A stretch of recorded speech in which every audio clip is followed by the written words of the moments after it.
Coming of Bill by P.G. Wodehouse. Upon of fate, Mrs. Laura Delane Potter dismissed the hireling who had brought her automobile around from the garage and seated herself at the wheel.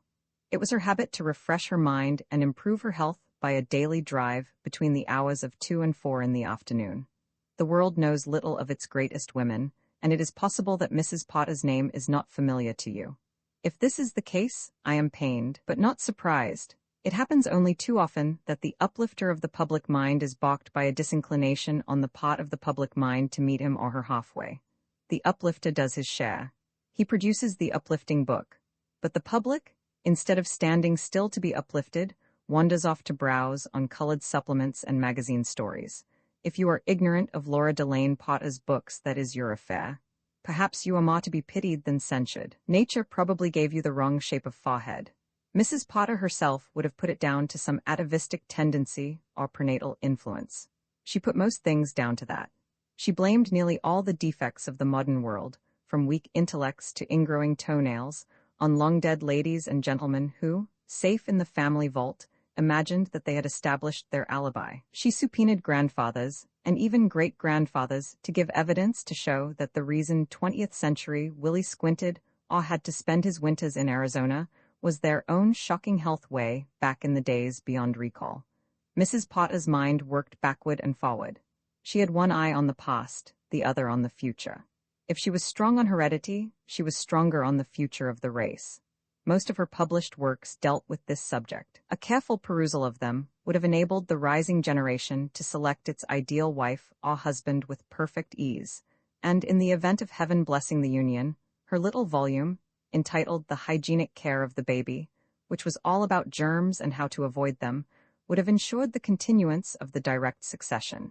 Unfortunately, the rising generation did not seem disposed to a careful perusal of anything except the baseball scores and the beauty hints in the Sunday papers, and Mrs. Potter's public was small. In fact, her only real disciple, as she sometimes told herself in her rare moods of discouragement, was her niece, Ruth Bannister, daughter of John Bannister, the millionaire. It was not so long ago, she reflected with pride, that she had induced Ruth to refuse to marry Basil Milbank. A considerable feat, he being a young man of remarkable personal attractions and a great match in every way. Mrs. Potter's objection to him was that his father had died believing to the last that he was a teapot. There is nothing evil or degrading in believing oneself a teapot, but it argues a certain inaccuracy of the thought processes, and Mrs. Potter had used all her influence with Ruth to make her reject Basil. It was her success that first showed her how great that influence was. She had come now to look on Ruth's destiny as something for which she was personally responsible, a fact which was noted and resented by others, in particular Ruth's brother Bailey, who regarded his aunt with a dislike and suspicion akin to that which a stray dog feels towards the boy who saunters towards him with a tin can in his hand. To Bailey, his strong-minded relative was a perpetual menace, a sort of perambulating yellow peril, and the fact that she often alluded to him as a worm consolidated his distaste for her. Mrs. Potter released the clutch and set out on her drive. She rarely had a settled route for these outings of hers, preferring to zigzag about New York, livening up the great city at random. She always drove herself and, having, like a good suffragist, a contempt for male prohibitions, took an honest pleasure in exceeding a man-made speed limit. One hesitates to apply the term joyrider to so eminent a leader of contemporary thought as the authoress of The Dawn of Better Things, Principles of Selection, and What of Tomorrow. But candor compels the admission that she was a somewhat reckless driver. Perhaps it was due to some atavistic tendency. One of her ancestors may have been a Roman charioteer or a coach-racing maniac of the Regency days. At any rate, after a hard morning's work on her new book, she felt that her mind needed cooling, and found that the rush of air against her face affected this satisfactorily. The greater the rush, the quicker the cooling. However, as the alert inhabitants of Manhattan Island, a haughty race trained from infancy to dodge taxicabs and ambulance wagons, had always removed themselves from her path with their usual agility, she had never yet had an accident, but then she had never yet met George Pennicut.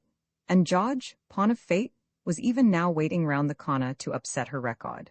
George, man of all work to Kirk Winfield, one of the youngest and least efficient of New York's artist colony, was English.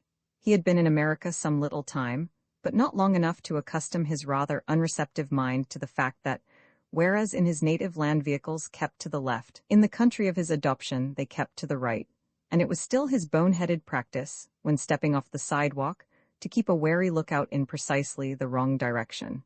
The only problem with regard to such a man is who will get him first. Fate had decided that it should be Laura Delane Potter.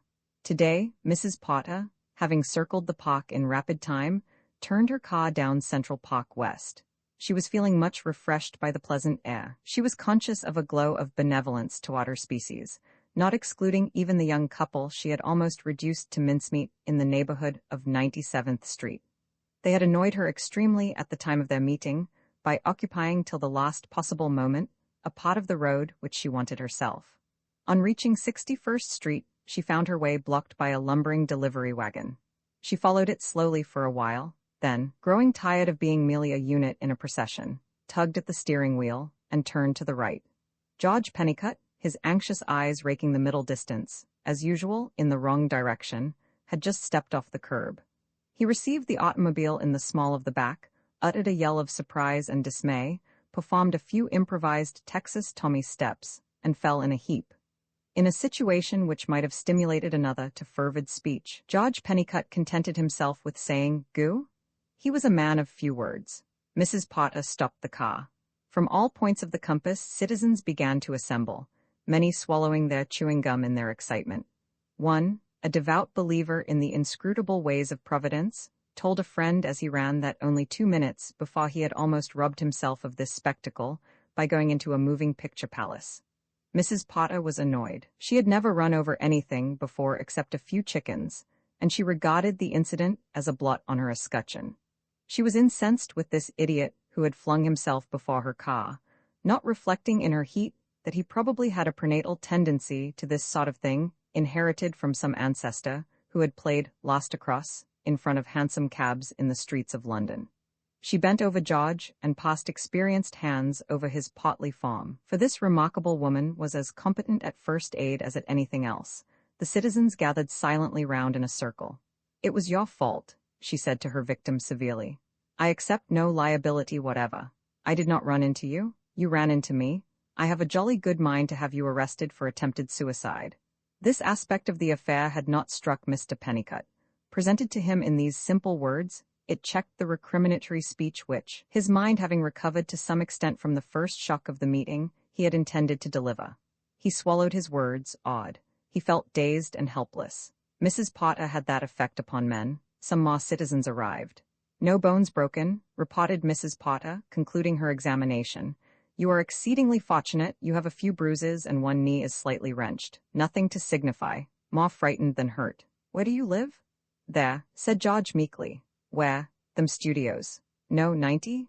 "Yes, ma'am." George's voice was that of a crushed worm. "Are you an artist?" "No, ma'am, I'm Mr. Winfield's man." "Who's Mr. Winfield's, ma'am? Is he in?"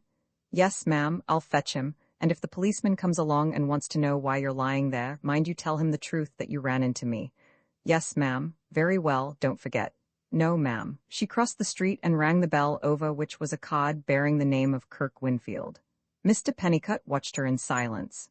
Mrs. Potter pressed the button a second time. Somebody came at a leisurely pace down the passage, whistling cheerfully.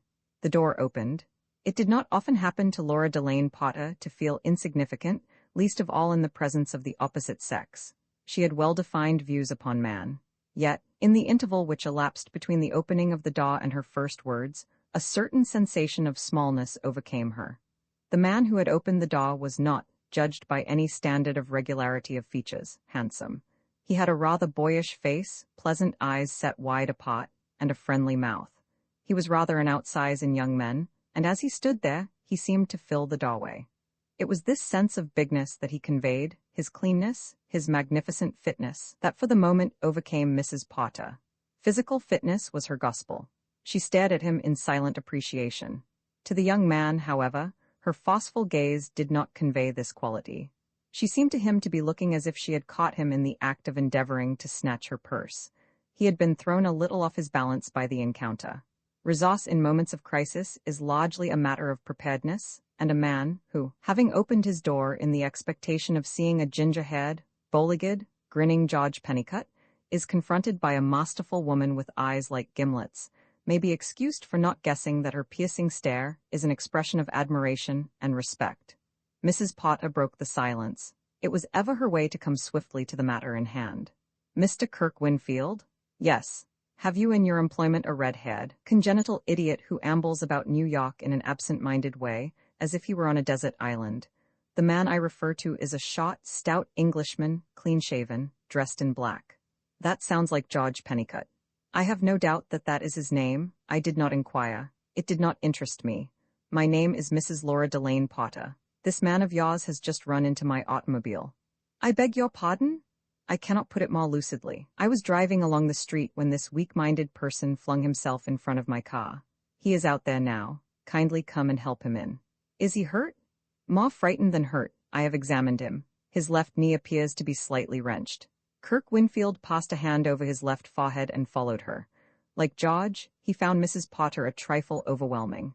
Out in the street, George Pennicut, now the center of quite a substantial section of the 4 million, was causing a granite-faced policeman to think that the age of miracles had returned by informing him that the accident had been his fault and no others. He greeted the relief party with a wan grin. "Just broke my leg, sir," he announced to Kirk. "You have done nothing of the sort," said Mrs. Potter. "You have wrenched your knee very slightly. Have you explained to the policeman that it was entirely your fault?" "Yes, ma'am." "That's right. Always speak the truth." "Yes, ma'am. Mr. Winfield will help you indoors." "Thank you, ma'am." She turned to Kirk. "Now, Mr. Winfield." Kirk bent over the victim, gripped him, and lifted him like a baby. "He's got his," observed one interested spectator. "I should worry?" agreed another. "All broken up." "Nothing of the kind," said Mrs. Potter severely. "The man is hardly hurt at all. Be more accurate in your remarks." She eyed the speaker sternly. He wilted. "Yes, ma'am," he mumbled sheepishly. The policeman, with that lion-like courage which makes the New York constabulary what it is, endeavored to assert himself at this point. "Hey," he boomed. Mrs. Potter turned her gaze upon him, her cold, steely gaze. "I beg your pardon? This won't do, ma'am. I've me report to make. How did this happen?" "You have already been informed. The man ran into my automobile. But I shall not charge him." She turned and followed Kirk. "But, say," the policeman's voice was now almost plaintive. Mrs. Potter ignored him and disappeared into the house. The policeman, having gulped several times in a disconsolate way, relieved his feelings by dispersing the crowd with well-directed prods of his locust stick. A small boy who lingered, squeezing the automobile's hooter, in a sort of trance he kicked. The boy vanished. The crowd melted. The policeman walked slowly toward 9th Avenue. Peace reigned in the street. "Put him to bed," said Mrs. Potter, as Kirk laid his burden on a couch in the studio. "You seem exceedingly muscular, Mr. Winfield. I noticed that you carried him without an effort. He is a stout man, too, grossly out of condition, like 99% of men today." "I'm not so young as I was, ma'am," protested George. "When I was in the army, I was a fine figure of a man." "The more shame to you that you have allowed yourself to deteriorate," commented Mrs. Potter. "Beer?" A grateful smile irradiated George's face. "Thank you, ma'am. It's very kind of you, ma'am. I don't mind if I do." "The man appears a perfect imbecile," said Mrs. Potter, turning abruptly to Kirk. "I ask him if he attributes his physical decay to beer and he babbles." "I think he thought you were offering him a drink," suggested Kirk. "As a matter of fact, a little brandy wouldn't hurt him, after the shock he has had." "On no account. The worst thing possible." "This isn't your lucky day, George," said Kirk. "Well, I guess I'll phone to the doctor." "Quite unnecessary." "I beg your pardon?" "Entirely unnecessary. I have made an examination. There is practically nothing the matter with the man. Put him to bed and let him sponge his knee with warm water." "Are you a doctor, Mrs. Potter?" "I have studied first aid." "Well, I think, if you don't mind, I should like to have your opinion confirmed." This was rank mutiny. Mrs. Potter stared haughtily at Kirk. He met her gaze with determination. "As you please," she snapped. "Thank you," said Kirk. "I don't want to take any risks with George. I couldn't afford to lose him. There aren't any more like him. They've mislaid the pattern." He went to the telephone. Mrs. Potter watched him narrowly. She was more than ever impressed by the perfection of his physique. She appraised his voice as he spoke to the doctor. It gave evidence of excellent lungs. He was a wonderfully perfect physical specimen. An idea concerning this young man came into her mind, startling as all great ideas are at birth. The older it grew, the more she approved of it. She decided to put a few questions to him. She had a habit of questioning people, and it never occurred to her that they might resent it. If it had occurred to her, she would have done it just the same. She was like that. Mr. Winfield? Yes? I should like to ask you a few questions. This woman delighted Kirk. Please do, he said. Mrs. Potter scanned him closely. You are an extraordinarily healthy man to all appearances. Have you ever suffered from bad health? Measles? Immaterial. Very unpleasant though. Nothing else? Mumps? Unimportant. Not to me, I looked like a watermelon. Nothing besides, no serious illnesses? None. What is your age? 25. Are your parents living? No. Were they healthy? Fit as fiddles. And your grandparents? Perfect bearcats. I remember my grandfather at the age of about 100 or something like that spanking me for breaking his pipe. I thought it was a steam hammer. He was a wonderfully muscular old gentleman. Excellent. By the way, said Kirk casually, my life is insured. Very sensible. There has been no serious illness in your family at all then, as far as you know? I could hunt up the records if you like, but I don't think so. Consumption? No. Cancer? No. As far as you are aware, nothing. Very satisfactory. I'm glad you're pleased. Are you married? Good Lord, no. At your age you should be. With your magnificent physique and remarkable record of health, it is your duty to the future of the race to marry. I'm not sure I've been worrying much about the future of the race. No man does. It is the crying evil of the day, men's selfish absorption in the present, their utter lack of a sense of duty with regard to the future. Have you read My Dawn of Better Things? I'm afraid I read very few novels. It is not a novel. It is a treatise on the need for implanting a sense of personal duty to the future of the race in the modern young man. It sounds a crackerjack. I must get it. I will send you a copy. At the same time, I will send you my principles of selection and what of tomorrow. They will make you think. I bet they will. Thank you very much.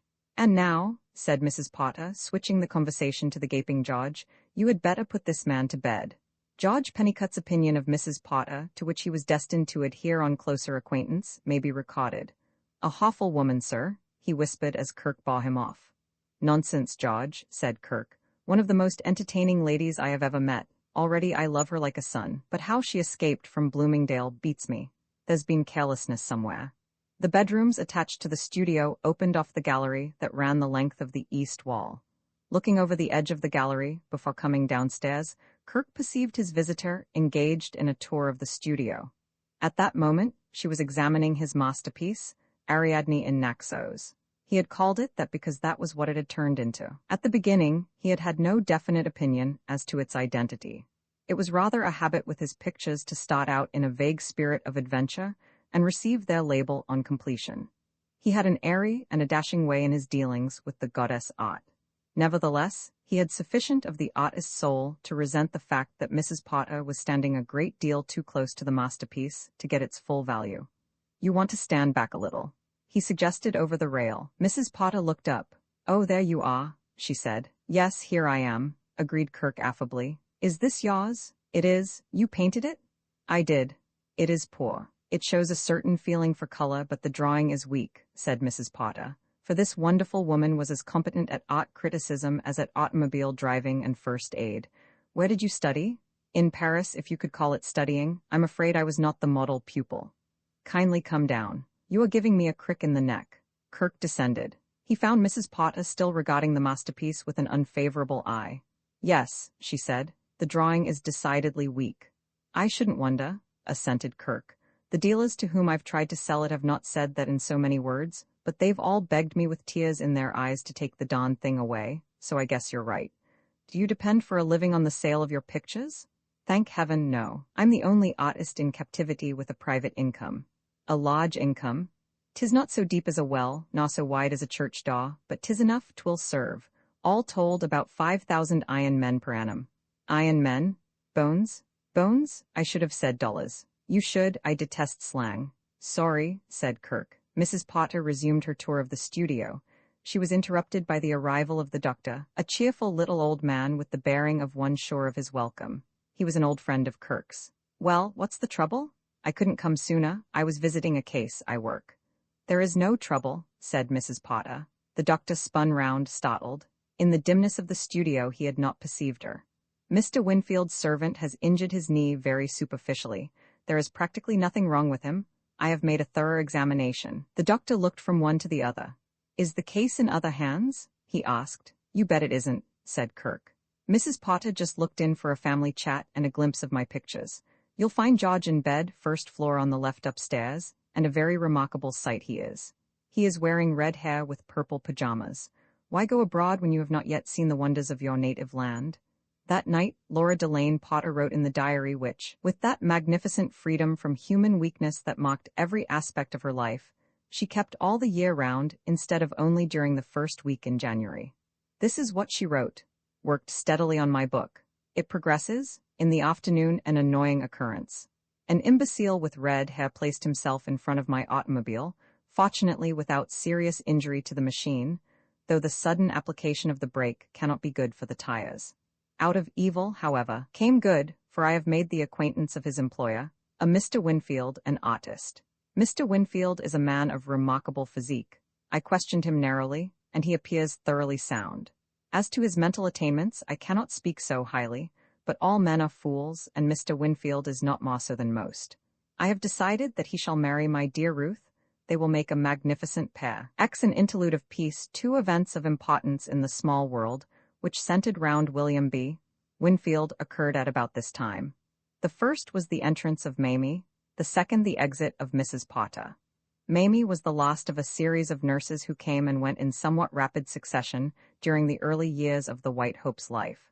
She was introduced by Steve, who, it seemed, had known her since she was a child. She was the 19-year-old daughter of a compositor on one of the morning papers, a little mouse-like thing, with tiny hands and feet, a soft voice, and eyes that took up far more than their fair share of her face. She had had no professional experience as a nursery maid, but as Steve pointed out, the fact that, in the absence of her mother, who had died some years previously, she had sole charge of 3 small brothers at the age when small brothers are least easily handled, and had steered them through to the office boy age without mishap, put her extremely high in the class of gifted amateurs. Mamie was accordingly given a trial, and survived it triumphantly. William Bannister, that discerning youth, took to her at once. Kirk liked the neat way she moved about the studio, his heart being still sore at the performance of one of her predecessors, who had upset and put a substantial foot through his masterpiece, that same Ariadne in Naxos, which Laura Delane Potter had criticized on the occasion of her first visit to the studio. Ruth, for her part, was delighted with Mamie.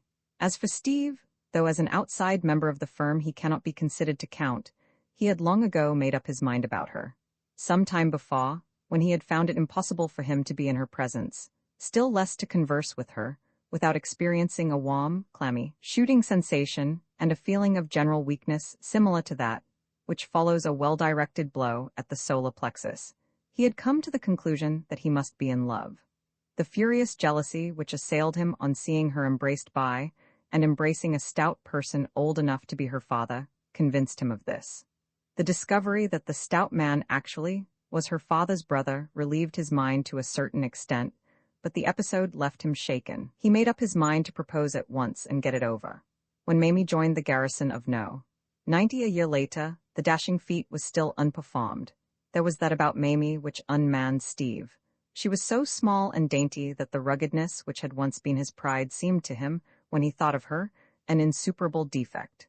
The conviction that he was a roughneck deepened in him and tied his tongue. The defection of Mrs. Potter was a gradual affair. From a very early period in the new regime, she had been dissatisfied. Accustomed to rule, she found herself in an unexpectedly minor position. She had definite views on the hygienic upbringing of children, and these she imparted to Ruth, who listened pleasantly, smiled, and ignored them. Mrs. Potter was not used to such treatment. She found Ruth considerably less malleable than she had been before marriage, and she resented the change. Kirk, coming in one afternoon, found Ruth laughing. "It's only Aunt Laura," she said. "She will come in and lecture me on how to raise babies. She's crazy about microbes. It's the new idea, sterilization and all that. She thinks that everything a child touches ought to be sterilized first to kill the germs. Bill's running awful risks being allowed to play about the studio like this." Kirk looked at his son and heir, who was submitting at that moment to be bathed. He was standing up. It was a peculiarity of his that he refused to sit down in a bath, being apparently under the impression, when asked to do so, that there was a conspiracy afoot to drown him. "I don't see how the kid could be much fitter. It's not so much what he is now. She is worrying about what might happen to him. She can talk about bacilli till your flesh creeps.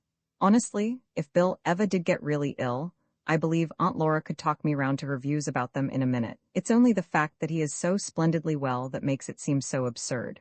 Kirk laughed. It's all very well to laugh, you haven't heard her. I've caught myself wavering a dozen times. Do you know, she says a child ought not to be kissed. It has struck me, said Kirk meditatively, that your Aunt Laura, if I may make the suggestion, is the least bit of what Steve would call a shy-dome. Is there anything else she had mentioned? Hundreds of things. Bill ought to be kept in a properly sterilized nursery, with sterilized toys and sterilized everything, and the temperature ought to be just so high and no higher, and just so low and no lower. Get her to talk about it to you. She makes you wonder why everybody is not dead. This is a new development, surely. Has she ever broken out in this place before? Oh, yes. In the old days she often used to talk about it. She has written books about it. I thought her books were all about the selfishness of the modern young man in not marrying. Not at all. Some of them are about how to look after the baby. It's no good the modern young man marrying if he's going to murder his baby directly afterward, is it? Something in that. There's just one objection to this sterilized nursery business, though, which she doesn't seem to have detected. How am I going to provide these things on an income of 5,000 and at the same time live in that luxury which the artist's soul demands? Bill, my lad, you'll have to sacrifice yourself for your father's good. When I'm a millionaire, we'll see about it. Meanwhile, said Ruth, come and be dried before you catch your death of cold. She gathered William Bannister into her lap. I pity any germ that tries to play catch-as-catch-can with that infant, remarked Kirk. He'd simply flatten it out and around. Did you ever see such a chest on a kid of that age? It was after the installation of Whiskers at the studio that the diminution of Mrs. Potter's visits became really marked. There was something almost approaching a battle over Whiskers, who was an Irish Terrier puppy which Hank Jardine had presented to William Bannister as a belated birthday present. Mrs. Potter utterly excommunicated Whiskers. Nothing, she maintained, was so notoriously supercharged with bacilli as a long-haired dog. If this was true, William Bannister certainly gave them every chance to get to work upon himself. It was his constant pleasure to clutch Whiskers to him in a vice-like clinch, to bury his face in his shaggy back, and generally to court destruction. Yet the more he clutched, the healthier did he appear to grow, and Mrs. Potter's demand for the dog's banishment was overruled. Mrs. Potter retired in dudgeon. She liked to rule, and at 90, she felt that she had become merely among those present. She was in the position of a mother country whose colony has revolted. For years she had been accustomed to look on Ruth as a disciple, a weaker spirit whom she could mold to her will, and now Ruth was refusing to be molded. So Mrs. Potter's visits ceased. Ruth still saw her at the apartment when she cared to go there, but she kept away from the studio. She considered that in the matter of William Bannister, her claim had been jumped, that she had been deposed, and she withdrew. I shall bear up, said Kirk, when this fact was brought home to him. I mistrust your Aunt Laura as I should mistrust some great natural force which may become active at any moment and give you yaws. An earthquake, for instance. I have no quarrel with your Aunt Laura in her quiescent state, but I fear the developments of that giant mind. We are better off without her. All the same, said Ruth loyally, she's rather a dear, and we ought to remember that, if it hadn't been for her, you and I would never have met. I do remember it, and I'm grateful. But I can't help feeling that a woman capable of taking other people's lives and juggling with them as if they were india-rubber balls as she did with ours, is likely at any moment to break out in a new place. My gratitude to her is the sort of gratitude you would feel toward a cyclone if you were walking home late for dinner, and it caught you up and deposited you on your doorstep. Your Aunt Laura is a human cyclone. No, on the whole, she's more like an earthquake. She has a habit of splitting up and altering the face of the world whenever she feels like it, and I'm too well satisfied with my world at present to relish the idea of having it changed. Little by little the garrison of the studio had been whittled down. Except for Steve, the community had no regular members outside the family itself. Hank was generally out of town. Bailey paid one more visit, then seemed to consider that he could now absent himself altogether. And the members of Kirk's bachelor circle stayed away to a man. Their isolation was rendered more complete by the fact that Ruth, when she had ornamented New York society, had made few real friends. Most of the girls she had known bored her. They were gushing creatures with a passion for sharing and imparting secrets, and Ruth's cool reserve had alienated her from them. When she married, she dropped out. The romance of her wedding gave people something to talk about for a few days, and then she was forgotten. And so it came about that she had her desire, and was able practically to monopolize Kirk. He and William Bannister lived in a kind of hermit's cell for three and enjoyed this highly unnatural state of things enormously. Life had never seemed so full either to Kirk or herself. There was always something to do, something to think about, something to look forward to, if it was only a visit to a theater or the inspection of William Bannister's bath. Roman 11 stung to action. It was in the third year of the White Hope's life that the placid evenness of Kirk's existence began to be troubled. The orderly procession of the days was broken by happenings of unusual importance, one at least of them extraordinarily unpleasant.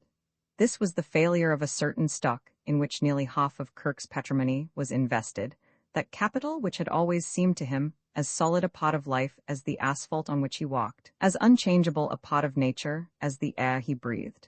He had always had it, and he could hardly bring himself to realize that he was not always to have it. It gave him an extraordinary feeling of panic and discomfort when at length he faced the fact squarely that his private means, on the possession of which he had based the whole lazy scheme of his life, were as much at the mercy of fate as the stake which a gambler flings on the green cloth. He did not know enough of business to understand the complicated processes by which a stock hitherto supposed to be as impregnable as municipal bonds had been hammered into a ragged remnant in the course of a single day. But the result of them was unpleasantly clear and easily grasped. His income was cut in half, and instead of being a comfortably off young man, idly watching the pageant of life from a seat in the grand stand, he must now plunge into the crowd and endeavor to earn a living as others did. For his losses did not begin and end with the ruin of this particular stock. At intervals during the past 2 years, he had been nibbling at his capital, and now, forced to examine his affairs frankly and minutely, he was astonished at the inroads he had made upon it. There had been the upkeep of the summer shack he had bought in Connecticut.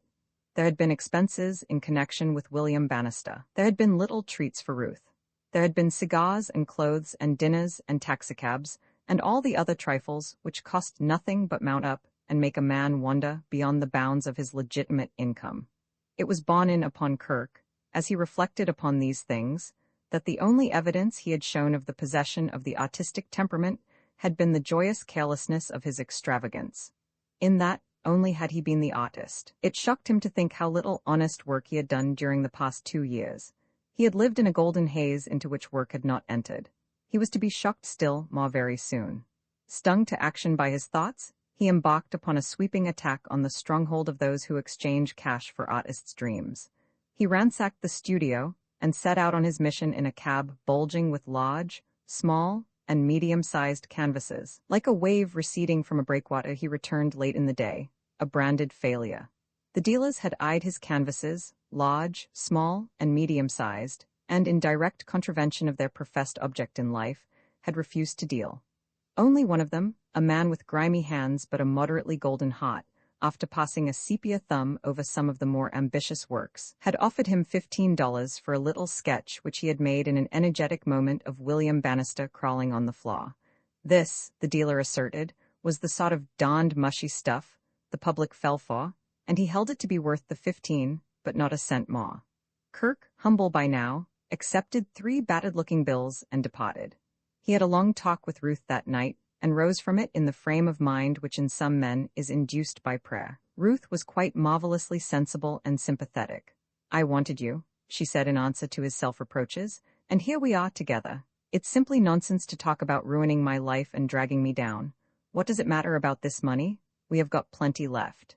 We've got about as much left as you used to spend on hats in the old days. Well, we can easily make it do. I've thought for some time that we were growing too extravagant. And talking of hats, I had no right to have that lost when you bought me. It was wickedly expensive. We can economize there at any rate. We can get along splendidly on what you have now. Besides, directly you settle down and start to paint, we shall be quite rich again."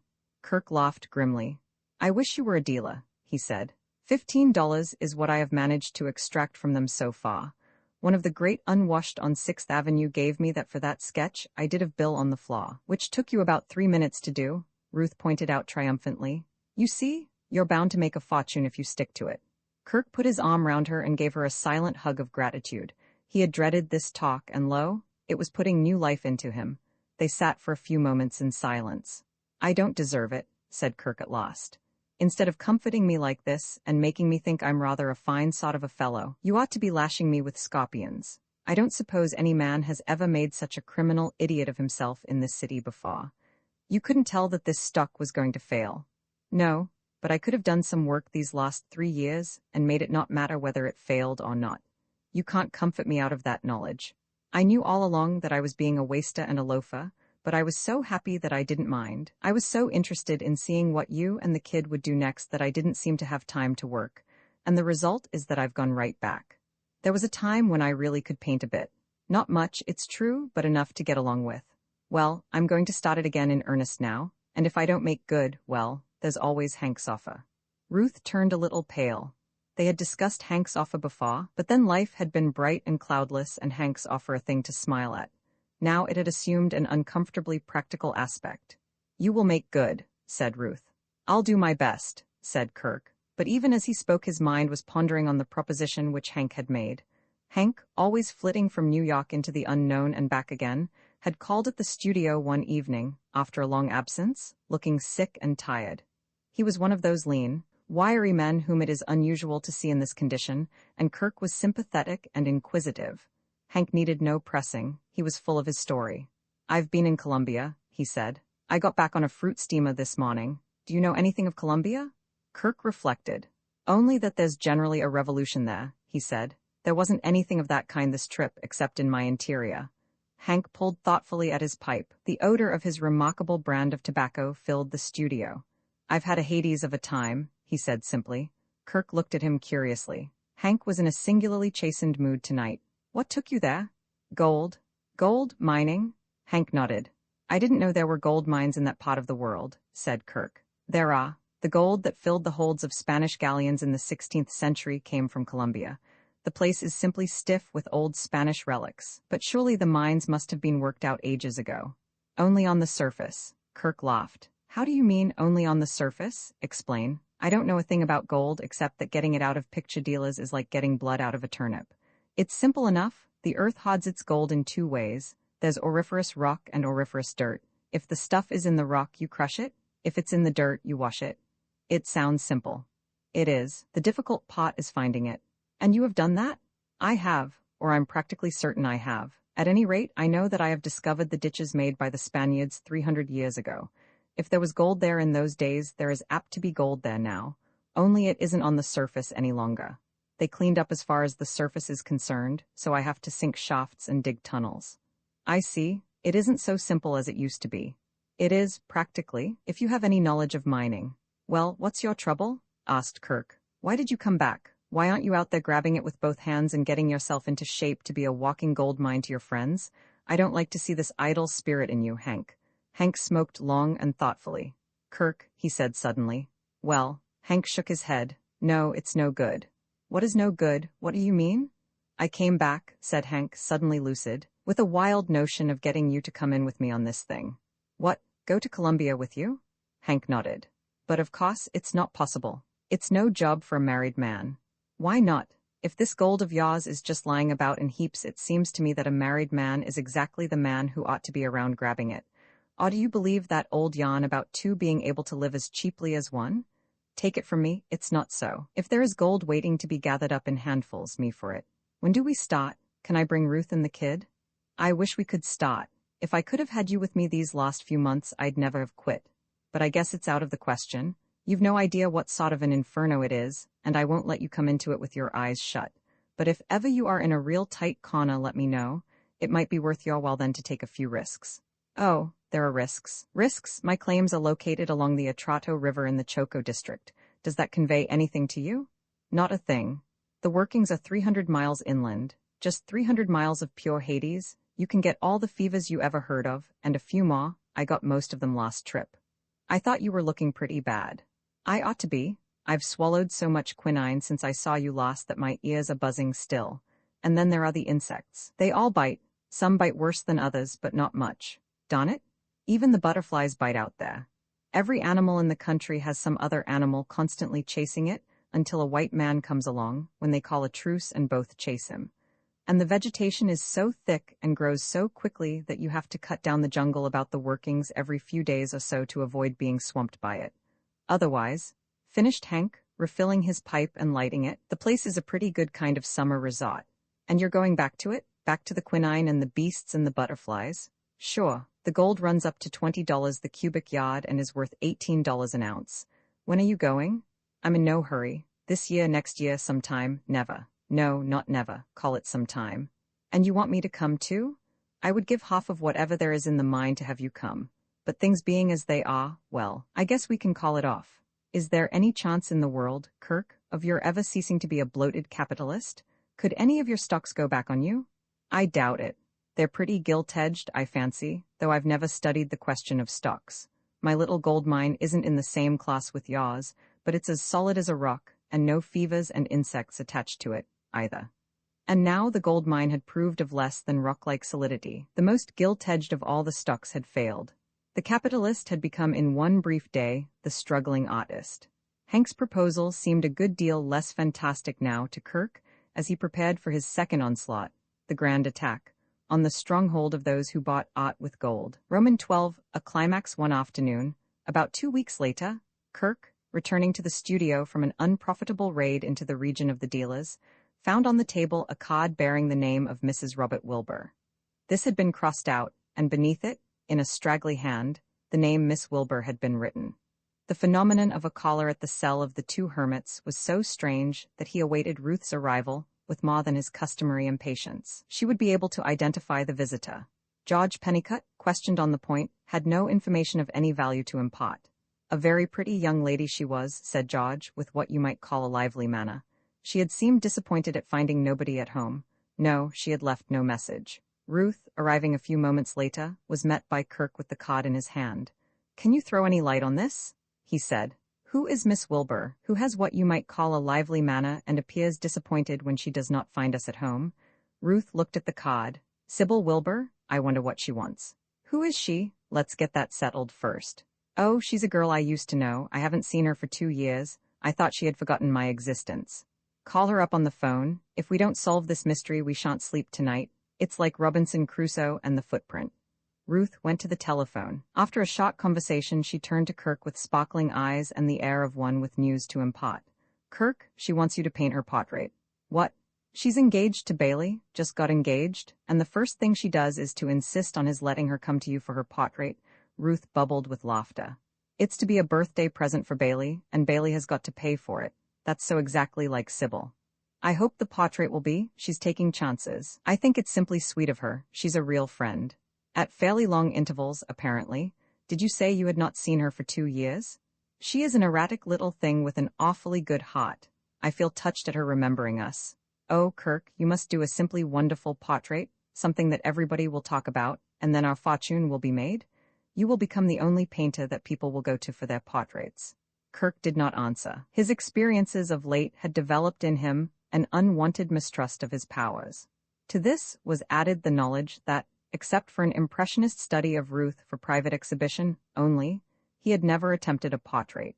To be called upon suddenly like this to show his powers gave him much the same feeling which he had experienced when called upon as a child to recite poetry before an audience. It was a species of stage fright, but it was certainly a chance. Portrait painting was an uncommonly lucrative line of business. His imagination, stirred by Ruth's, saw visions of wealthy applicants turned away from the studio door owing to pressure of work on the part of the famous man for whose services they were bidding vast sums. "By Jove," he said thoughtfully. Another aspect of the matter occurred to him. "I wonder what Bailey thinks about it. Oh, he's probably so much in love with her that he doesn't mind what she does. Besides, Bailey likes you, does he? Oh, well, if he doesn't, he will. This will bring you together. I suppose he knows about it." "Oh yes," Sybil said he did. "It's all settled. She will be here tomorrow for the first sitting." Kirk spoke the fear that was in his mind. "Ruth, old girl, I'm horribly nervous about this. I am taken with a sort of second sight. I see myself making a ghastly failure of this job and Bailey knocking me down and refusing to come across with the check." "Sybil is bringing the check with her tomorrow," said Ruth simply. "Is she?" said Kirk. "Now I wonder if that makes it worse or better. I'm trying to think." Sybil Wilbur fluttered in next day at noon, a tiny, restless creature who darted about the studio like a hummingbird. She effervesced with the joy of life. She uttered little squeaks of delight at everything she saw. She hugged Ruth, beamed at Kirk, went wild over William Bannister, thought the studio too cute for words, insisted on being shown all over it, and talked incessantly. It was about 2 o'clock before she actually began to sit, and even then she was no statue. A thought would come into her small head, and she would whirl round to impart it to Ruth, destroying in a second the pose which it had taken Kirk 10 painful minutes to fix. Kirk was too amused to be irritated. She was such a friendly little soul, and so obviously devoted to Ruth, that he felt she was entitled to be a nuisance as a sitter. He wondered what weird principle of selection had been at work to bring Bailey and this butterfly together.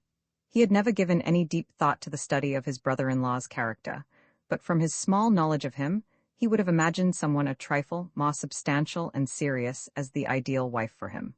Life, he conceived, was to Bailey a stately march. Sybil Wilbur evidently looked on it as a mad gallop. Ruth felt the same. She was fond of Sybil, but she could not see her as the foreordained Mrs. Bailey. "I suppose she swept him off his feet," she said. "It just shows that you never really get to know a person even if you're their sister. Bailey must have all sorts of hidden sides to his character which I never noticed, unless she has. But I don't think there is much of that about Sybil. She's just a child, but she's very amusing, isn't she?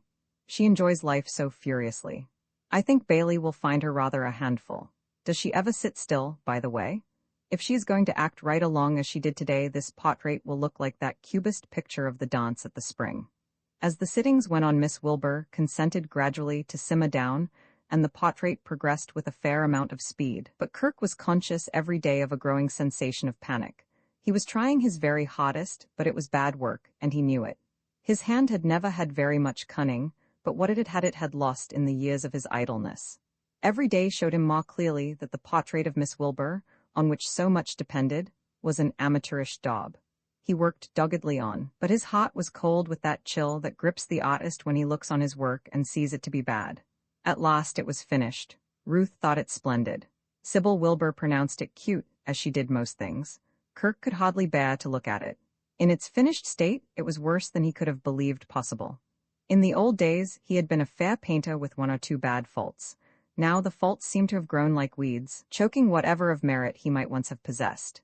This was a horrible production, and he was profoundly thankful when it was packed up and removed from the studio. But behind his thankfulness lurked the feeling that all was not yet over, that there was worse to come. It came. It was heralded by a tearful telephone call from Miss Wilbur, who rang up Ruth with the agitated information that Bailey didn't seem to like it. And on the heels of the message came Bailey in person, pink from forehead to collar, and almost as wrathful as he had been on the great occasion of his first visit to the studio. His annoyance robbed his speech of its normal stateliness. He struck a colloquial note unusual with him. "I guess you know what I've come about," he said. He had found Kirk alone in the studio, as ill luck would have it. In the absence of Ruth, he ventured to speak more freely than he would have done in her presence.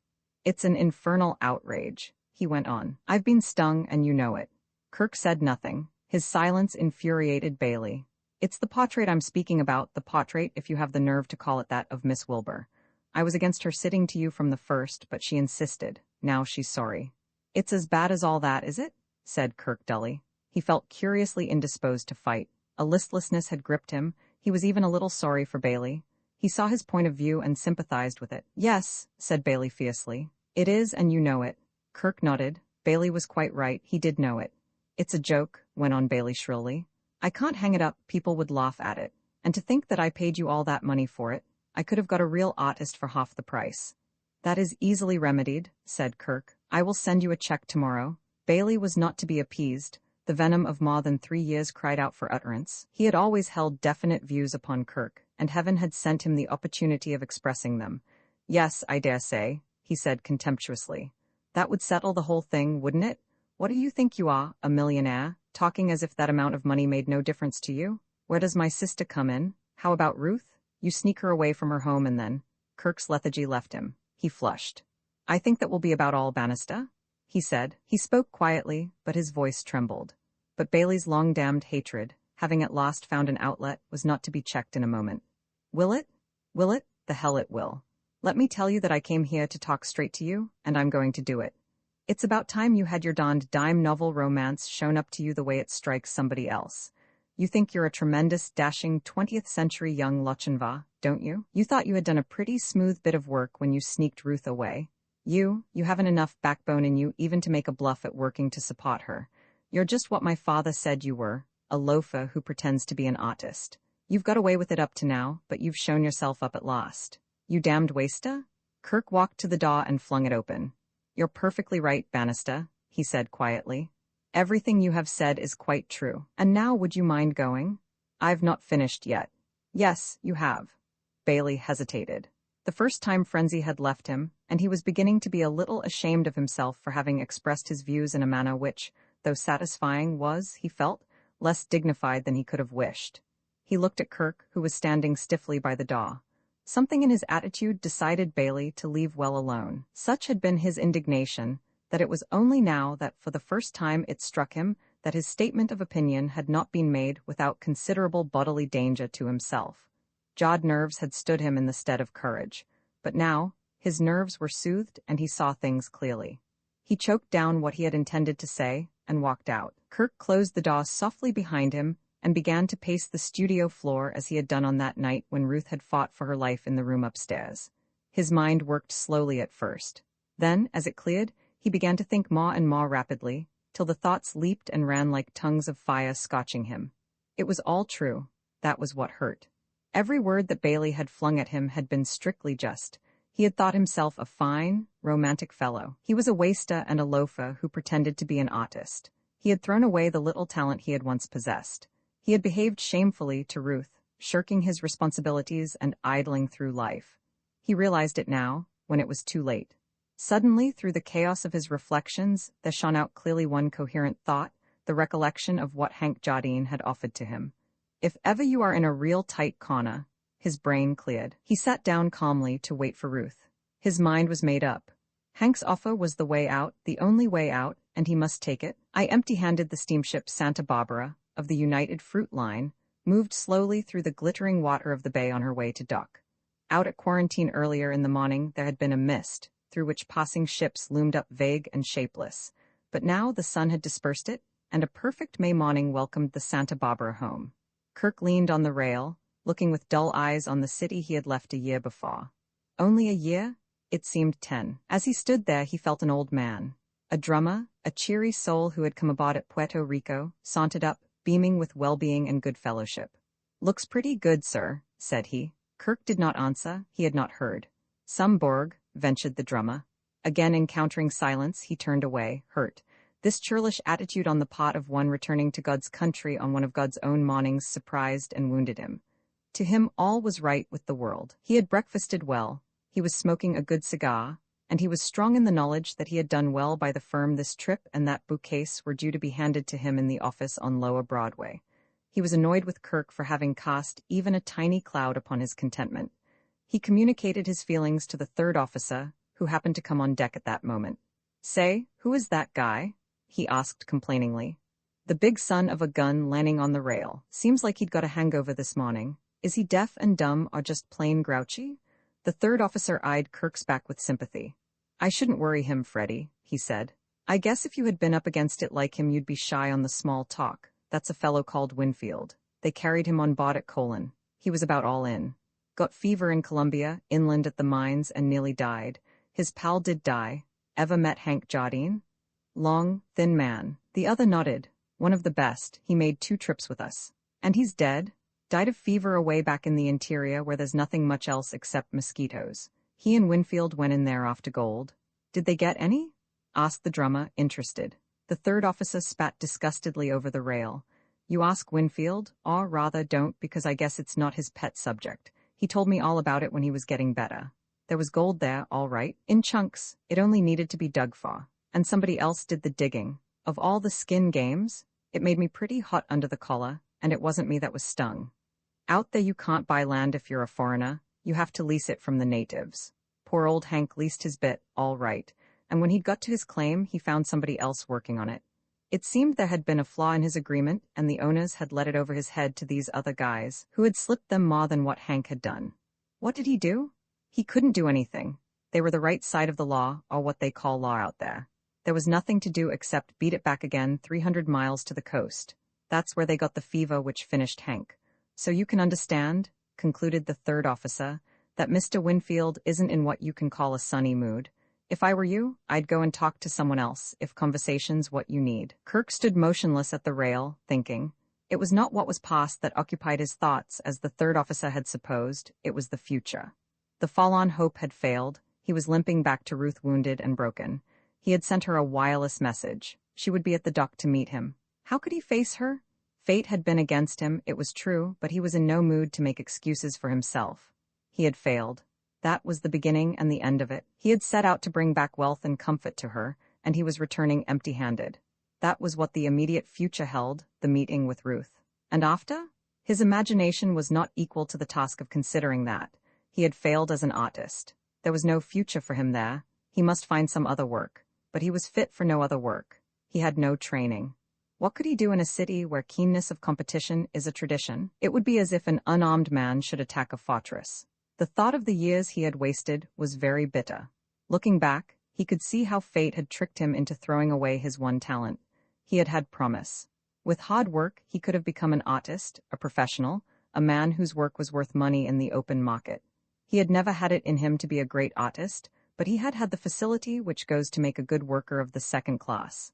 He had it still. Given the time for hard study, it was still in him to take his proper place among painters. But time for study was out of his reach now. He must set to work at once, without a day's delay, on something which would bring him immediate money. The reflection brought his mind back abruptly to the practical consideration of the future. Before him, as he stood there, the ragged battlements of New York seemed to frown down on him with a cold cruelty that paralyzed his mind. He had seen them 100 times before. They should have been familiar and friendly. But this morning they were strange and sinister. The skyline which daunts the emigrant as he comes up the bay to his new home struck fear into Kirk's heart. He turned away and began to walk up and down the deck.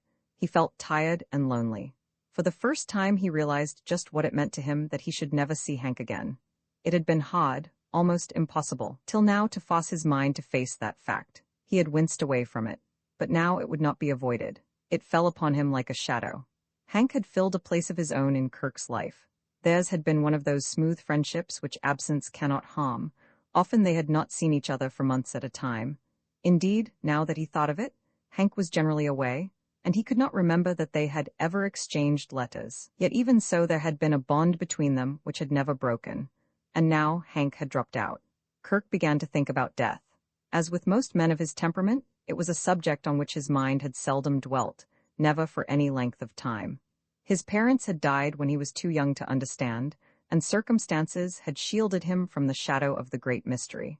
Birth he understood. It had forced itself into the scheme of his life, but death till now had been a stranger to him. The realization of it affected him oddly.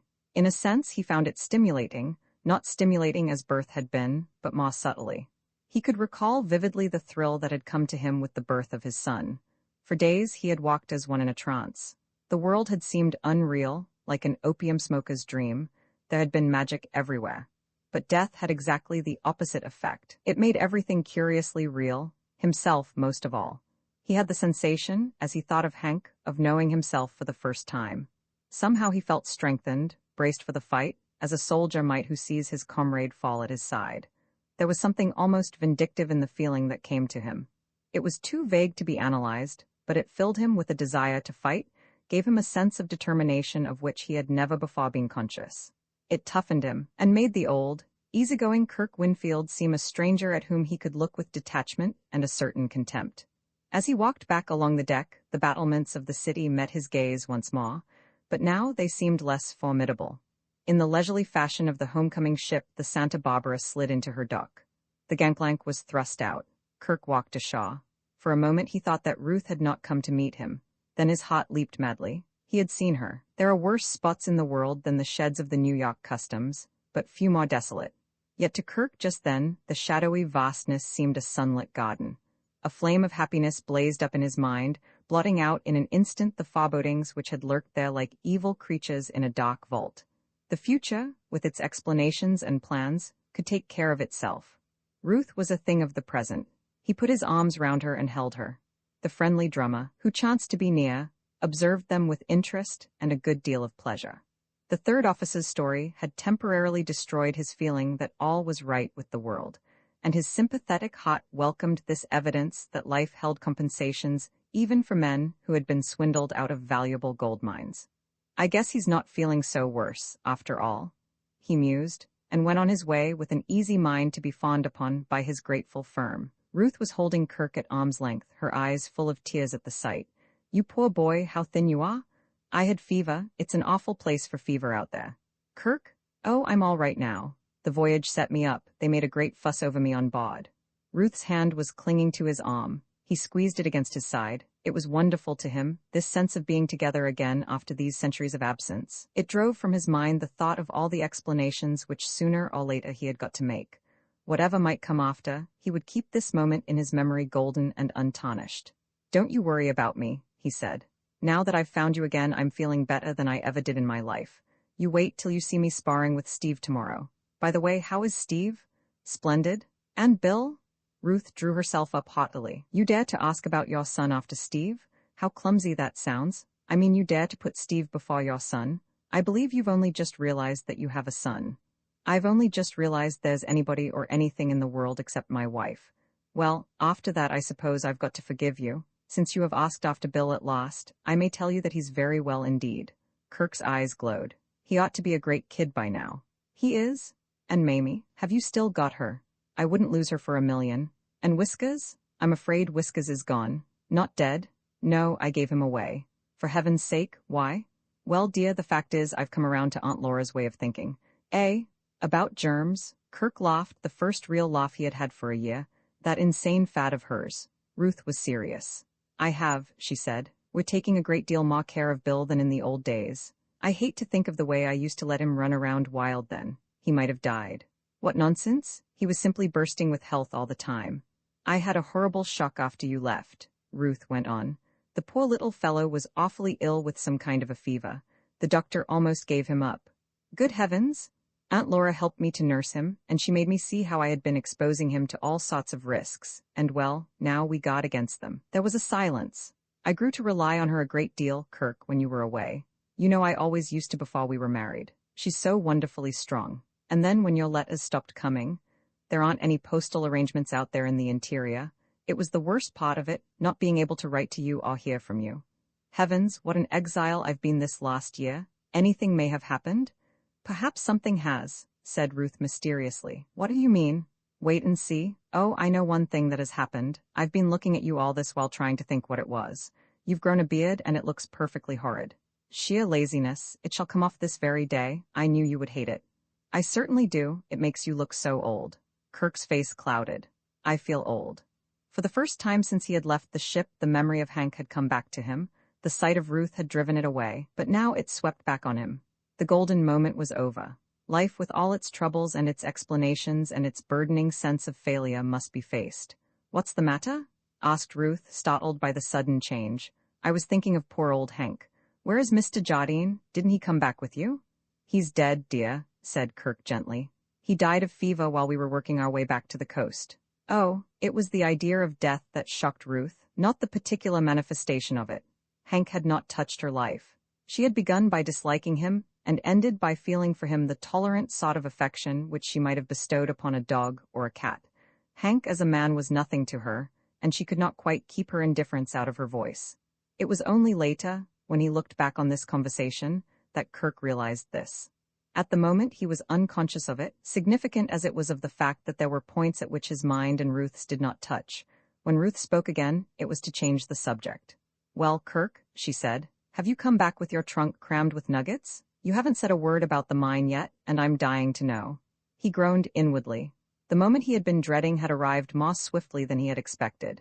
It was time for him to face facts. No, he said shortly. Ruth looked at him curiously. She met his eyes and saw the pain in them, and intuition told her in an instant what Kirk, stumbling through his story, could not have told her in an hour. She squeezed his arm affectionately. Don't tell me, she said. I understand, and it doesn't matter. It doesn't matter a bit. Doesn't matter? But Ruth's eyes were dancing.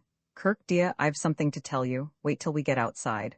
What do you mean? You'll soon see. They went out into the street. Against the curb a large red automobile was standing.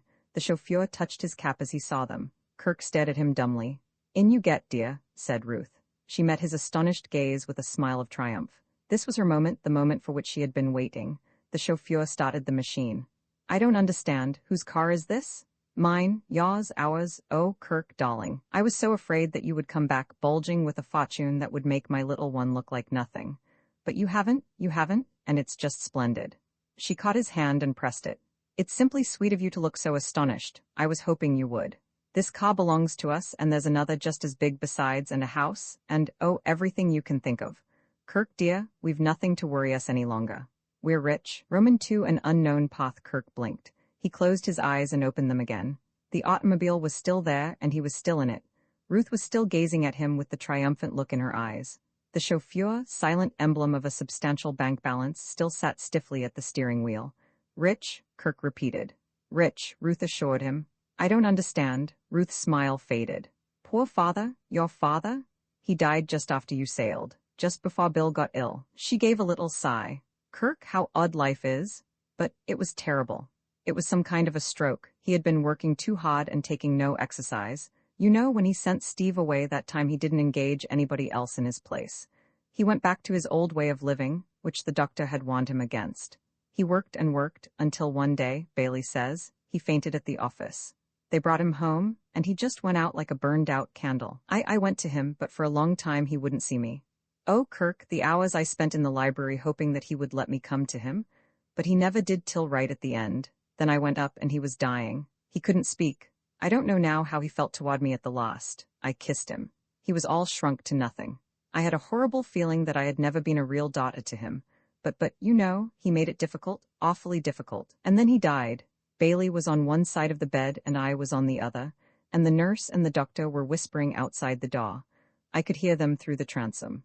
She slipped her hand into Kirk's and sat silent while the car slid into the traffic of Fifth Avenue. For the second time, the shadow of the great mystery had fallen on the brightness of the perfect morning. The car had stopped at 34th Street to allow the hurrying crowds to cross the avenue. Kirk looked at them with a feeling of sadness. It was not caused by John Bannister's death. He was too honest to be able to plunge himself into false emotion at will. His feeling was more a vague uneasiness, almost a presentiment. Things changed so quickly in this world. Old landmarks shifted as the crowd of strangers was shifting before him now, hurrying into his life and hurrying out of it. He, too, had changed. Ruth, though he had detected no signs of it, must be different from the Ruth he had left a year ago. The old life was dead. What had the new life in store for him? Wealth for one thing, other standards of living, new experiences. An odd sensation of regret that this stream of gold had descended upon him deepened his momentary depression. They had been so happy, he and Ruth and the kid, in the old days of the hermit's cell. Something that was almost a superstitious fear of this unexpected legacy came upon him. It was unlucky money, grudgingly given at the 11th hour. He seemed to feel John Bannister watching him with a sneer, and he was afraid of him. His nerves were still a little unstrung from the horror of his wanderings, and the fever had left him weak. It seemed to him that there was a curse on the old man's wealth, that somehow it was destined to bring him unhappiness. The policeman waved his hand. The car jerked forward. The sudden movement brought him to himself. He smiled, a little ashamed of having been so fanciful. The sky was blue, the sun shone, a cool breeze put the joy of life into him, and at his side Ruth sat, smiling now. From her, too, the cloud had been lifted. It seems like a fairy story, said Kirk, breaking the silence that had fallen between them. I think it must have been the thought of Bill that made him do it, said Ruth. He left half his money to Bailey and half to me during my lifetime. Bailey's married now. By the way, she paused. I'm afraid father never forgave you, dear, she added. He made Bailey the trustee for the money, and it goes to Bill in trust after my death. She looked at him rather nervously, it seemed to Kirk. The terms of the will had been the cause of some trouble to her. Especially had she speculated on his reception of the news that Bailey was to play so important a part in the administration of the money. Kirk had never told her what had passed between him and Bailey that afternoon in the studio, but her quick intelligence had enabled her to guess at the truth, and she was aware that the minds of the two men, their temperaments, were naturally antagonistic. Kirk's reception of the news relieved her. Of course, he said. He couldn't do anything else. He knew nothing of me except that I was a kind of man with whom he was quite out of sympathy. He mistrusted all artists, I expect, in a bunch, and anyway, an artist is pretty sure to be a bad man of business. He would know that. And well, what I mean is, it strikes me as a very sensible arrangement. Why are we stopping here? The car had drawn up before a large house on the upper avenue, one of those houses which advertise affluence with as little reticence as a fat diamond solitaire. "We live here," said Ruth, laughing. Kirk drew a long breath. "Do we, by George?" he exclaimed. "I see it's going to take me quite a while to get used to this state of things." A thought struck him. "How about the studio? Have you got rid of it?" "Of course not. The idea, after the perfect times we had there, we're going to keep it on as an annex. Every now and then, when we are tired of being rich, we'll creep off there and boil eggs over the gas stove and pretend we are just ordinary persons again. And oftener than every now and then, this particular plutocrat is going to creep off there and try to teach himself to paint pictures." Ruth nodded. "Yes, I think you ought to have a hobby. It's good for you." Kirk said nothing, but it was not as a hobby that he was regarding his painting. He had come to a knowledge of realities in the wilderness, and to an appreciation of the fact that he had a soul which could not be kept alive except by honest work. He had the decent man's distaste for living on his wife's money. He supposed it was inevitable that a certain portion of it must go to his support, but he was resolved that there should be in the sight of the gods who look down on human affairs at least a reasonable excuse for his existence. If work could make him anything approaching a real artist, he would become one. Meanwhile, he was quite willing that Ruth should look upon his life work as a pleasant pastime to save him from ennui. Even to his wife, a man is not always eager to exhibit his soul in its nakedness. "By the way," said Ruth, "you won't find George Pennicott at the studio. He has gone back to England." "I'm sorry, I like George." "He liked you. He left all sorts of messages. He nearly wept when he said goodbye, but he wouldn't stop. In a burst of confidence, he told me what the trouble was. Our blue sky had got on his nerves. He wanted a London drizzle again. He said the thought of it made him homesick." Kirk entered the house thoughtfully. Somehow this last piece of news had put the coping stone on the edifice of his what? Depression? It was hardly that. No, it was rather a kind of vague regret for the life which had so definitely ended, the feeling which the Romans called desiderium and the Greeks pathos. The defection of George Pennicott was a small thing in itself, but it meant the removal of another landmark. "We had some bully good times in that studio," he said. The words were a requiem. The first person whom he met in this great house, in the kingdom of which he was to be king consort, was a butler of incredible stateliness. This was none other than Steve's friend Keggs. But round the outlying portions of this official, he had perceived, as the door opened, a section of a woman in a brown dress. The butler moving to one side, he found himself confronting Mrs. Laura Delane Potter. If other things in Kirk's world had changed, time had wrought in vain upon the great authoress. She looked as masterful, as unyielding, and as efficient as she had looked at the time of his departure. She took his hand without emotion and inspected him keenly. "You are thinner," she remarked. "I said that, Aunt Laura," said Ruth. "Poor boy, he's a skeleton. You are not so robust." "I have been ill," Ruth interposed. "He's had fever, Aunt Laura, and you are not to tease him." "I should be the last person to tease any man. What sort of fever?" "I think it was a blend of all sorts," replied Kirk. "A kind of Irish stew of a fever." "You are not infectious?" "Certainly not." Mrs. Potter checked Ruth as she was about to speak. "We owe it to William to be careful," she explained. "After all the trouble we have taken to exclude him from germs, it is only reasonable to make these inquiries." "Come along, dear," said Ruth, "and I'll show you the house. Don't mind Aunt Laura," she whispered. "She means well, and she really is splendid with Bill." Kirk followed her. He was feeling chilled again. His old mistrust of Mrs. Potter revived.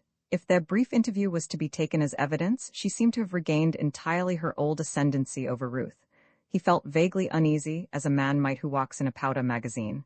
"Aunt Laura lives here now," observed Ruth casually as they went upstairs. Kirk started. "Literally, do you mean, is this her home?" Ruth smiled at him over her shoulder. "She won't interfere with you," she said. "Surely this great house is large enough for the three of us. Besides, she's so devoted to Bill. She looks after him all the time. Of course, nowadays I don't get quite so much time to be with him myself. One has an awful lot of calls on one. I feel Bill is so safe with Aunt Laura on the premises." She stopped at a door on the first floor. "This is Bill's nursery. He's out just now. Mamie takes him for a drive every morning when it's fine." Something impelled Kirk to speak. "Don't you ever take him for walks in the morning now?" he asked. "He used to love it." "Silly, of course I do when I can manage it. For drives, rather. Aunt Laura is rather against his walking much in the city. He might so easily catch something, you know." She opened the door. "There," she said. "What do you think of that for a nursery?" If Kirk had spoken his mind, he would have said that of all the ghastly nurseries, the human brain could have conceived this was the ghastliest.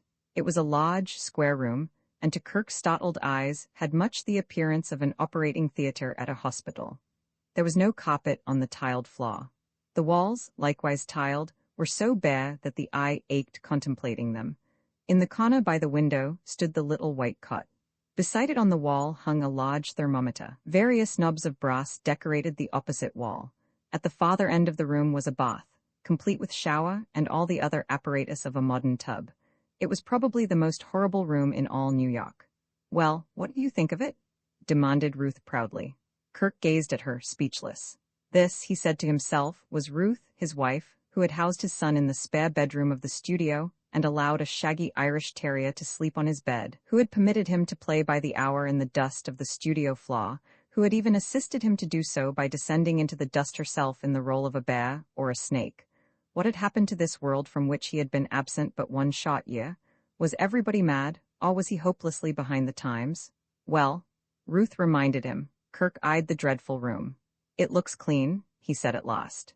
"It is clean," said the voice of Laura Delane Potter proudly behind him. She had followed them up the stairs to do the honors of the nursery, the center of her world. "It is essentially clean. There is not an object in that room which is not carefully sterilized night and morning with a weak solution of boric acid." "Even Mamie?" inquired Kirk. It had been his intention to be mildly jocular, but Mrs. Potter's reply showed him that in jest he had spoken the truth. "Certainly. Have you any idea, Kirk, of the number of germs there are on the surface of the human body? It runs into billions. She fixed him with her steely eye. You are at the present moment one mass of microbes. I sneaked through quarantine all right. To the adult, there is not so much danger in these microbes, provided he or she maintains a reasonable degree of personal cleanliness. That is why adults may be permitted to mix with other adults without preliminary sterilization. But in the case of a growing child, it is entirely different. No precaution is excessive. So, from below at this point, there came the sound of the front door bell. Ruth went to the landing and looked over the banisters. "That ought to be Bill and Mamie back from their drive," she said. The sound of a child's voice came to Kirk as he stood listening, and as he heard it all the old feeling of paternal pride and excitement, which had left him during his wanderings, swept over him like a wave. He reproached himself that, while the memory of Ruth had been with him during every waking moment of the past year, there had been occasions when that of William Bannister had become a little faded. He ran down the stairs. "Hello, Mamie," he said. "How are you? You're looking well." Mamie greeted him with the shy smile which was wont to cause such havoc in Steve's heart. "And who's this you've got with you?" "Mamie, you know you've no business going about with young men like this." "Who is he?" He stood looking at William Bannister, and William Bannister stood looking at him, Kirk smiling. William staring with the intense gravity of childhood and trying to place this bearded stranger among his circle of friends. He seemed to be thinking that the familiarity of the other's manner indicated a certain amount of previous acquaintanceship. "Watch that busy brain working," said Kirk. "He's trying to place me. It's all right, Bill, old man. It's my fault. I had no right to spring myself on you with 8 feet of beard. It isn't giving you a square deal. Never mind, it's coming off in a few minutes, never to return, and then, perhaps you'll remember that you've a father." "Farah!" shrieked William Bannister triumphantly, taking the cue with admirable swiftness. He leaped at Kirk, and Kirk swung him up in the air. It was quite an effort, for William Bannister had grown astonishingly in the past year. "Pop," said he firmly, as if resolved to prevent any possibility of mistake. "Daddy," he added, continuing to play upon the theme. He summed up. "You're my pop." Then, satisfied that this was final and that there could now be no chance for Kirk to back out of the contract, he reached out a hand and gave a tug at the beard which had led to all the confusion. "What's this?" "You may well ask," said Kirk. "I got struck that way because I left you and Mummy for a whole year. But now I'm back, I'm going to be allowed to take it off and give it away." "Whom shall I give it to? Steve? Do you think Steve would like it?" "Yes, you can go on pulling it. It won't break. On the other hand, I should just like to mention that it's hurting something fierce, my son. It's fastened on at the other end, you know." "Why?" "Don't ask me, that's the way it's built." William Bannister obligingly disentangled himself from the beard. "Where you been?" he inquired. "Miles and miles away. You know the Battery?" William Bannister nodded. "Well, a long way past that. First I took a ship and went ever so many miles. Then I landed and went ever so many more miles, with all sorts of beasts trying to bite pieces out of me." This interested William Bannister. "Tigers?" he inquired. I didn't actually see any tigers, but I expect they were sneaking round. There were mosquitoes, though. You know what a mosquito is? William nodded. Bumps, he observed crisply. That's right. You see this lump here, just above my mouth? Well, that's not a mosquito bite, that's my nose. But think of something about that size and you'll have some idea of what a mosquito bite is like out there. But why am I boring you with my troubles? Tell me all about yourself. You've certainly been growing. Whatever else you may have been doing while I've been away, I can hardly lift you. Has Steve taught you to box yet? At this moment he was aware that he had become the center of a small group. Looking round, he found himself gazing into a face so stiff with horror and disapproval that he was startled almost into dropping William. What could have happened to induce Mrs. Potter to look like that he could not imagine, but her expression checked his flow of light conversation as if it had been turned off with a switch. He lowered Bill to the ground. "What on earth's the matter?" he asked. "What has happened?" Without replying, Mrs. Potter made a gesture in the direction of the nursery, which had the effect of sending Mamie and her charge off again on the journey upstairs which Kirk's advent had interrupted. Bill seemed sorry to go, but he trudged sturdily on without remark. Kirk followed him with his eyes till he disappeared at the bend of the stairway. "What's the matter?" he repeated. "Are you mad, Kirk?" demanded Mrs. Potter in a tense voice. Kirk turned helplessly to Ruth. "You had better let me explain, Aunt Laura," she said. Of course Kirk couldn't be expected to know, poor boy. "You seem to forget that he has only this minute come into the house." Aunt Laura was not to be appeased. "That is absolutely no excuse. He has just left a ship where he cannot have failed to pick up bacilli of every description. He has himself only recently recovered from a probably infectious fever. He is wearing a beard, notoriously the most germ-ridden abomination in existence." Kirk started. He was not proud of his beard, but he had not regarded it as quite the pestilential thing which it seemed to be in the eyes of Mrs. Potter. "And he picks up the child," she went on, "hugs him, kisses him, and you say he could not have known better? Surely the most elementary common sense." "Aunt Laura," said Ruth. She spoke quietly, but there was a note in her voice which acted on Mrs. Potter like magic. Her flow of words ceased abruptly. It was a small incident, but it had the effect of making Kirk, grateful as he was for the interruption, somehow vaguely uneasy for a moment. It seemed to indicate some subtle change in Ruth's character, some new quality of hardness added to it. The Ruth he had left when he sailed for Columbia would, he felt, have been incapable of quelling her masterful aunt so very decisively and with such an economy of words. It suggested previous warfare, in which the elder woman had been subdued to a point where a mere exclamation could pull her up when she forgot herself. Kirk felt uncomfortable. He did not like these sudden discoveries about Ruth. "I will explain to Kirk," she said. "You go up and see that everything is right in the nursery." "And amazing spectacle?" Off went Mrs. Potter without another word. Ruth put her arm in Kirk's and led him off to the smoking room. "You may smoke a cigar while I tell you all about Bill," she said. Kirk lit a cigar, bewildered. It is always unpleasant to be the person to whom things have to be explained. "Poor old boy," Ruth went on. "You certainly are thin. But about Bill? I am afraid you are going to be a little upset about Bill, Kirk. Aunt Laura has no tact and she will make a speech on every possible occasion, but she was right just now. It really was rather dangerous, picking Bill up like that and kissing him." Kirk stared. "I don't understand. Did you expect me to wave my hand to him? Or would it have been more correct to bow?" "Don't be so satirical, Kirk, you wither me. No, seriously, you really mustn't kiss Bill. I never do. Nobody does." "What?" "I dare say it sounds ridiculous to you, but you were not here when he was so ill and nearly died. You remember what I was telling you at the dock, about giving Whiskers away? Well, this is all part of it. After what happened I feel, like Aunt Laura, that we simply can't take too many precautions. You saw his nursery. Well, it would be simply a waste of money giving him a nursery like that if he was allowed to be exposed to infection when he was out of it. And I am supposed to be infectious? Not more than anybody else. There's no need to be hurt about it. It's just as much a sacrifice for me. So nobody makes a fuss over Bill now, is that it?" "Well, no, not in the way you mean. Pretty dreary outlook for the kid, isn't it? It's all for his good." "What a ghastly expression."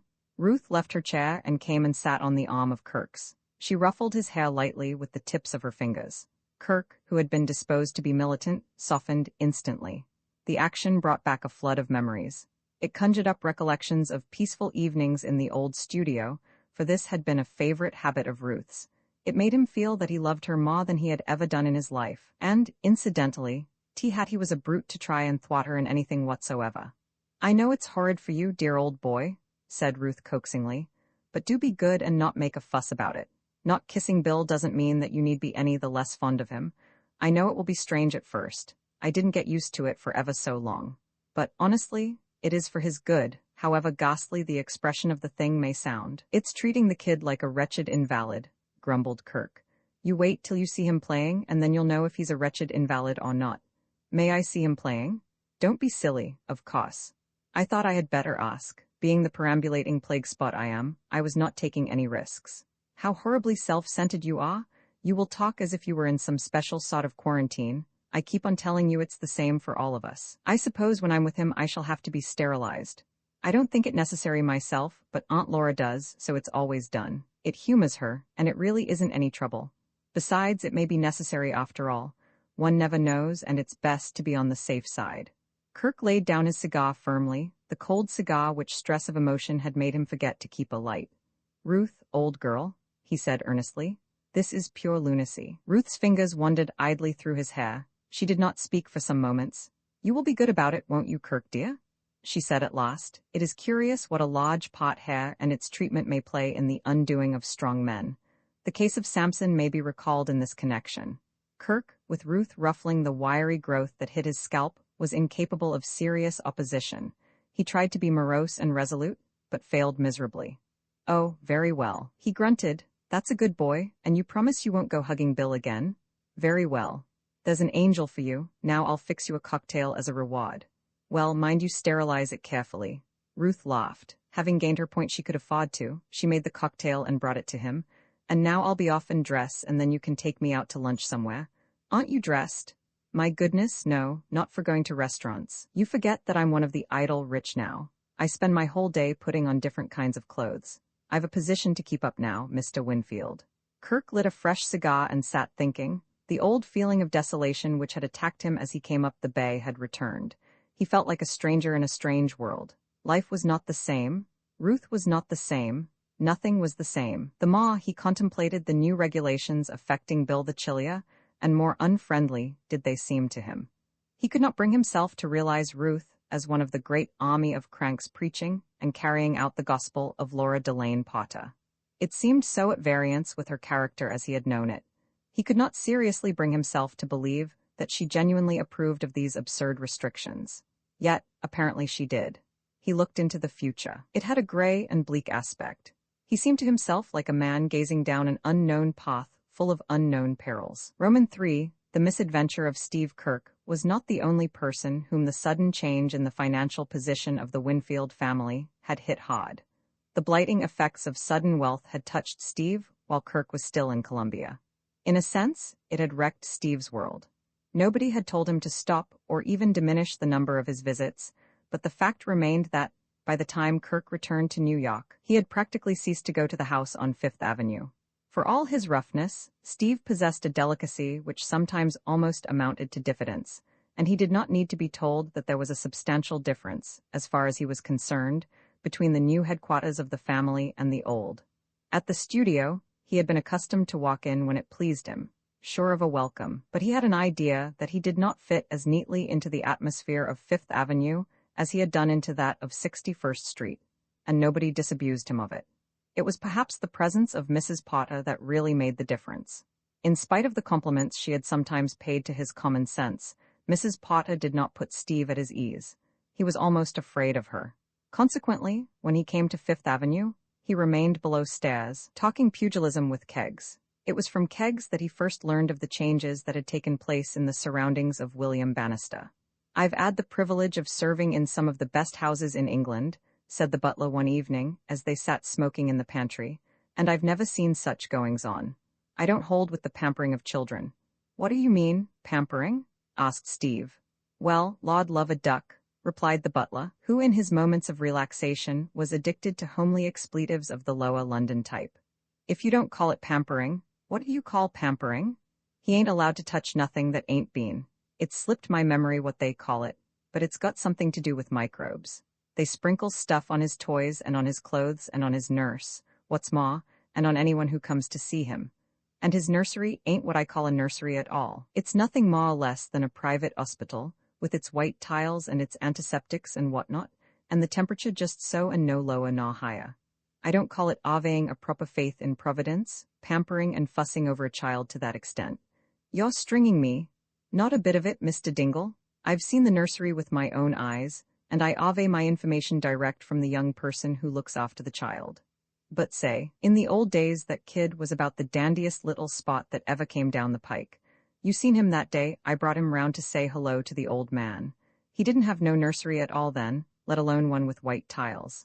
I've seen him come up off the studio floor looking like a coon with the dust. And Miss Ruth tickled to see him like that too. For the love of Mike, what's come to her?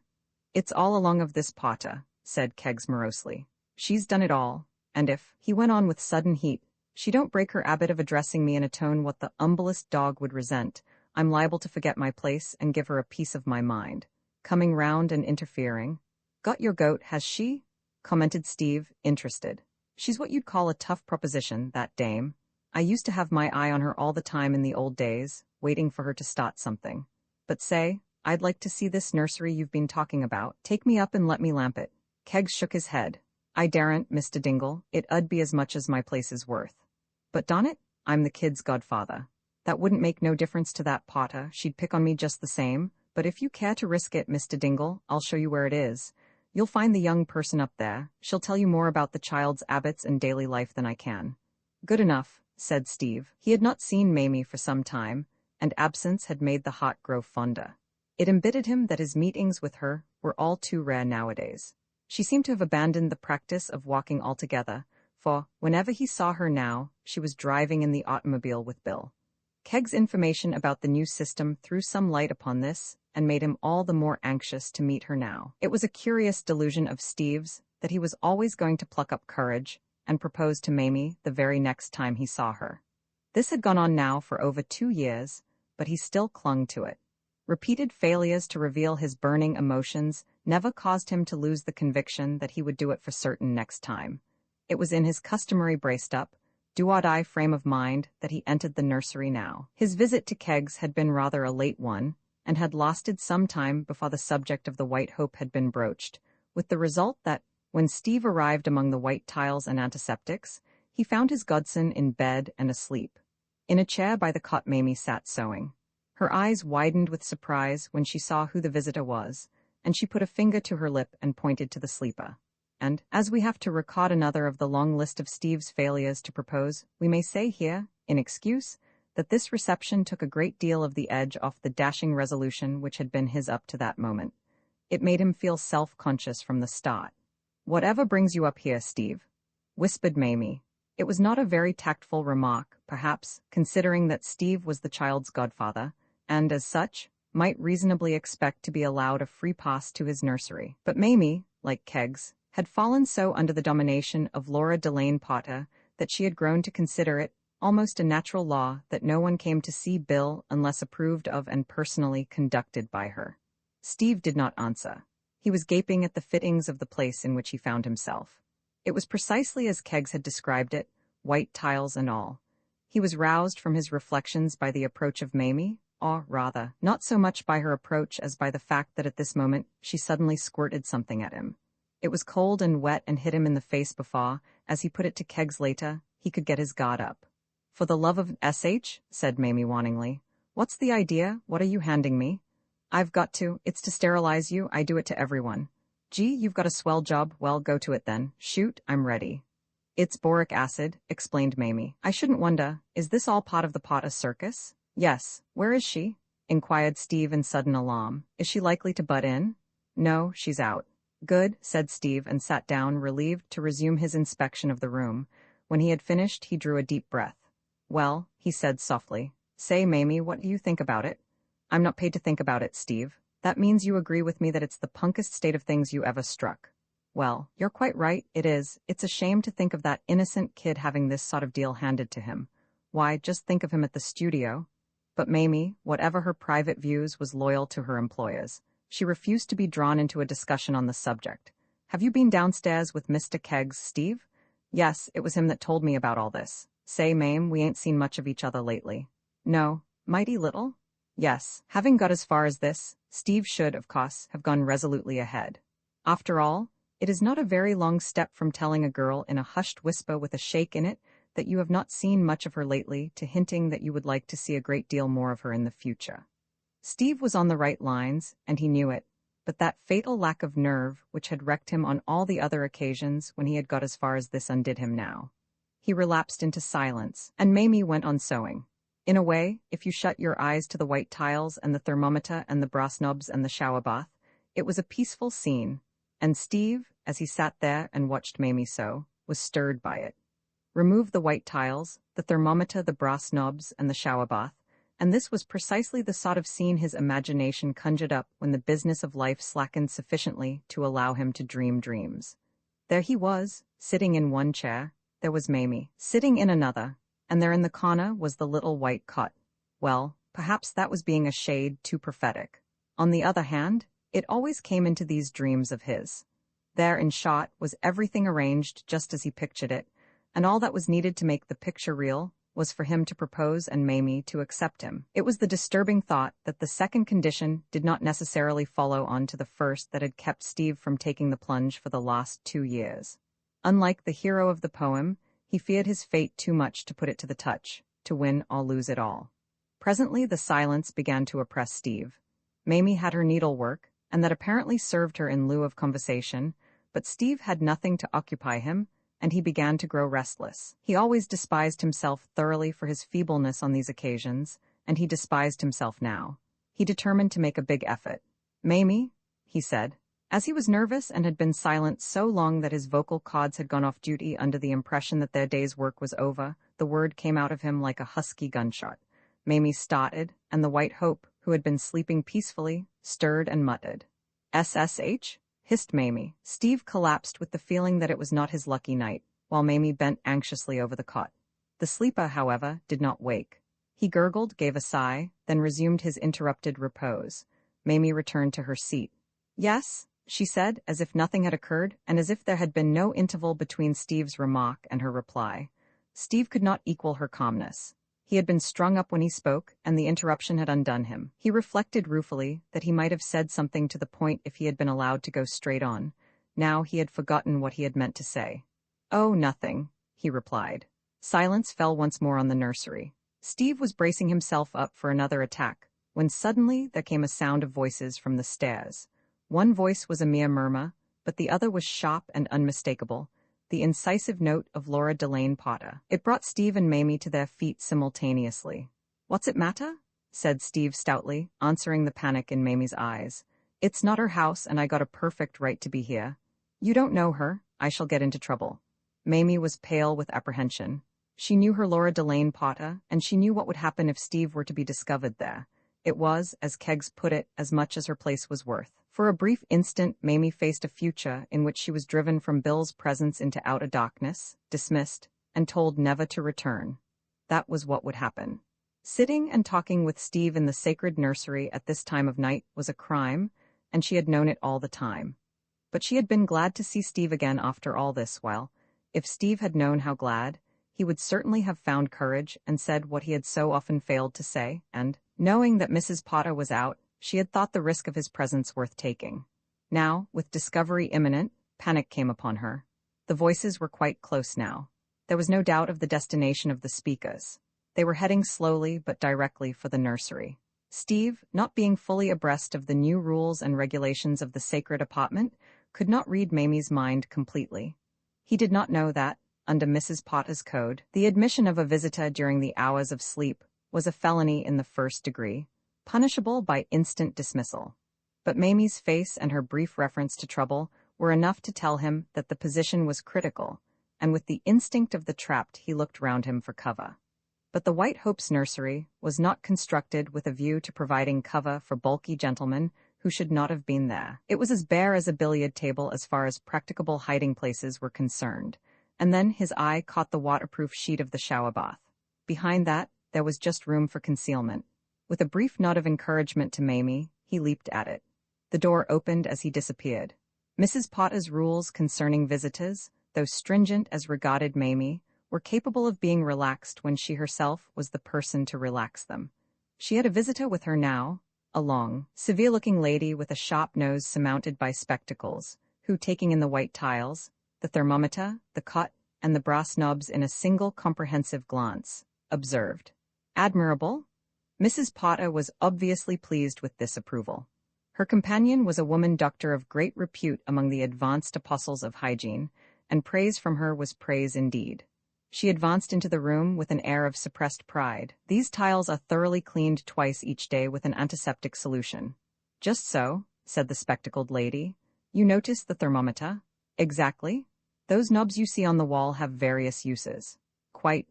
They examined the knobs with an air of profound seriousness, Mrs. Potter erect and complacent, the other leaning forward and peering through her spectacles. Mamie took advantage of their backs and turned to cast a hurried glance at the waterproof curtain. It was certainly an admirable screen. No sign of Steve was visible, but nevertheless she did not cease to quake. This, said Mrs. Potter, controls the heat. This, and this are for the ventilation. Just so, said the doctor. And this, of course, is for the shower bath, I understand? And extending a firm finger, she gave the knob a forceful push. Mrs. Potter nodded. That is the cold shower, she said. This is the hot. It is a very ingenious arrangement, one of Malcolmson's patents. There is a regulator at the side of the bath, which enables the nurse to get just the correct temperature. I will turn on both, and then. It was as Mrs. Potter's hand was extended toward the knob that the paralysis which terror had put upon Mamie relaxed its grip. She had stood by without a movement while the cold water splashed down upon the hidden Steve. Her heart had ached for him, but she had not stirred. But now, with the prospect of allowing him to be boiled alive before her, she acted. It is generally only on the stage that a little child comes to the rescue of adults at critical moments, but William Bannister was accorded the opportunity of doing so off it. It happened that at the moment of Mrs. Potter's entry Mamie had been standing near his cot, and she had not moved since. The consequence was that she was within easy reach of him, and, despair giving her what in the circumstances amounted to a flash of inspiration, she leaned quickly forward, even as Mrs. Potter's finger touched the knob, and gave the round head on the pillow a rapid push. William Bannister sat up with a grunt, rubbed his eyes, and, seeing strangers, began to cry. It was so obvious to Mrs. Potter and her companion, both from the evidence of their guilty consciences and the look of respectful reproach on Mamie's face, that the sound of their voices had disturbed the child, that they were routed from the start. "Oh, dear me, he is awake," said the lady doctor. "I am afraid we did not lower our voices," added Mrs. Potter. "And yet William is usually such a sound sleeper. Perhaps we had better?" "Just so," said the doctor. "Go downstairs while the nurse gets him off to sleep again." "Quite." The door closed behind them. "Oh, Steve," said Mamie. The White Hope had gone to sleep again with the amazing speed of childhood, and Mamie was looking pityingly at the bedraggled object which had emerged cautiously from behind the waterproof. "I got mine," muttered Steve ruefully. "You ain't got a towel anywhere, have you, Mame?" Mamie produced a towel and watched him apologetically as he attempted to dry himself. "I'm so sorry, Steve. Cut it out. It was my fault. I oughtn't to have been there. Say, it was a bit of luck the kid waking just then." "Yes," said Mamie. "Observe the tricks that conscience plays us." If Mamie had told Steve what had caused William to wake, he would certainly have been so charmed by her presence of mind, exerted on his behalf, to save him from the warm fate which Mrs. Potter's unconscious hand had been about to bring down upon him, that he would have forgotten his diffidence then and there, and, as the poet has it, have eased his bosom of much perilous stuff. But conscience would not allow Mamie to reveal the secret. Already she was suffering the pangs of remorse for having, in however good a cause, broken her idol's rest with a push that might have given the poor lamb a headache. She could not confess the crime even to Steve. And if Steve had had the pluck to tell Mamie that he loved her, as he stood before her dripping with the water which he had suffered in silence rather than betray her, she would have fallen into his arms. For Steve at that moment had all the glamour for her of the self-sacrificing hero of a moving picture film. He had not actually risked death for her, perhaps, but he had taken a sudden cold shower bath without a murmur, all for her. Mamie was thrilled. She looked at him with the gleaming eyes of devotion. But Steve, just because he knew that he was wet and fancied that he must look ridiculous, held his peace. And presently, his secret still locked in his bosom, and his collar sticking limply to his neck, he crept downstairs, avoiding the society of his fellow man, and slunk out into the night where, if there was no Mamie, there were, at any rate, dry clothes. Roman IV, the widening gap, the new life hit Kirk as a wave hits a bather, and like a wave, swept him off his feet, choked him, and generally filled him with a feeling of discomfort. He should have been prepared for it, but he was not. He should have divined from the first that the money was bound to produce changes other than a mere shifting of headquarters from 61st Street to Fifth Avenue. But he had deluded himself at first with the idea that Ruth was different from other women, that she was superior to the artificial pleasures of the society, which is distinguished by the big S. In a moment of weakness, induced by hair ruffling, he had given in on the point of the hygienic upbringing of William Bannister.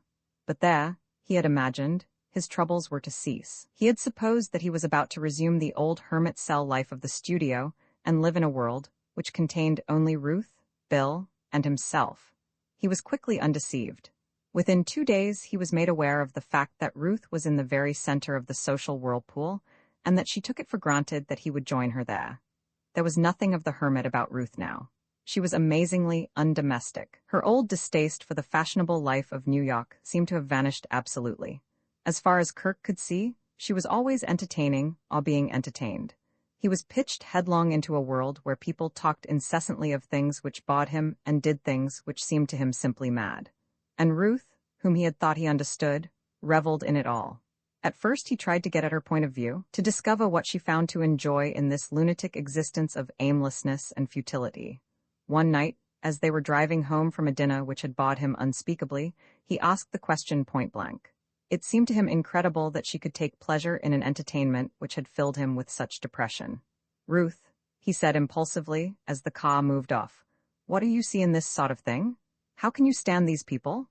What have you in common with them? Poor old Kirk, I know you hated it tonight, but we shan't be dining with the Baileys every night." Bailey Bannister had been their host on that occasion, and the dinner had been elaborate and gorgeous.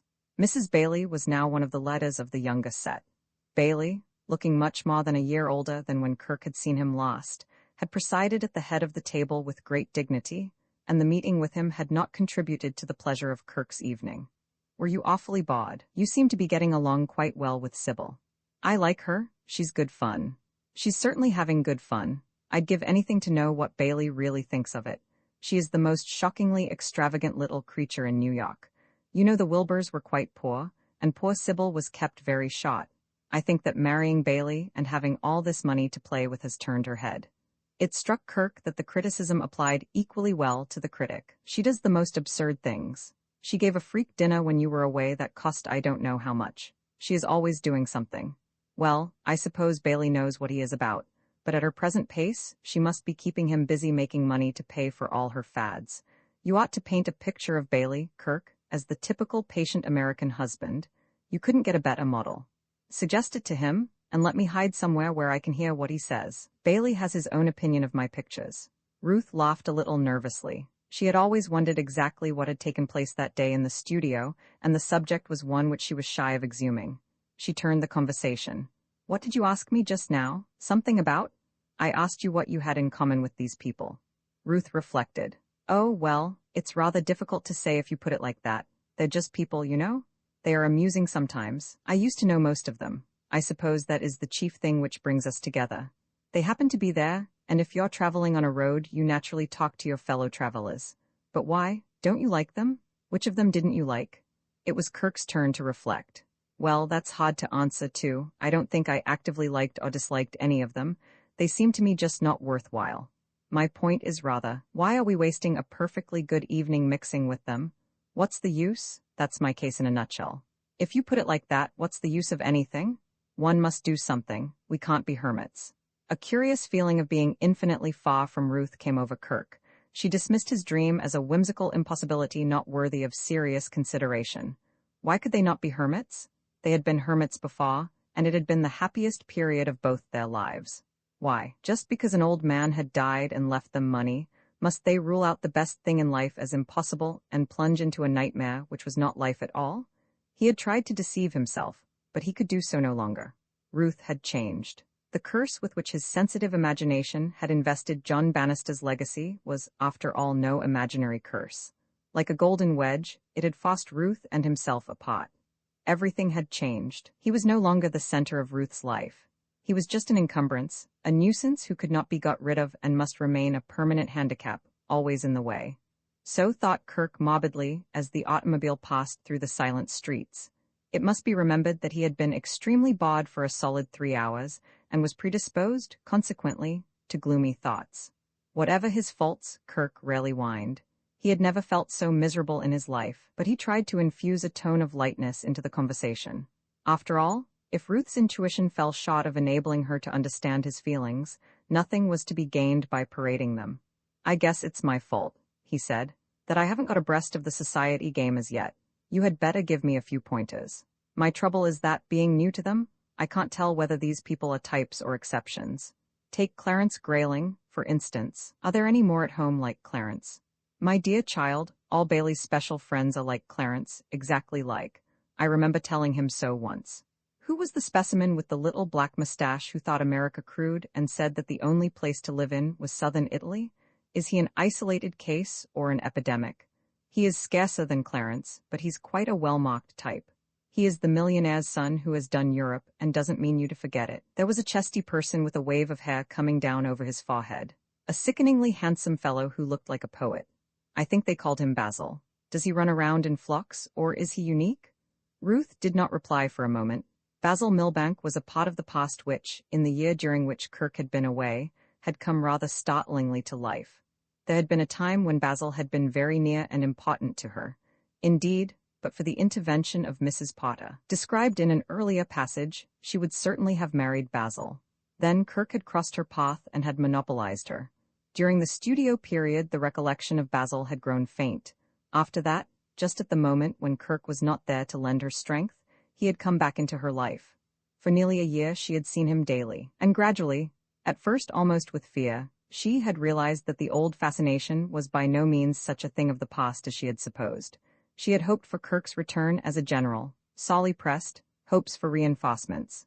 With Kirk at her side, she felt Basil would slip back into his proper place in the scheme of things. And behold, Kirk had returned, and still the tension remained unrelaxed, for Kirk had changed. After the first day, she could not conceal it from herself. That it was she who had changed did not present itself to her as a possible explanation of the fact that she now felt out of touch with her husband. All she knew was that they had been linked together by bonds of sympathy, and were so no longer. She found Kirk dull. She hated to admit it, but the truth forced itself upon her. He had begun to bore her. She collected her thoughts and answered his question. "Basil Milbank? Oh, I should call him unique." She felt a wild impulse to warn him, to explain the real significance of this man, whom he classed contemptuously with Clarence Grayling and that absurd little Dana Ferris as somebody of no account. She wanted to cry out to him that she was in danger and that only he could help her. But she could not speak, and Kirk went on in the same tone of half-tolerant contempt. "Who is he?" She controlled herself with an effort and answered indifferently. "Oh, Basil?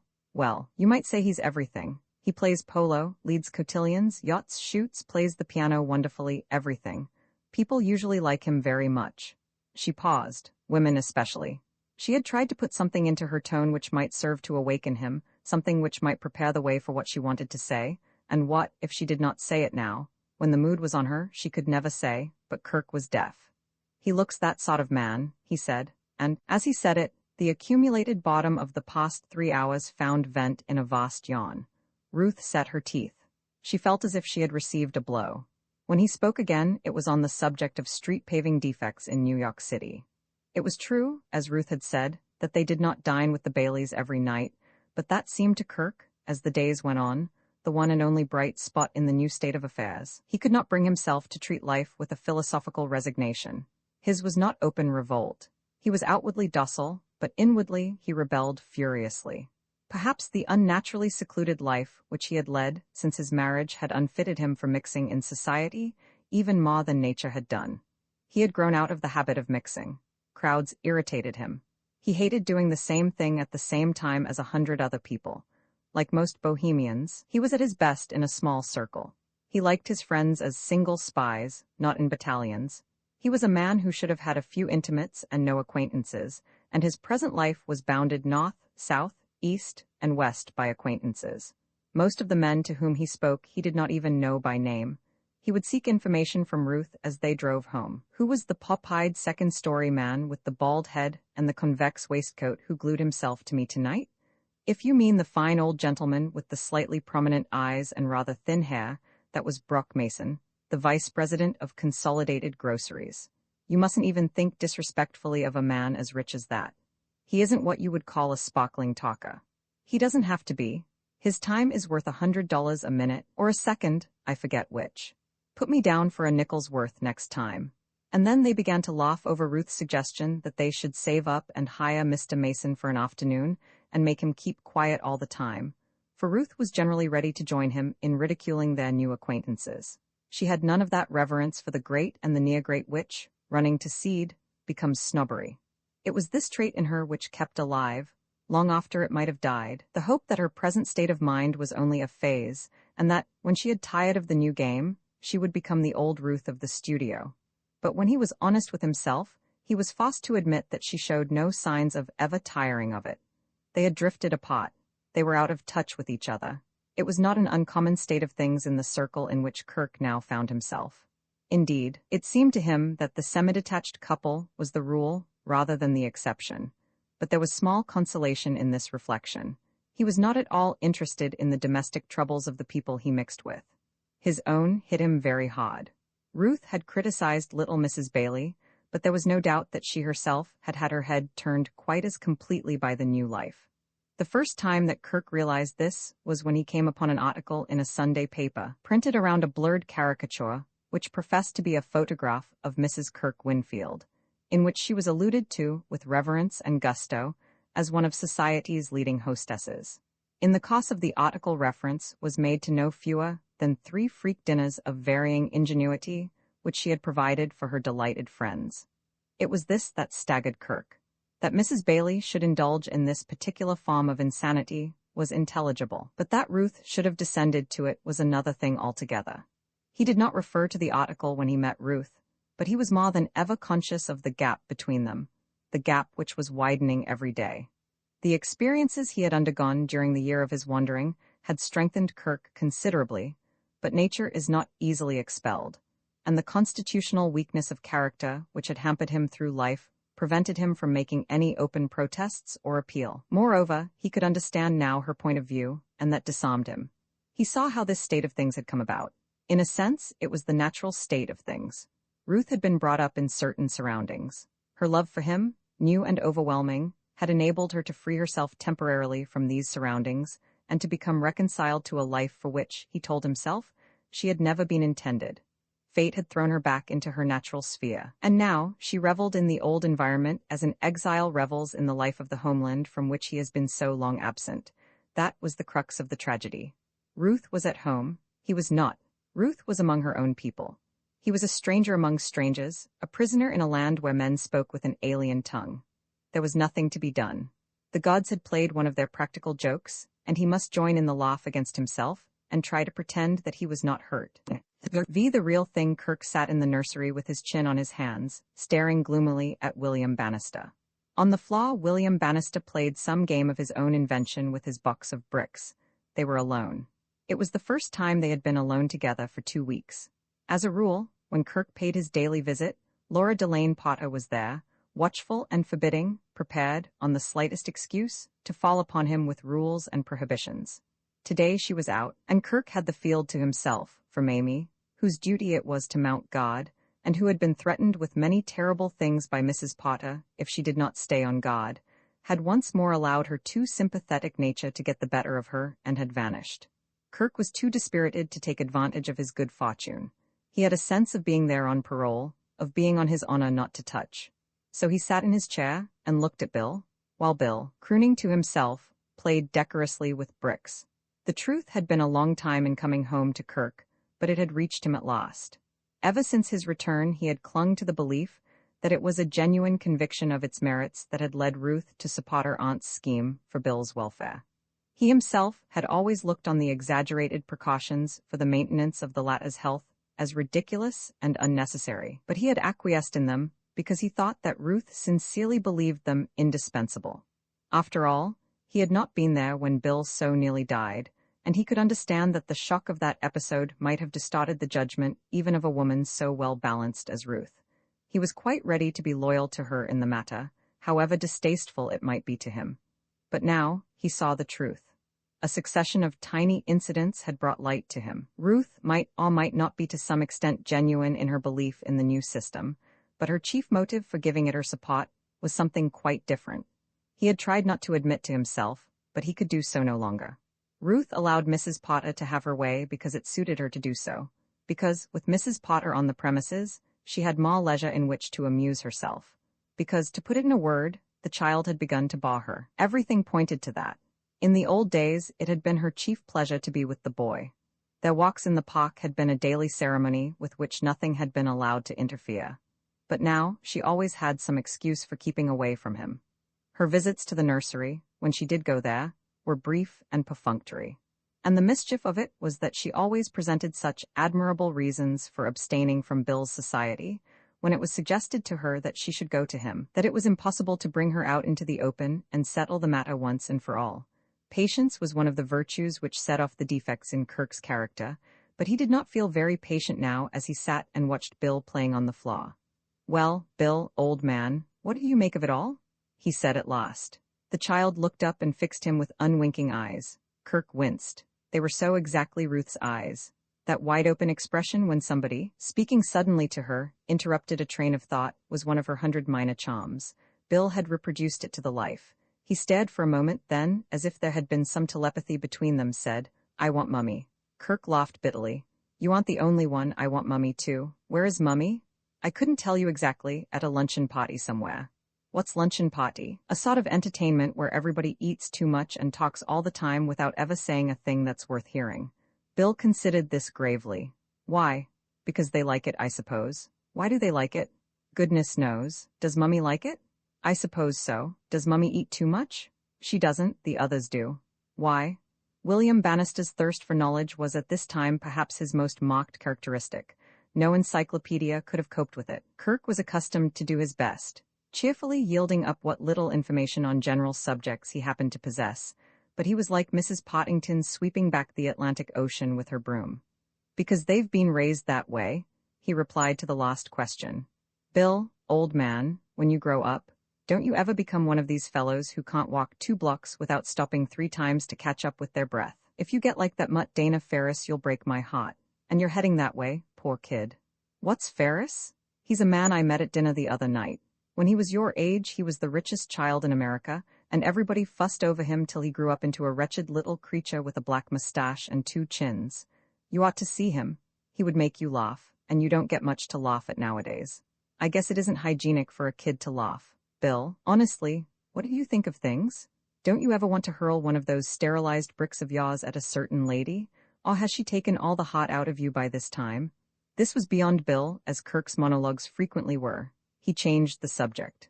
"I wish I had a cat," he said, by way of starting a new topic. "Well, why haven't you a cat? Why haven't you a dozen cats if you want them?" "I asked Auntie Laura could I have a cat, and she said, certainly not. Cats are unhygienic." "What's that?" "It's what your Aunt Laura might think a cat was, or did she say pestilential?" "I don't remember. But she wouldn't let you have one. Mamie said a cat might scratch me." "Well, you wouldn't mind that?" said Kirk anxiously. He had come to be almost morbidly on the lookout for evidence which might go to prove that this cotton-wool existence was stealing from the child the birthright of courage, which was his from both his parents. Much often depends on little things, and if Bill had replied in the affirmative to the question, it would probably have had the result of sending Kirk there, and then raging through the house, conducting a sort of war of independence. The only thing that had kept him from doing so before was the reflection that Mrs. Potter's system could not be definitely taxed with any harmful results. But his mind was never easy. Every day found him still nervously on the alert for symptoms. Bill soothed him now by answering no in a very decided voice. All well so far, but it had been an anxious moment. It seemed incredible to Kirk that the life he was leading should not in time turn the child into a whimpering bundle of nerves. His conversations with Bill were, as a result, a sort of spiritual parallel to the daily taking of his temperature with the thermometer. Sooner or later, he always led the talk round to some point where Bill must make a definite pronouncement, which would show whether or not the insidious decay had begun to set in. So far all appeared to be well. In earlier conversations Bill, subtly questioned, had stoutly maintained that he was not afraid of Indians, dogs, pirates, mice, cows, June bugs, or noises in the dark. He had even gone so far as to state that if an Indian chief found his way into the nursery Bill, would chop his head off. The most exacting father could not have asked more. And yet Kirk was not satisfied. He remained uneasy. It so happened that this afternoon Bill, who had had hitherto to maintain his reputation for intrepidity entirely by verbal statements, was afforded an opportunity of providing a practical demonstration that his heart was in the right place. The game he was playing with the bricks was one that involved a certain amount of running about with a puffing accompaniment of a vaguely equine nature. And while performing this part of the program, he chanced to trip. He hesitated for a moment, as if uncertain whether to fall or remain standing, then did the farmer with a most emphatic bump. He scrambled up, stood looking at Kirk with a twitching lip, then gave a great gulp, and resumed his trotting. The whole exhibition of indomitable heroism was over in half a minute, and he did not even bother to wait for applause. The effect of the incident on Kirk was magical. He was in the position of an earnest worshipper who, tortured with doubts, has prayed for a sign. This was a revelation. A million anti-Indian statements, however resolute, were nothing to this. This was the real thing. Before his eyes, this superchild of his had fallen in a manner which might quite reasonably have led to tears, which would, Kirk felt sure, have produced bellows of anguish from every other child in America. And what had happened? Not a moan. No, sir, not one solitary cry. Just a gulp which you had to strain your ears to hear, and which, at that, might have been a mere taking in of breath such as every athlete must do, and all was over. This child of his was the real thing. It had been proved beyond possibility of criticism. There are moments when a man on parole forgets his promise. All thought of rules and prohibitions went from Kirk. He rose from his seat, grabbed his son with both hands, and hugged him. We cannot even begin to estimate the number of bacilli which must have rushed, whooping with joy, on to the unfortunate child. Under a microscope, it would probably have looked like an old home week. And Kirk did not care. He simply kept on hugging. That was the sort of man he was, thoroughly heartless. "Bill, you're great," he cried. Bill had been an amazed party to the incident. Nothing of this kind had happened to him for so long that he had forgotten there were children to whom this sort of thing did happen. Then he recollected a similar encounter with a bearded man down in the hall when he came in one morning from his ride in the automobile.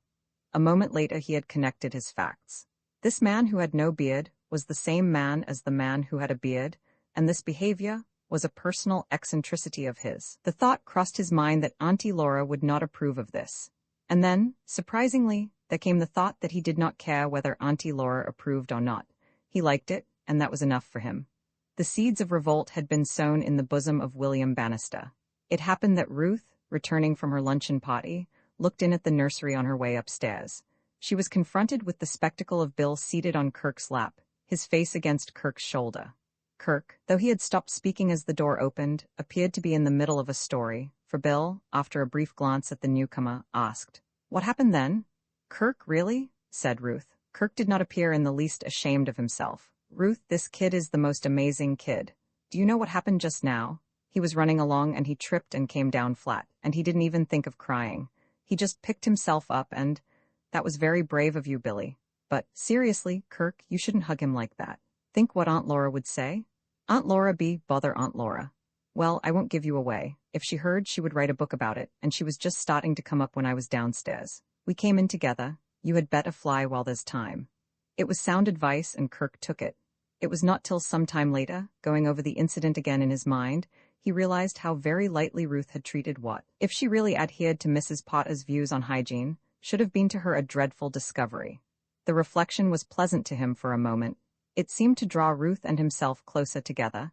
Then he saw the reverse side of it. If Ruth did not really believe in this absurd hygienic nonsense, why had she permitted it to be practiced upon the boy? There was only one answer, and it was the one which Kirk had already guessed at. She did it because it gave her more freedom, because it bought her to look after the child herself, because she was not the same Ruth he had left at the studio when he started with Hank Jardine for Columbia. The outcast's 3 months of his new life had gone by before Kirk awoke from the stupor which had gripped him as the result of the general upheaval of his world. Ever since his return from Columbia, he had honestly been intending to resume his painting and, attacking it this time in a businesslike way, to try to mold himself into the semblance of an efficient artist.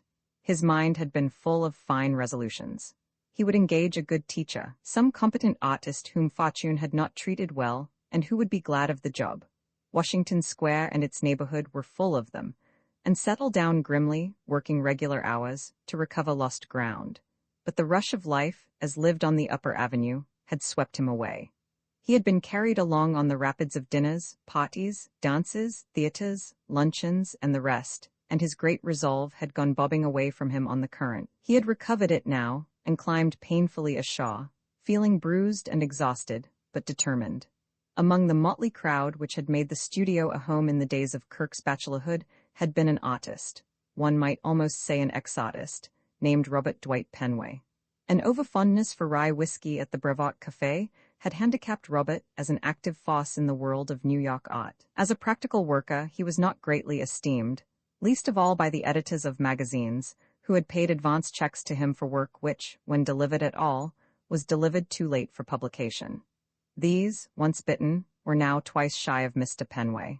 They did not deny his great talents, which were, indeed, indisputable, but they were fixed in their determination not to make use of them.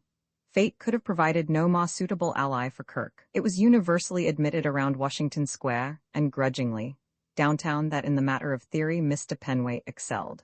He could teach to perfection what he was too erratic to practice. Robert Dwight Penway, run to earth one sultry evening in the Brevoort, welcomed Kirk as a brother, as a rich brother.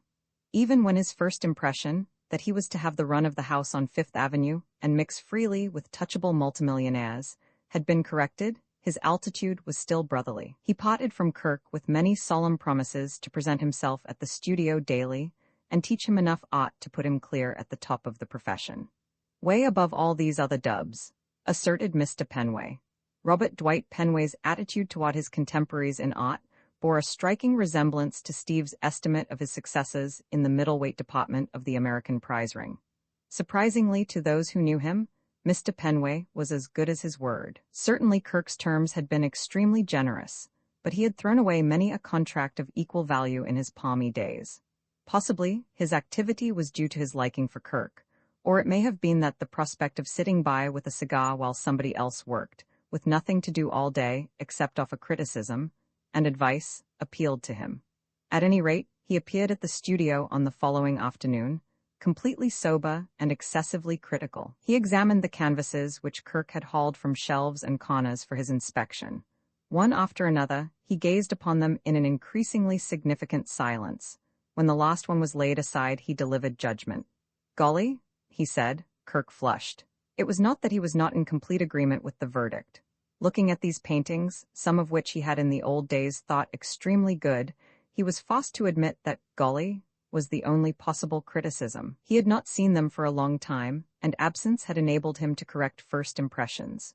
Moreover, something had happened to him, causing him to detect flaws where he had seen only merits. Life had sharpened his powers of judgment. He was a grown man looking at the follies of his youth. "Burn them?" said Mr. Penway, lighting a cigar with the air of one restoring his tissues after a strenuous ordeal. "Burn the lot, they're awful. Darned amateur nightmares. They offend the eye. Cast them into a burning, fiery furnace." Kirk nodded. The criticism was just, it erred if at all on the side of mildness. Certainly something had happened to him since he perpetrated those daubs. He had developed. He saw things with new eyes. "I guess I had better start writin' again at the beginning," he said.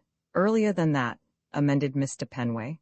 So Kirk settled down to a routine of hard work, and so doing, drove another blow at the wedge which was separating his life from Ruth's. There were days now when they did not meet at all, and others when they saw each other for a few short moments in which neither seemed to have much to say. Ruth had made a perfunctory protest against the new departure. "Really," she said, "it does seem absurd for you to spend all your time down at that old studio. It isn't as if you had to. But of course, if you want to," and she had gone on to speak of other subjects. It was plain to Kirk that his absence scarcely affected her. She was still in the rapids, and every day carried her father away from him. It did not hurt him now. A sort of apathy seemed to have fallen on him. The old days became more and more remote.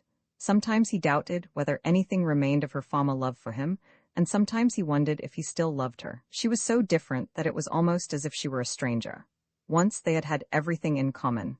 Now it seemed to him that they had nothing, not even Bill. He did not brood upon it. He gave himself no time for that. He worked doggedly on under the blasphemous but efficient guidance of Mr. Penway. He was becoming a man with a fixed idea, the idea of making good. He began to make headway. His beginnings were small, but practical. He no longer sat down when the spirit moved him to dash off vague masterpieces, which might turn into something quite unexpected on the road to completion. He snatched at anything definite that presented itself.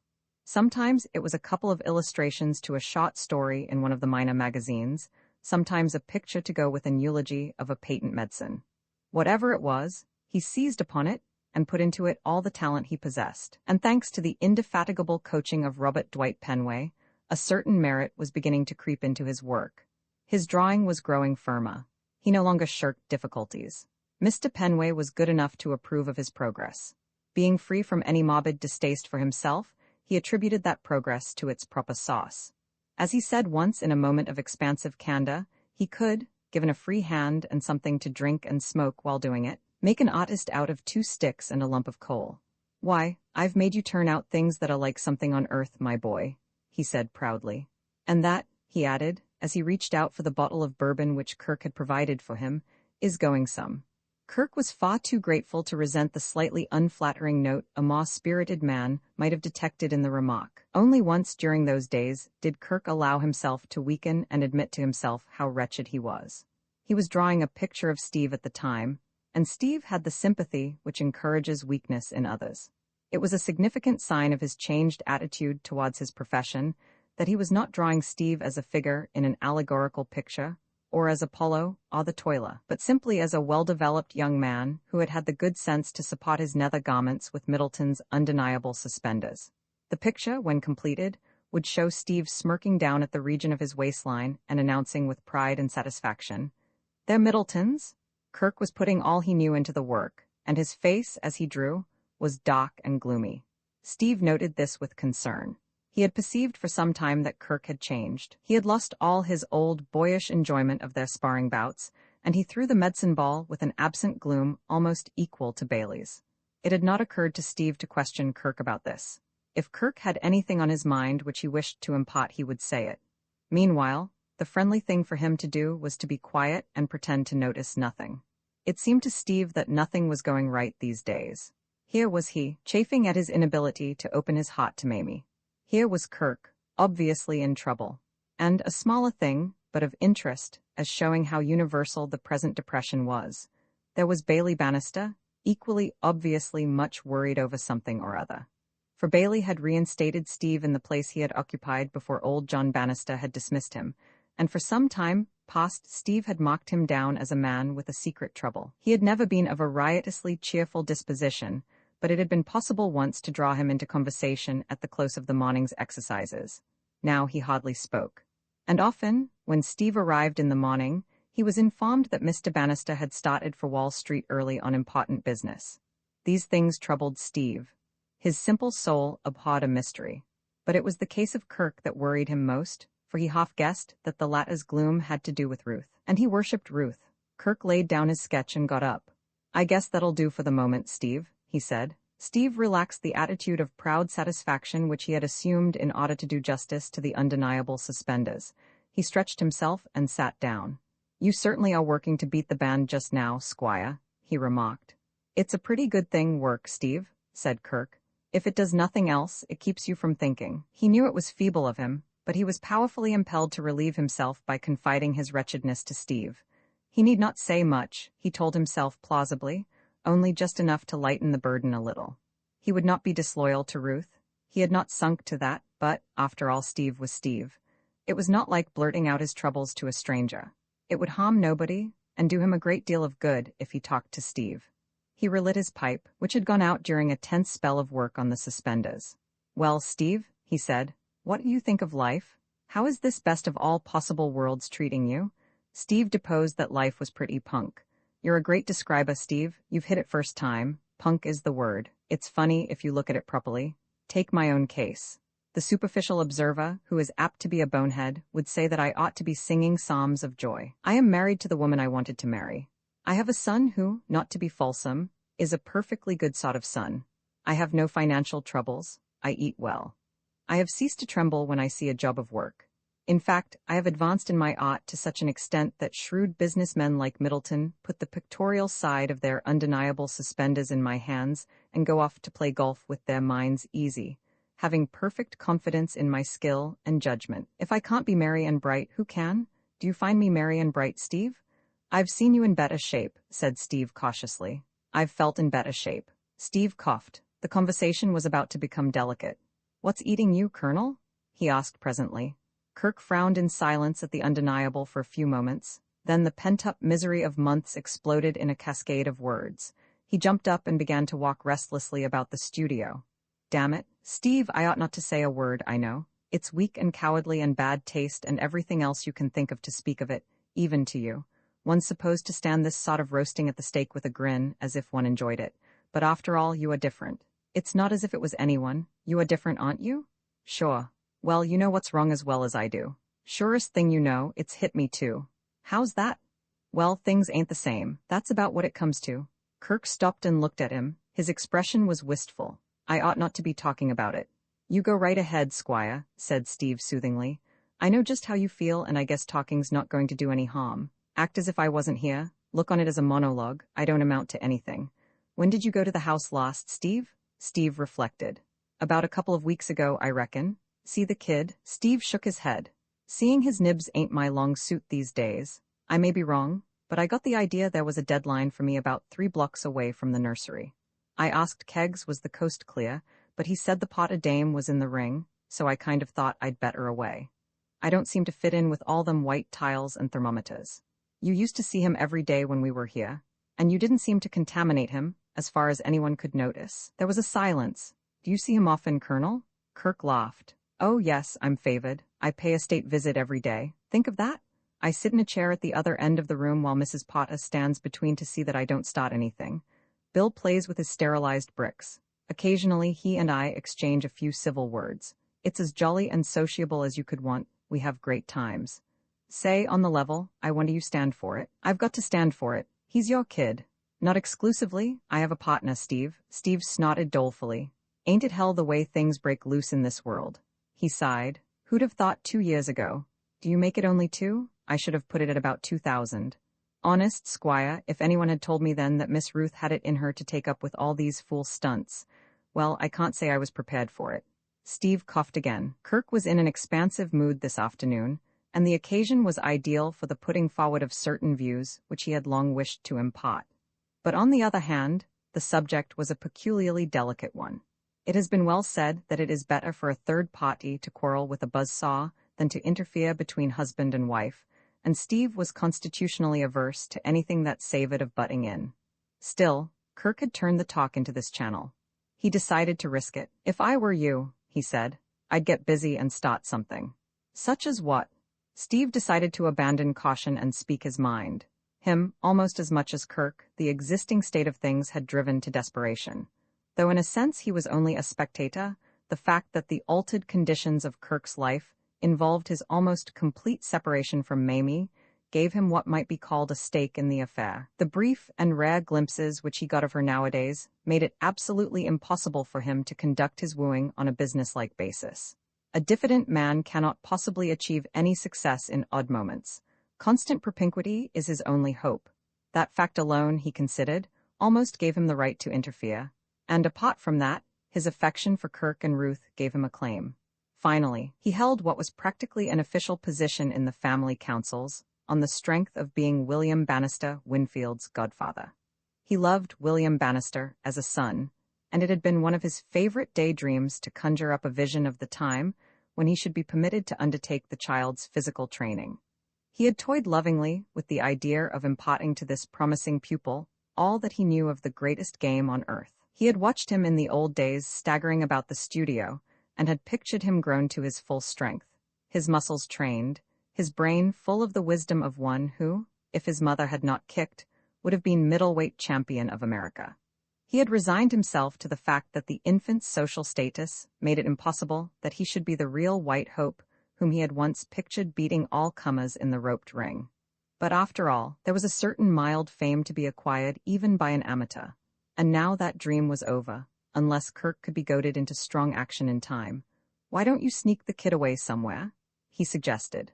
Why don't you go right in at them and say, it's my kid, and I'm going to take him away into the country out of all this white tile stuff, and let him roll in the mud same as he used to. Why say, there's that shack of yours in Connecticut, just made for it. That kid would have the time of his life there. You think that's the solution, do you, Steve? I'm dead sure it is. Steve's voice became more and more enthusiastic as the idea unfolded itself. Why, it ain't only the kid I'm thinking of. There's Miss Ruth. Say, you don't mind me pulling this line of talk. Go ahead, I began it. What about Miss Ruth? Well, you know just what's the matter with her. She's let this society game run away with her. I guess she started it because she felt lonesome when you were away, and now it's got her and she can't drop it. All she wants is a jolt. It would slow her up and show her just where she was. She's asking for it. One good, snappy jolt would put the whole thing right. And this thing of jerking the kid away to Connecticut would be the right dope, believe me. Kirk shook his head. It wouldn't do, Steve. It isn't that I don't want to do it, but one must play to the rules. I can't explain what I mean. I can only say it's impossible. Let's think of a parallel case. When you were in the ring, there must have been times when you had a chance of hitting your man low.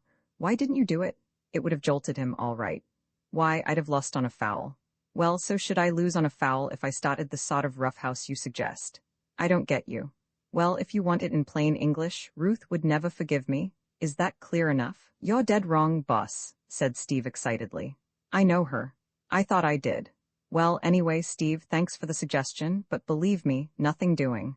And now, if you feel like it, I wish you would resume your celebrated imitation of a man exulting over the fact that he is wearing Middleton's Undeniable. There isn't much more to do, and I should like to get through with it today, if possible. There, hold that pose. It's exactly right. The honest man gloating over his suspenders. You ought to go on the stage, Steve. Romans 7, cutting the tangled. Not there are some men whose mission in life, it appears to be to go about the world creating crises in the lives of other people. When there is thunder in the air, they precipitate the thunderbolt. Bailey Bannister was one of these. He meant extraordinarily well, but he was a dangerous man for that very reason, and in a properly constituted world would have been segregated or kept under supervision. He would not leave the tangled lives of those around him to adjust themselves. He blended in and tried to help. He nearly always produced a definite result, but seldom the one at which he aimed. That he should have interfered in the affairs of Ruth and Kirk at this time was, it must be admitted, unselfish of him, for just now he was having troubles of his own on a somewhat extensive scale. His wife's extravagance was putting a strain on his finances, and he was faced with the choice of checking her or increasing his income. Being very much in love, he shrank from the former task and adopted the other way out of the difficulty. It was this that had led to the change in his manner noticed by Steve. In order to make more money, he had had to take risks, and only recently had he begun to perceive how extremely risky these risks were. For the first time in its history, the firm of Bannister was making first-hand acquaintance with frenzied finance. It is, perhaps, a little unfair to lay the blame for this entirely at the door of Bailey's Sybil. Her extravagance was largely responsible, but Bailey's newly found freedom was also a factor in the developments of the firm's operations. If you keep a dog with a high sense of his abilities and importance, tied up and muzzled for a length of time, and then abruptly set it free, the chances are that it will celebrate its freedom. This had happened in the case of Bailey. Just as her father's money had caused Ruth to plunge into a whirl of pleasures which she did not really enjoy, merely for the novelty of it, so the death of John Bannister and his own consequent accession to the throne had upset Bailey's balance and embarked him on an orgy of speculation quite foreign to his true nature. All their lives Ruth and Bailey had been repressed by their father, and his removal had unsteadied them. Bailey, on whom the shadow of the dead man had pressed particularly severely, had been quite intoxicated by sudden freedom. He had been a cipher in the firm of Bannister and Son. In the firm of Bannister and Co., he was an untrammeled despot. He did that which was right in his own eyes, and there was no one to say him nay. It was true that veteran members of the firm, looking in the glass, found white hairs where no white hairs had been and wrinkles on foreheads which, under the solid rule of old John Bannister, had been smooth, but it would have taken more than these straws to convince Bailey that the wind which was blowing was an ill wind. He had developed in a day the sublime self-confidence of a young Napoleon. He was all dash and enterprise, the hurricane fighter of Wall Street. With these private interests to occupy him, it is surprising that he should have found time to take the affairs of Ruth and Kirk in hand. But he did. For some time, he had watched the widening gulf between them with pained solicitude. He disliked Kirk personally, but that did not influence him. He conceived it to be his duty to suppress private prejudices. Duty seemed to call him to go to Kirk's aid and smooth out his domestic difficulties. What urged him to this cause more than anything else was Ruth's growing intimacy with Basil Milbank. For, in the period which had elapsed since the conversation recorded earlier in the story, when Kirk had first made the other's acquaintance, the gifted Basil had become a very important and menacing figure in Ruth's life. To Ruth, as to most women, his gifts were his attraction. He danced well, he talked well, he did everything well. He appealed to a side of Ruth's nature which Kirk scarcely touched, a side which had only come into prominence in the last year. His manner was admirable. He suggested sympathy without expressing it. He could convey to Ruth that he thought her a misunderstood and neglected wife while talking to her about the weather. He could make his own knight-errant attitude toward her perfectly plain without saying a word, merely by playing soft music to her on the piano, for he had the gift of saying more with his fingertips than most men could have said in a long speech carefully rehearsed. Kirk's inability to accompany Ruth into her present life had given Basil his chance. Into the gap which now lay between them he had slipped with a smooth neatness born of experience. Bailey hated Basil. Men, as a rule, did, without knowing why. Basil's reputation was shady without being actually bad. He was a suspect who had never been convicted. New York contained several husbands who eyed him askance, but could not verify their suspicions, and the apparent hopelessness of ever doing so made them look on Basil as a man who had carried smoothness into the realms of fine art. He was considered too gifted to be wholesome. The men of his set, being for the most part amiably stupid, resented his cleverness. Bailey, just at present, was feeling strongly on the subject of Basil. He was at that stage of his married life when he would have preferred his Sybil to speak civilly to no other man than himself. And only yesterday, Sybil had come to him to inform him with obvious delight that Basil Milbank had invited her to join his yacht party for a lengthy voyage. This had stung Bailey. He was not included in the invitation. The whole affair struck him as sinister. It was true that Sybil had never shown any sign of being fascinated by Basil, but he told himself there was no knowing. He forbade Sybil to accept the invitation. To soothe her disappointment, he sent her off then and there to Tiffany's with a roving commission to get what she liked. For Bailey, the stern, strong man, the man who knew when to put his foot down, was no tyrant. But he would have been indignant at the suggestion that he had bribed Sybil to refuse Basil's invitation. One of the arguments which Sybil had advanced in the brief discussion which had followed the putting down of Bailey's foot had been that Ruth had been invited and accepted, so why should not she? Bailey had not replied to this. It was at this point of the proceedings that the Tiffany motive had been introduced, but he had not forgotten it. He thought it over, and decided to call upon Ruth. He did so. It was unfortunate that the nervous strain of being the Napoleon of Wall Street had had the effect of increasing to a marked extent the portentousness of Bailey's always portentous manner. Ruth rebelled against it. There was an insufferable suggestion of ripe old age and fatherliness in his attitude which she found irritating in the extreme. All her life she had chafed at authority, and now, when Bailey set himself up as one possessing it, she showed the worst side of herself to him. He struck this unfortunate note from the very beginning. "Ruth," he said, "I wish to speak seriously to you." Ruth looked at him with hostile eyes but did not speak. He did not know it, poor man, but he had selected an exceedingly bad moment for his lecture. It so happened that, only half an hour before, she and Kirk had come nearer to open warfare than they had ever come. It had come about in this way. Kirk had slept badly the night before, and, as he lay awake in the small hours, his conscience had troubled him. Had he done all that it was in him to do to bridge the gap between Ruth and himself? That was what his conscience had wanted to know. The answer was in the negative. On the following day, just before Bailey's call, he accordingly sought Ruth out, and, rather nervously, for Ruth made him feel nervous nowadays, suggested that he and she and William Bannister should take the air in each other's company and go and feed the squirrels in the park. Ruth declined. It is possible that she declined somewhat curtly. The day was close and oppressive, and she had a headache and a general feeling of ill will toward her species. Also, in her heart, she considered that the scheme proposed smacked too much of Sunday afternoon domesticity in Brooklyn. The idea of papa, mamma, and babies spotting together in a public park offended her sense of the social proprieties.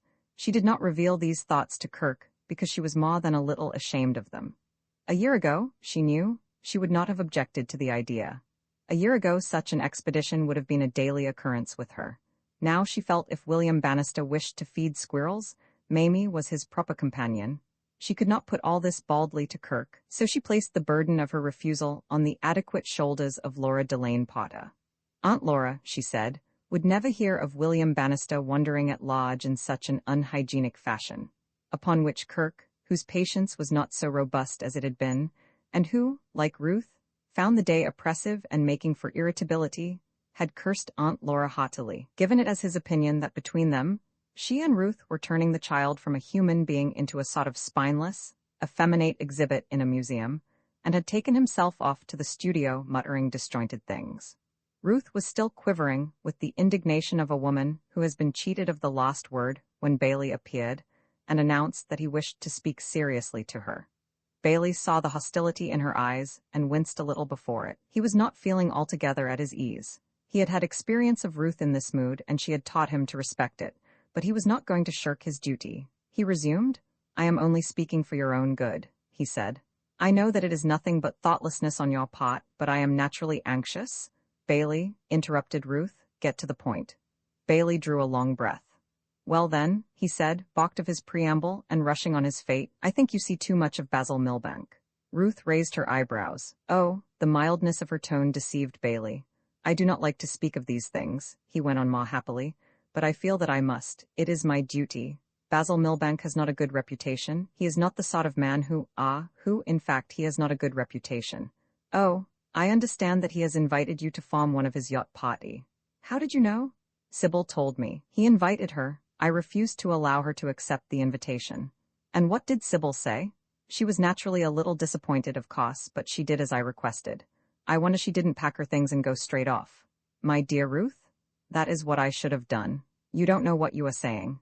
"Oh, do you think I should let Kirk dictate to me like that? He is certain to disapprove of your going when he hears of the invitation." "What will you do?" Ruth's eyes opened. For a moment she looked almost ugly. "What shall I do?" "Why, go, of course." She clenched her teeth. A woman's mind can work curiously, and she was associating Kirk with Bailey in what she considered an unwarrantable intrusion into her private affairs. It was as if Kirk, and not Bailey, were standing there, demanding that she should not associate with Basil Milbank. "I shall make it my business," said Bailey, "to warn Kirk that this man is not a desirable companion for you." The discussion of this miserable yacht affair had brought back to Bailey all the jealousy which he had felt when Sybil had first told him of it.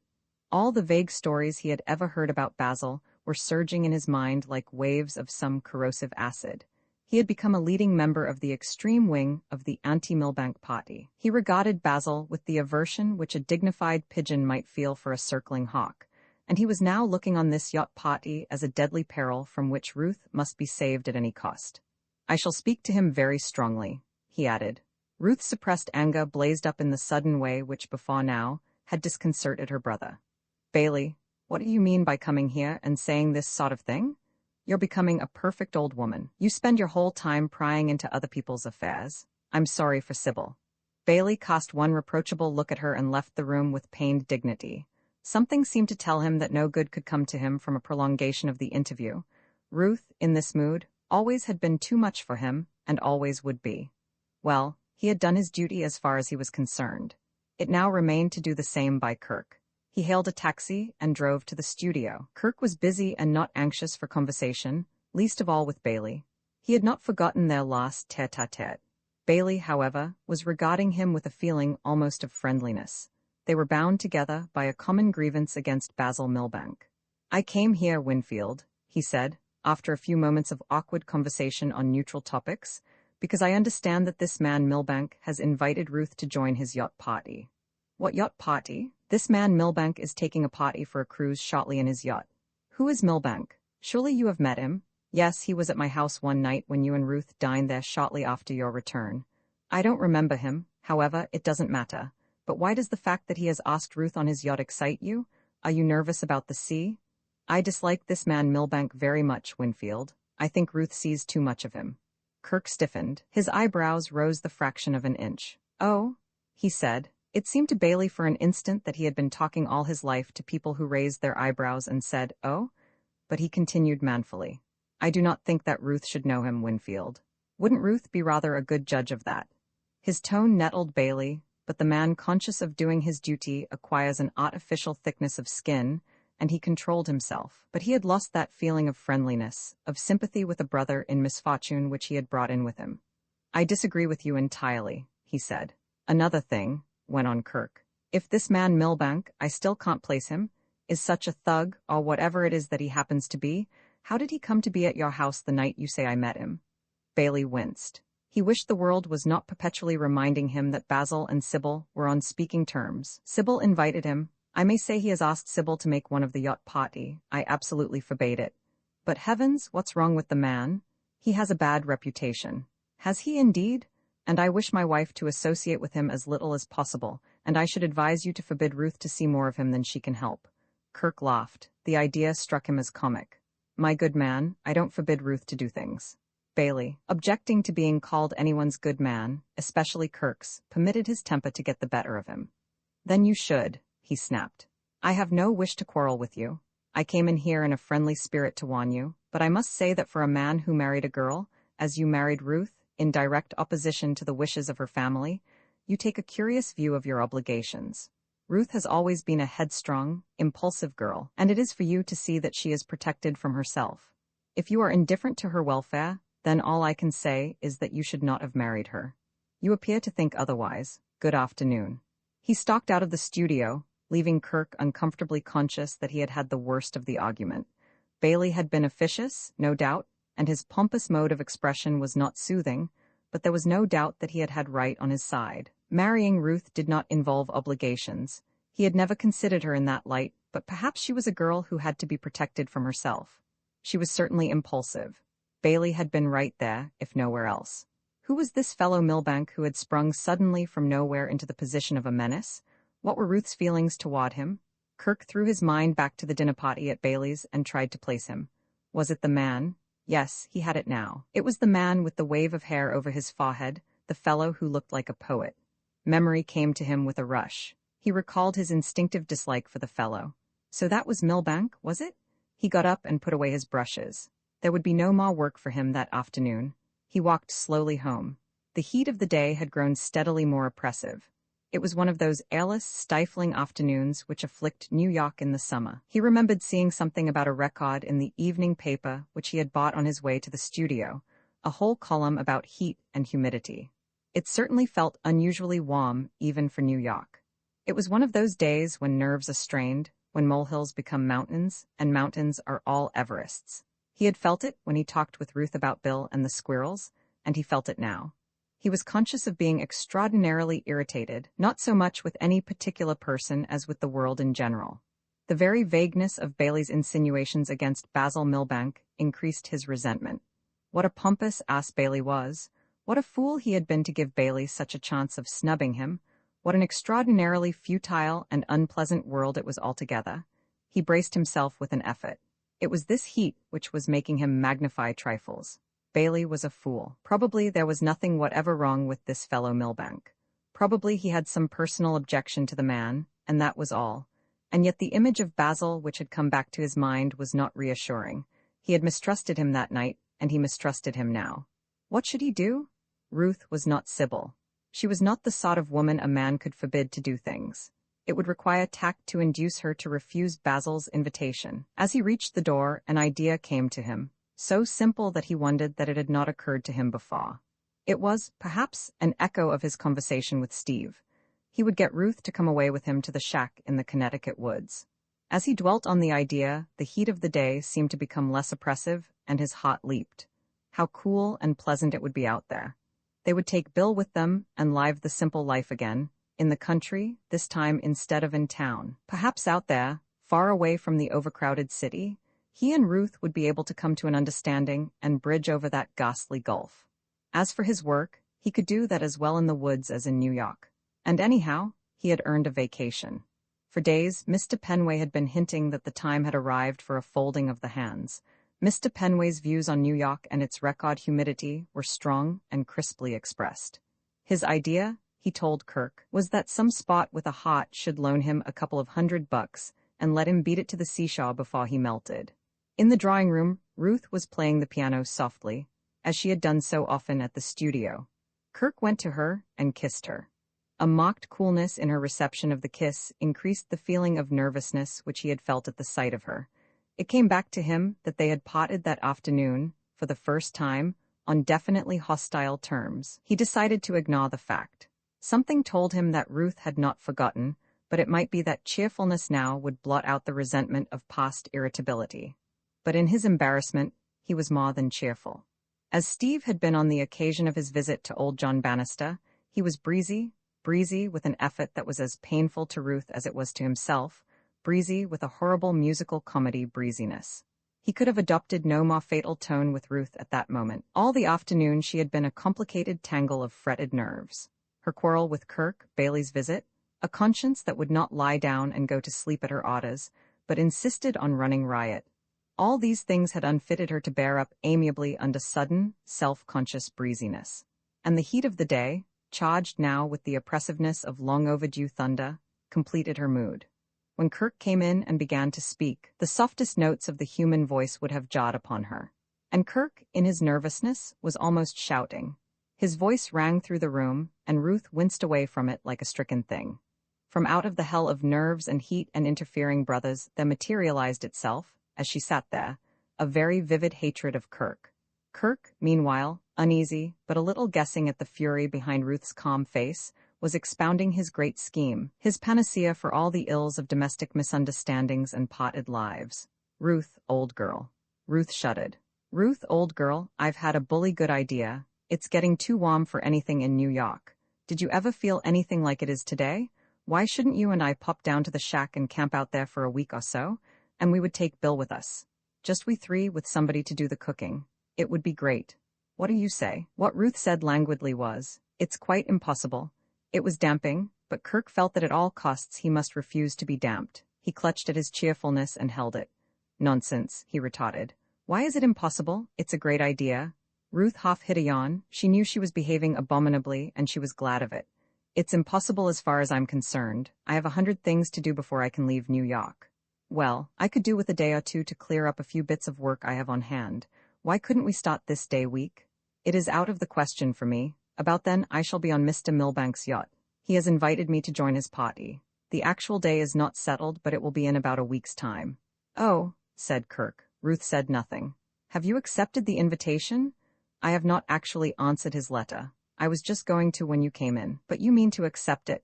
Certainly. Several of my friends will be there, Sybil for one. Not Sybil. Oh, I know Bailey has made some ridiculous objection to her going, but I mean to persuade her. Kirk did not answer. She looked at him steadily. So Bailey did call on you this afternoon? He told me he was going to, but I hoped he would think better of it. But apparently there are no limits to Bailey's stupidity. Yes, Bailey came to the studio. He seemed troubled about this yacht party. Did he advise you to forbid me to go? Well, yes, he did. And now you have come to do it? Not at all. I told Bailey that you were not the sort of woman one forbade to do things. I'm not. There was a pause. All the same, I wish you wouldn't go. Ruth did not answer. It would be very jolly out at the shack. Ruth shuddered elaborately and gave a little laugh. Would it? It's rather a question of taste. Personally, I can't imagine anything more depressing and uncomfortable than being cooped up in a drafty frame house miles away from anywhere. There's no reason why you should not go, though, if you like that sort of thing.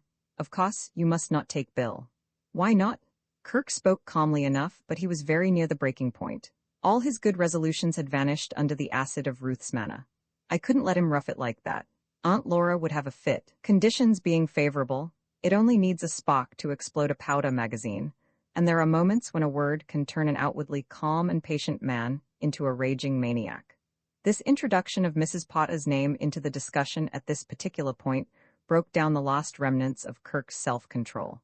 For a few seconds, his fury so mastered him that he could not speak. Then, suddenly, the storm passed, and he found himself cool and venomous. He looked at Ruth curiously. It seemed incredible to him that he had ever loved her.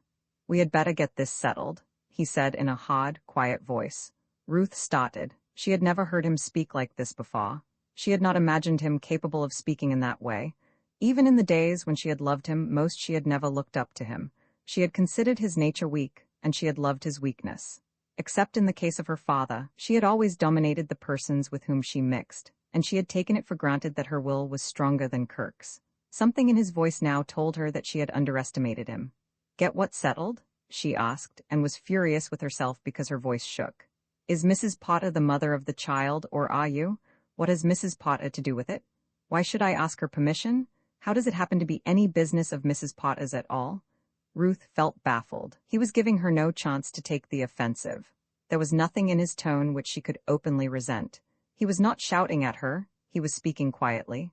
There was nothing for her to do but answer the question, and she knew that her answer would give him another point in the contest. Even as she spoke, she knew that her words were ridiculous. Aunt Laura has been wonderful with him. No child could have been better looked after. I know she has used him as a vehicle for her particular form of insanity, but that's not the point.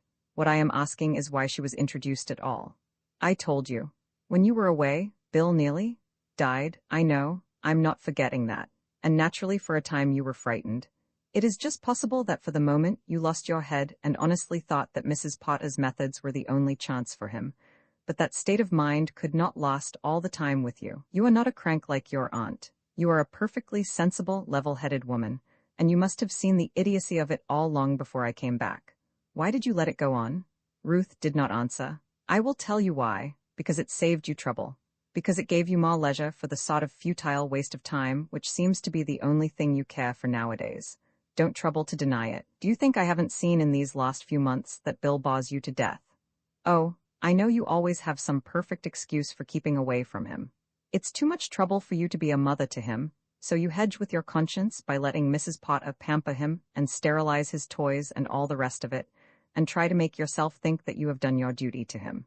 You know that, as far as everything goes that matters, any tenement child is better off than Bill.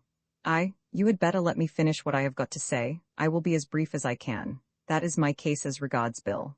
Now about myself. What do you think I am made of? I've stood it just as long as I could. You have tried me too hard. I'm through? Heaven knows why it should have come to this. It is not so very long ago that Bill was half the world to you and I was the other half.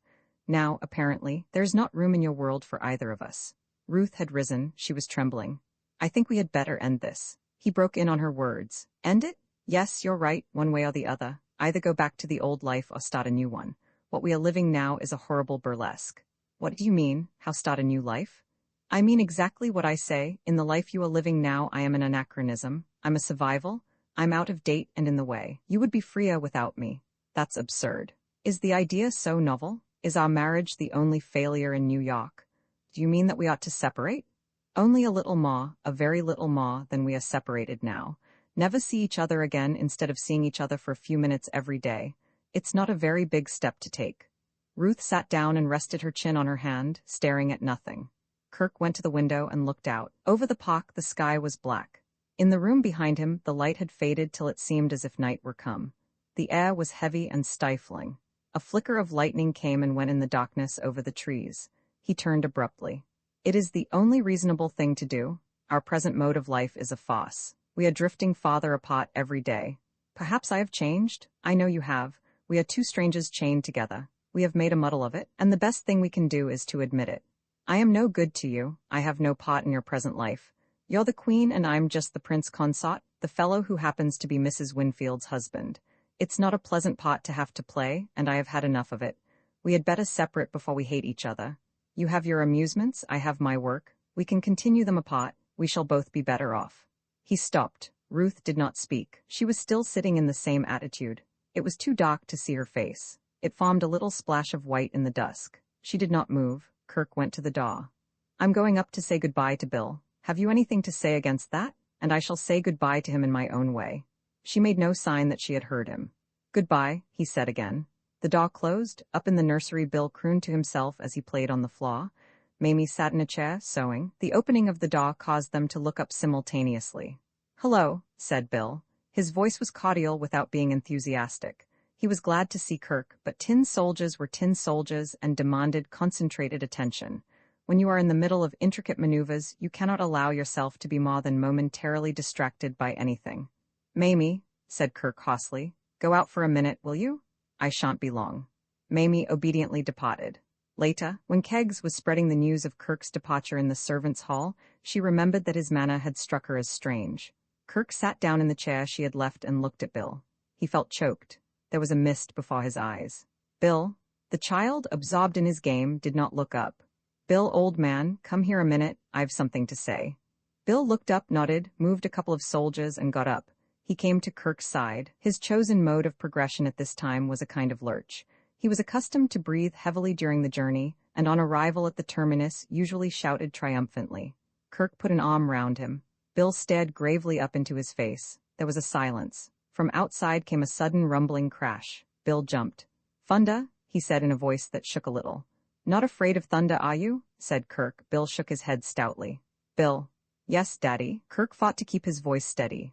"Bill, old man, I'm afraid you won't see me again for some time. I'm going away." "In a ship?"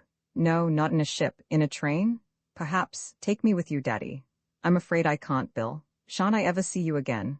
Kirk winced. How direct children are. What was it they called it in the papers? The custody of the child. How little it said and how much it meant. The sight of Bill's wide eyes and quivering mouth reminded him that he was not the only person involved in the tragedy of those 5 words. He pulled himself together. Bill was waiting anxiously for an answer to his question. There was no need to make Bill unhappy before his time. "Of course you will," he said, trying to make his voice cheerful. "Of course I will," echoed Bill dutifully. Kirk could not trust himself to speak again. The old sensation of choking had come back to him. The room was a blur. He caught Bill to him in a grip that made the child cry out, held him for a long minute, then put him gently down and made blindly for the door. The storm had burst by the time Kirk found himself in the street. The thunder crashed and great spears of lightning flashed across the sky. A few heavy drops heralded the approach of the rain, and before he had reached the corner, it was beating down in torrents. He walked on, raising his face to the storm, finding in it a curious relief. A magical coolness had crept into the air, and with it a strange calm into his troubled mind. He looked back at the scene through which he had passed as at something infinitely remote. He could not realize distinctly what had happened. He was only aware that everything was over, that with a few words he had broken his life into small pieces. Too impatient to unravel the tangled knot, he had cut it, and nothing could mend it now. Why? The rain had ceased as suddenly as it had begun. The sun was struggling through a mass of thin cloud over the park. The world was full of the drip and rush of water. All that had made the day oppressive and strained nerves to breaking point had gone, leaving peace behind. Kirk felt like one waking from an evil dream. "Why did it happen?" he asked himself. "What made me do it?"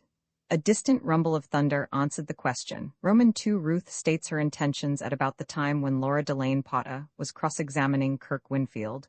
Bailey Bannister left his club hurriedly. Inside the club, a sad, rabbit-faced young gentleman, who had been unburdening his soul to Bailey, was seeking further consolation in an amber drink with a cherry at the bottom of it. For this young man was one of nature's cherry chasers.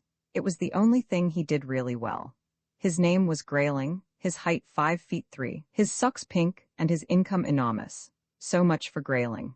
He is of absolutely no importance, either to the world or to this narrative, except in so far that the painful story he has been unfolding to Bailey Bannister has so wrought upon that exquisite as to send him galloping up Fifth Avenue at 5 miles an hour in search of his sister Ruth. Let us now examine Bailey. He is a faultlessly dressed young man of about 27, who takes it as a compliment when people think him older. His mouth, at present gaping with agitation and the unwanted exercise, is, as a rule, primly closed. His eyes, peering through gold-rimmed glasses, protrude slightly, giving him something of the dumb pathos of a codfish. His hair is pale and scanty, his nose sharp and narrow. He is a junior partner in the firm of Bannister and Son, and it is his unalterable conviction that, if his father would only give him a chance, he could show Wall Street some high finance that would astonish it. The afternoon was warm. The sun beat down on the avenue.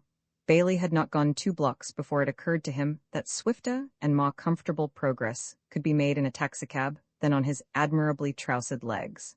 No more significant proof of the magnitude of his agitation could be brought forward than the fact that he had so far forgotten himself as to walk at all. He hailed a cab and gave the address of a house on the upper avenue. He leaned back against the cushions, trying to achieve a coolness of mind and body. But the heat of the day kept him unpleasantly soluble, and dismay, that perspiration of the soul, refused to be absorbed by the pocket handkerchief of philosophy. Bailey Bannister was a young man who considered the minding of other people's business a duty not to be shirked. Life is a rocky road for such. His motto was, "Let me do it." He fussed about the affairs of Bannister and Son. He fussed about the welfare of his friends at the club, Especially, he fussed about his only sister Ruth. He looked on himself as a sort of guardian to Ruth. Their mother had died when they were children, and old Mr. Bannister was indifferently equipped with the paternal instinct. He was absorbed, body and soul, in the business of the firm. He lived practically a hermit life in the great house on Fifth Avenue, and if it had not been for Bailey, so Bailey considered, Ruth would have been allowed to do just whatever she pleased. There were those who said that this was precisely what she did, despite Brother Bailey. It is a hard world for a conscientious young man of 27. Bailey paid the cab and went into the house. It was deliciously cool in the hall, and for a moment peace descended on him. But the distant sound of a piano in the upper regions ejected it again by reminding him of his mission. He bounded up the stairs and knocked at the door of his sister's private den. The piano stopped as he entered, and the girl on the music stool glanced over her shoulder. "Well, Bailey," she said, "you look warm." "I am warm," said Bailey in an aggrieved tone. He sat down solemnly.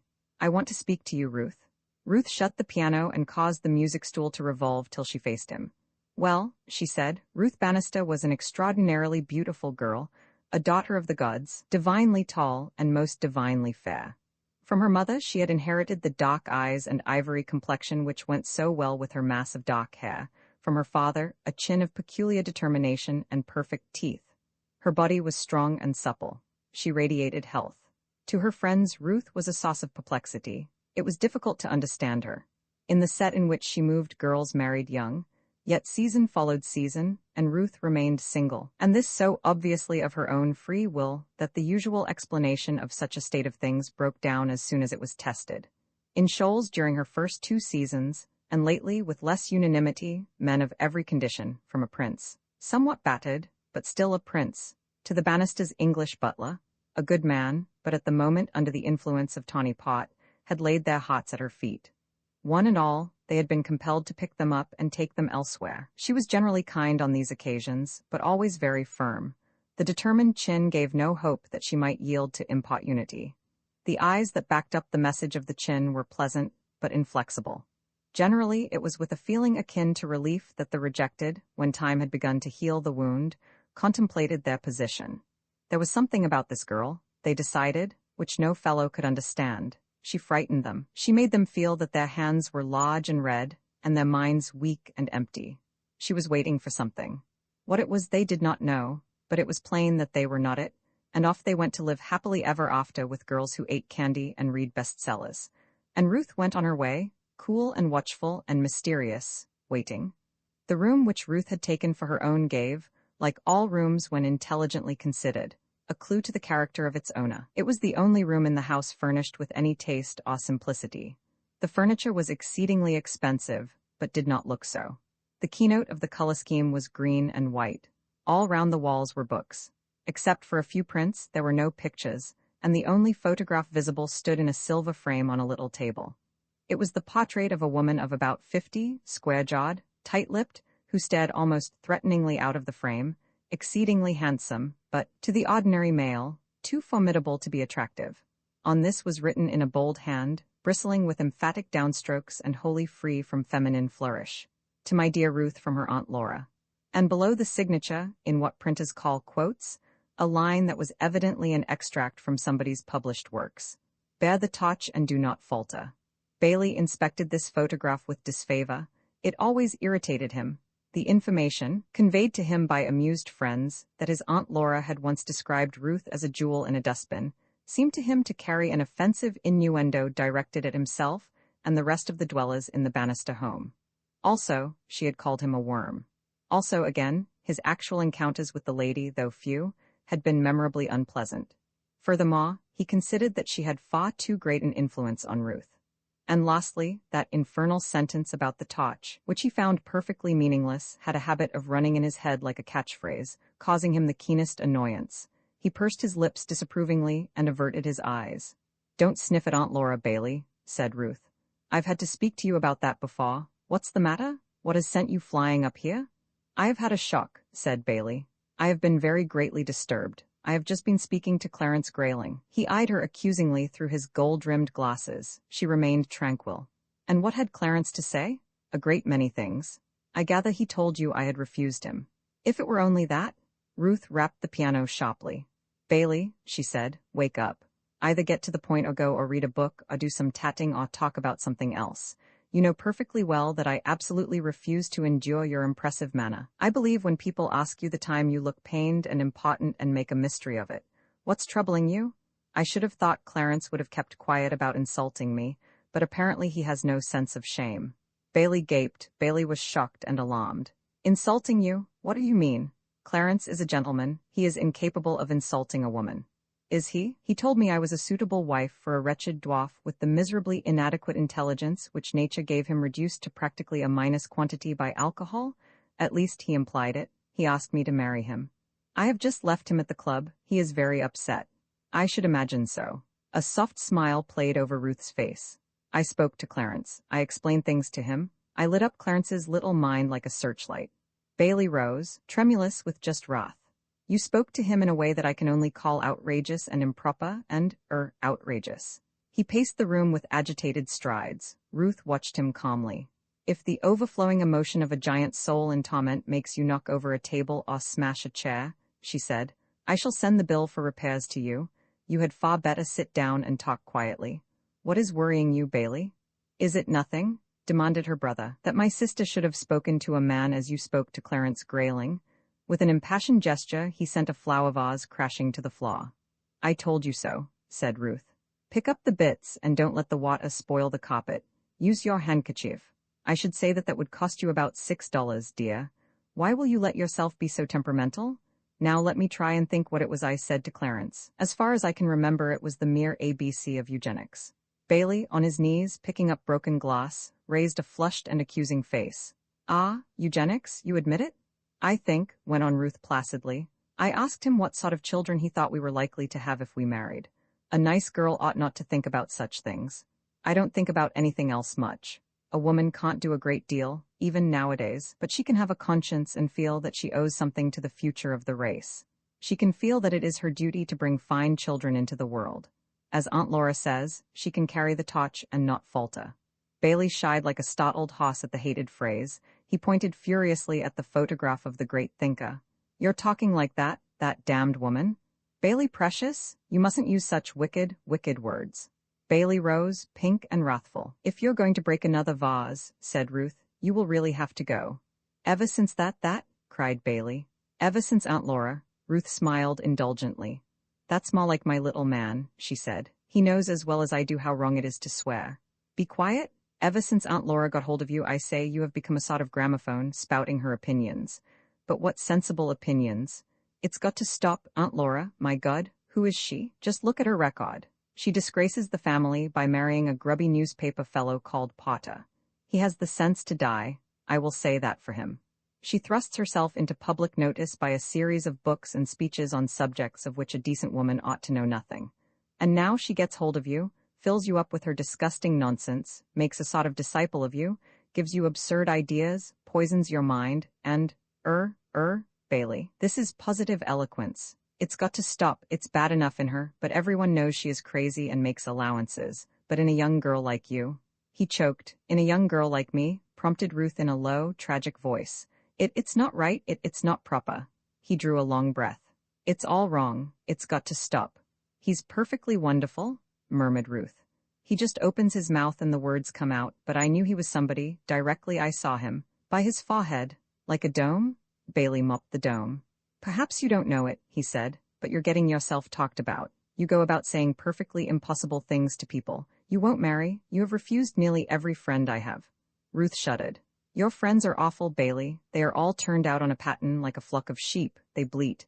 They have all got little, narrow faces without chins or big, fat faces without foreheads. Ugh, none of them good enough for you, is that it? Not nearly.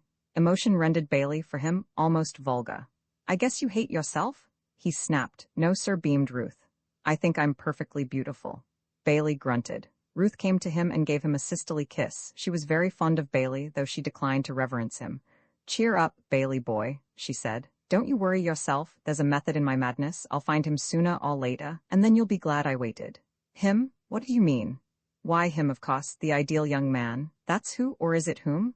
I'm waiting for. Bailey, shall I tell you something? You're so scarlet already, poor boy, you ought not to rush around in this hot weather, that it won't make you blush. It's this. I'm ambitious. I mean to marry the finest man in the world and have the greatest little old baby you ever dreamed of. By the way, now I remember, I told Clarence that. Bailey uttered a strangled exclamation. It has made you blush. You turned purple. Well, now you know. I mean my baby to be the most splendid baby that was ever born. He's going to be strong and straight and clever and handsome and, oh, everything else you can think of. That's why I'm waiting for the ideal young man. If I don't find him, I shall die an old maid, but I shall find him. We may pass each other on Fifth Avenue. We may sit next each other at a theater. Wherever it is, I shall just reach right out and grab him and whisk him away. And if he's married already, he'll have to get a divorce. And I shan't care who he is. He may be anyone. I don't mind if he's a ribbon clock or a prize fighter or a policeman or a cab driver, so long as he's the right man. Bailey plied the handkerchief on his streaming forehead. The heat of the day and the horror of this conversation were reducing his weight at the rate of ounces a minute. In his most jaundiced mood, he had never imagined these frightful sentiments to be lurking in Ruth's mind. "You can't mean that," he cried. "I mean every word of it," said Ruth. "I hope, for your sake, he won't turn out to be a waiter or a prize fighter, but it won't make any difference to me." "You're crazy?" "Well, just now you said Aunt Laura was. If she is, I am." "I knew it. I said she had been putting these ghastly ideas into your head. I'd like to strangle that woman." "Don't you try. Have you ever felt Aunt Laura's biceps? It's like a man's. She does dumbbells every morning. I've a good mind to speak to Father. Somebody's got to make you stop this insanity." "Just as you please, but you know how Father hates to be worried about things that don't concern business." Bailey did. His father, of whom he stood in the greatest awe, was very little interested in any subject except the financial affairs of the firm of Bannister and Son. It required greater courage than Bailey possessed to place this matter before him. He had an uneasy feeling that Ruth knew it. "I would, if it were necessary," he said, "but I don't believe you're serious." "Stick to that idea as long as ever you can, Bailey dear," said Ruth. "It will comfort you." Roman ate Steve to the rescue. It is an unfortunate fact that, when a powder magazine explodes, the damage is not confined to the person who struck the match, but extends to the innocent bystanders. In the present case, it was Steve Dingle who sustained the worst injuries.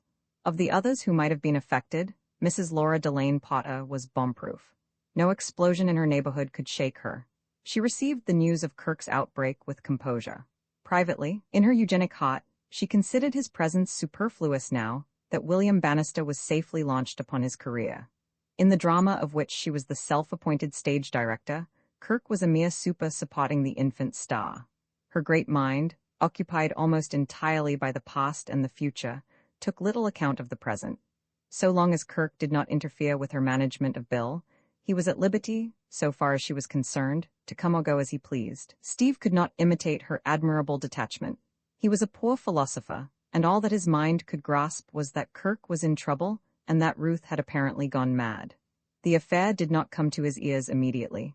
He visited the studio at frequent intervals and found Kirk there, working hard and showing no signs of having passed through a crisis which had wrecked his life. He was quiet, it is true, but then he was apt to be quiet nowadays. Probably, if it had not been for Keggs, he would have been kept in ignorance of what had happened for a time.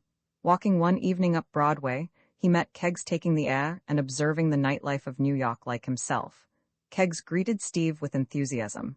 He liked Steve, and it was just possible that Steve might not have heard about the great upheaval. He suggested a drink at a neighboring saloon.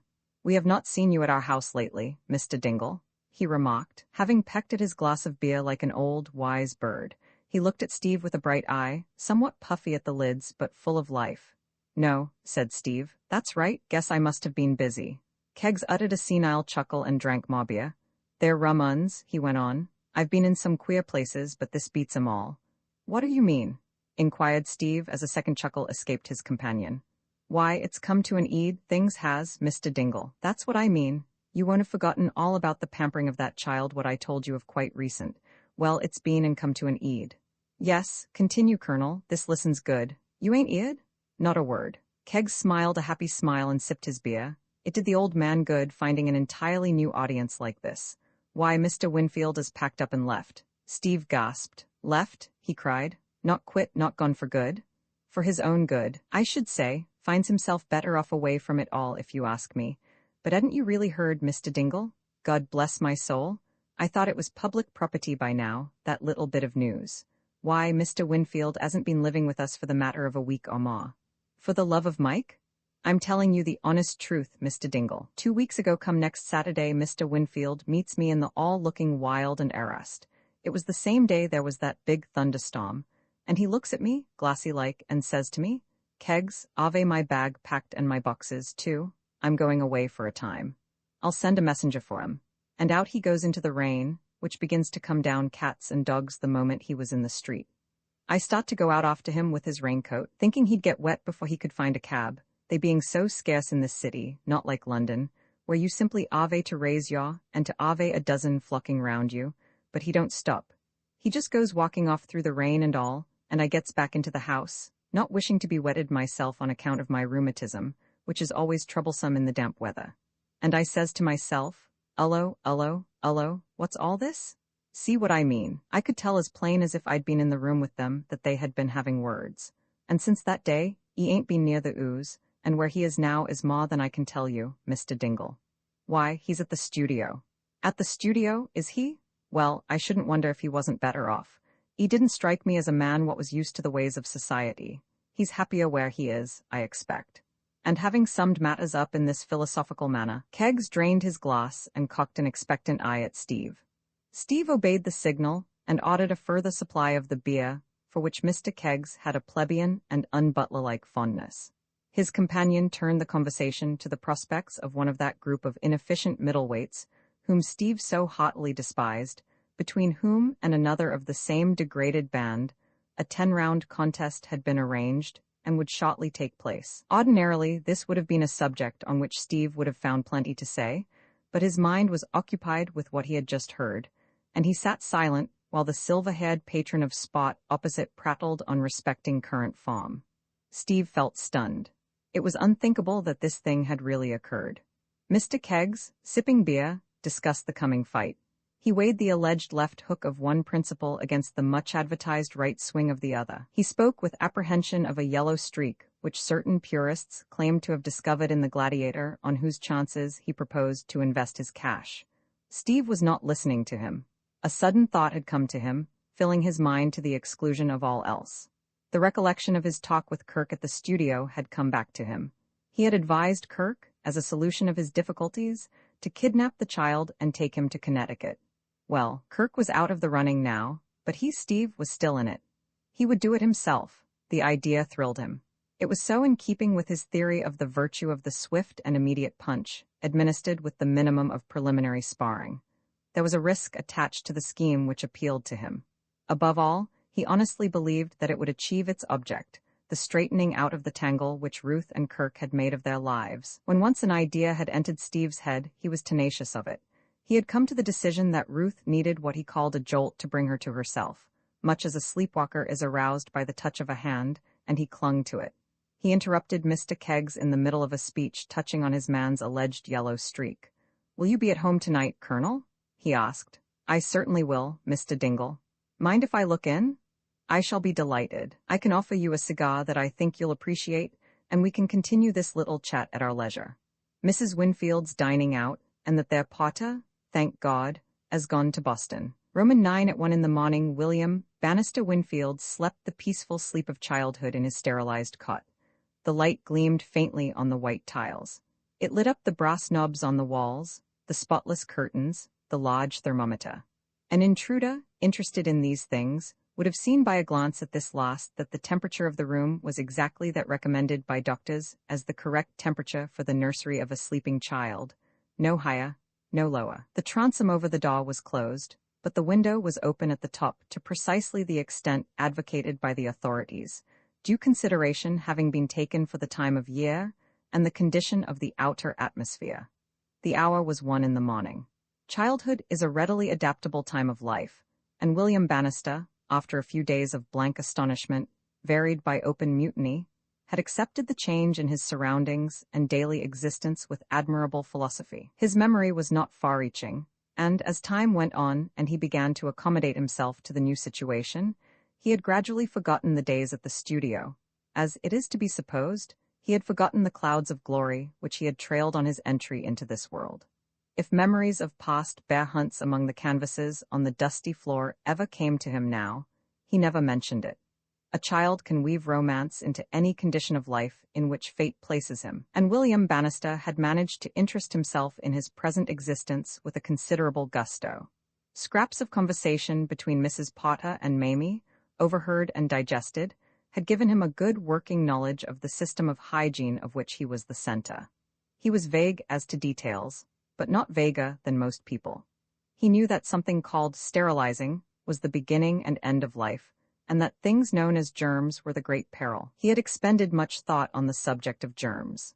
Mamie, questioned, could give him no more definite information than that they were things which got at you and hurt you, and his awe of Mrs. Potter had kept him from going to the fountainhead of knowledge for further data. Building on the information to hand, he had formed in his mind an odd kind of anthropomorphic image of the germ. He pictured it as a squat, thick-set man of repellent aspect and stealthy movements, who sneaked up on you when you were not looking and did unpleasant things to you, selecting as the time for his attacks those nights when you had allowed your attention to wander while saying your prayers. On such occasions, it was Bill's practice to fool him by repeating his prayers to himself in bed after the official ceremony. Sometimes, to make certain, he would do this so often that he fell asleep in mid-prayer. He was always glad of the nightlight. A germ hates light, preferring to do his scoundrelly work when it is so black that you can't see your hand in front of your face, and the darkness presses down on you like a blanket. Occasionally, a fear would cross his mind that the nightlight might go out, but it never did, being one of Mr. Edison's best electric efforts neatly draped with black veiling. Apart from this, he had few worries, certainly none serious enough to keep him awake. He was sleeping now, his head on his right arm, a sterilized teddy bear clutched firmly in his other hand, with the concentration of one engaged upon a feat at which he is an expert. The door opened slowly. A head insinuated itself into the room, furtively, as if uncertain of its welcome. The door continued to open and Steve slipped in. He closed the door as gently as he had opened it, and stood there glancing about him. A slow grin appeared upon his face, to be succeeded by an expression of serious resolve, for Steve was anxious. It was still Steve's intention to remove, steal, purloin, and kidnap William Bannister that night, but now that the moment had come for doing it, he was nervous. He was not used to this sort of thing. He was an honest ex-middleweight, not a burglar, and just now he felt particularly burglarious. The stillness of the house oppressed him. He had not relished the long wait between the moment of his apparent departure and that of his entry into the nursery. He had acted with simple cunning. He had remained talking pugilism with Keggs in the pantry till a prodigious yawn from his host had told him that the time was come for the breaking up of the party. Then, begging Keggs not to move, as he could find his way out, he had hurried to the back door, opened and shut it, and darted into hiding. Presently Keggs, yawning loudly, had toddled along the passage, bolted the door, and made his way upstairs to bed, leaving Steve to his vigil. Steve's reflections during this period had not been of the pleasantest. Exactly what his explanation was to be, if by any mischance he should make a noise and be detected, he had been unable to decide. Finally, he had dismissed the problem as insoluble, and had concentrated his mind on taking precautions to omit any such noise. So far, he had succeeded. He had found his way to the nursery easily enough, having marked the location earnestly on his previous visits. During the whole of his conversation with Keggs in the pantry, he had been repeating to himself the magic formula which began, "First staircase to the left, turn to the right," and here he was now at his goal and ready to begin. But it was just this question of beginning which exercised him so grievously. How was he to begin? Should he go straight to the cot and wake the kid? Suppose the kid was scared and let out a howl? A warm, prickly sensation about the forehead was Steve's silent comment on this reflection. He took a step forward and stopped again. He was conscious of tremors about the region of the spine. The thought crossed his mind at that moment that burglars earned their money. As he stood, hesitating, his problem was solved for him.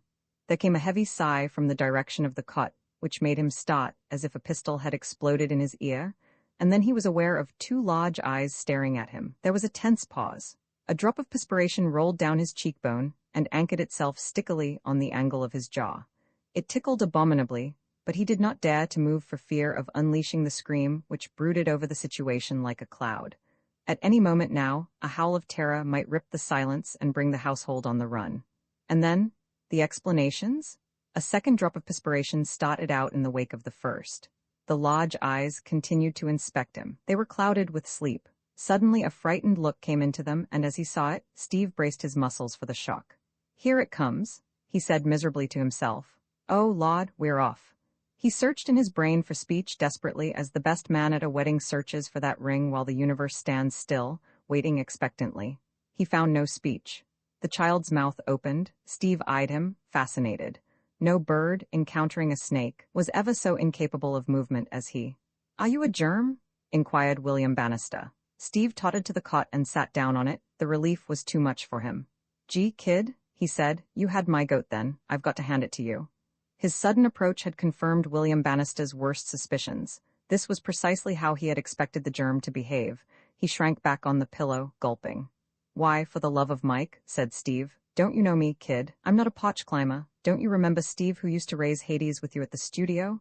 Darn it, I'm your godfather. I'm Steve." William Bannister sat up, partially reassured. "What's Steve?" he inquired. "I'm Steve." "Why, how do you mean why?" The large eyes inspected him gravely. "I remember," he said finally. "Well, don't go forgetting, kid. I couldn't stand a second session like that. I got a weak heart." "You're Steve." "That's right. Stick to that and we'll get along fine." "I thought you were a germ." "A what? They get at you and hurt you?" "Who said so?" "Mamie." "Are you scared of germs?" The White Hope nodded gravely. "I have to be sterilized because of them." "Are you sterilized?" "Nobody ever told me so. But say, kid, you don't want to be frightened of germs or microbes or bacilli or any of the rest of the circus. You don't want to be frightened of nothing. You're the White Hope, the bearcat that ain't scared of anything on earth. What's this germ thing like anyway?" I've never seen one, but Mamie says they get at you and hurt you. I think it's a kind of big sort of ugly man that creeps in when you're asleep." "So that's why you thought I was one?" The White Hope nodded. "Forget it," said Steve. "Mamie is a queen, all right, believe me, but she's got the wrong dope on this microbe proposition. You don't need to be scared of them anymore. Why, some of me best pals are germs." "What's pals?" "Why, friends, you and me are pals, me and your Pop are pals." "Where's Pop?" "He's gone away." "I remember. He thought he needed a change of air. Don't you ever need a change of air?" "I don't know." "Well, you do, take it from me. This is about the punkest joint I ever was in. You don't want to stay in a dairy kitchen like this." "What's dairy kitchen?" "This is, all these white tiles and fixings. It makes me feel like a pint of milk to look at 'em." "It's because of the germs?" "Ain't I telling you the germs don't want to hurt you?" "Aunt Laura told Mamie they do." "Say, Cull, you tell your Aunt Laura to make a noise like an ice cream in the sun and melt away. She's a prune, and what she says don't go. Do you want to know what a germ or a microbe? It's the same thing, really is. It's a fellow that has the best time you can think of. They've been fooling you, kid. They saw you were easy, so they handed it to you on a plate. I'm the guy that can put you wise about microbes." "Tell me." "Sure. Well, a microbe is a kid that just runs wild out in the country. He don't have to hang around in a white-tiled nursery and eat sterilized junk and go to bed when they tell him to. He has a swell time out in the woods, fishing and playing around in the dirt and going off to birds' eggs and picking berries. And, oh, shucks, anything else you can think of. Wouldn't you like to do that?" William Bannister nodded. "Well, say, as it happens, there's a fine chance for you to be a germ right away. I know a little place down in the Connecticut woods which would just hit you right. You could put on overalls." "What's overalls?" "Sort of clothes. Not like the fussed-up scenery you have to wear now, but the real sort of clothes which you can muss up and nobody cares a darn. You can put 'em on and go out and tear up Jack like a regular kid all you want. Say, don't you remember the fool stunts you and me used to pull off in the studio?" "What studio?" "Gee, you're a bit shy on your English, ain't you? It makes it sort of hard for a guy to keep up what you might call a flow of talk. Still, you should worry. Why, don't you remember where you used to live before you came to this joint? Big, dusty sort of place, where you and me used to play around on the floor?" The White Hope nodded. "Well, wouldn't you like to do that again?" "Yes, and be a regular microbe?" "Yes." Steve looked at his watch. "Well, that's lucky," he said. "It happens to be exactly the right time for starting out to be one. That's curious, ain't it?" "Yes. I've got a pal friend, you know." "Is he a germ?" "Sure, he's waiting for me now in an automobile in the park." "Why?" "Because I asked him to. He owns a garage. Place where automobiles live, you know. I asked him to bring out a car and wait around nearby, because I might be taking a pal of mine, that's you, for a ride into the country tonight. Of course, you don't have to come if you don't want to. Only it's mighty nice out there. You can spend all tomorrow rolling about in the grass and listening to the birds. I shouldn't wonder if we couldn't borrow a farmer's kid for you to play with. There's lots of them around. He should show you the best time you've had in months." William Bannister's eyes gleamed. The finer points of the scheme were beginning to stand out before him with a growing clarity. "Would I have to take my bib?" he asked excitedly. Steve uttered a scornful laugh. "No, sir, we don't wear bibs out there." As far as William Bannister was concerned, this appeared to settle it. Of all the trials of his young life, he hated most his bib. "Let's go?" Steve breathed a sigh of relief. "Right, Squire, we will," he said. "But I guess we had best leave a letter for Mamie so she won't be wondering where you've got to. Will Mamie be cross?" "Not on your life, she'll be tickled to death."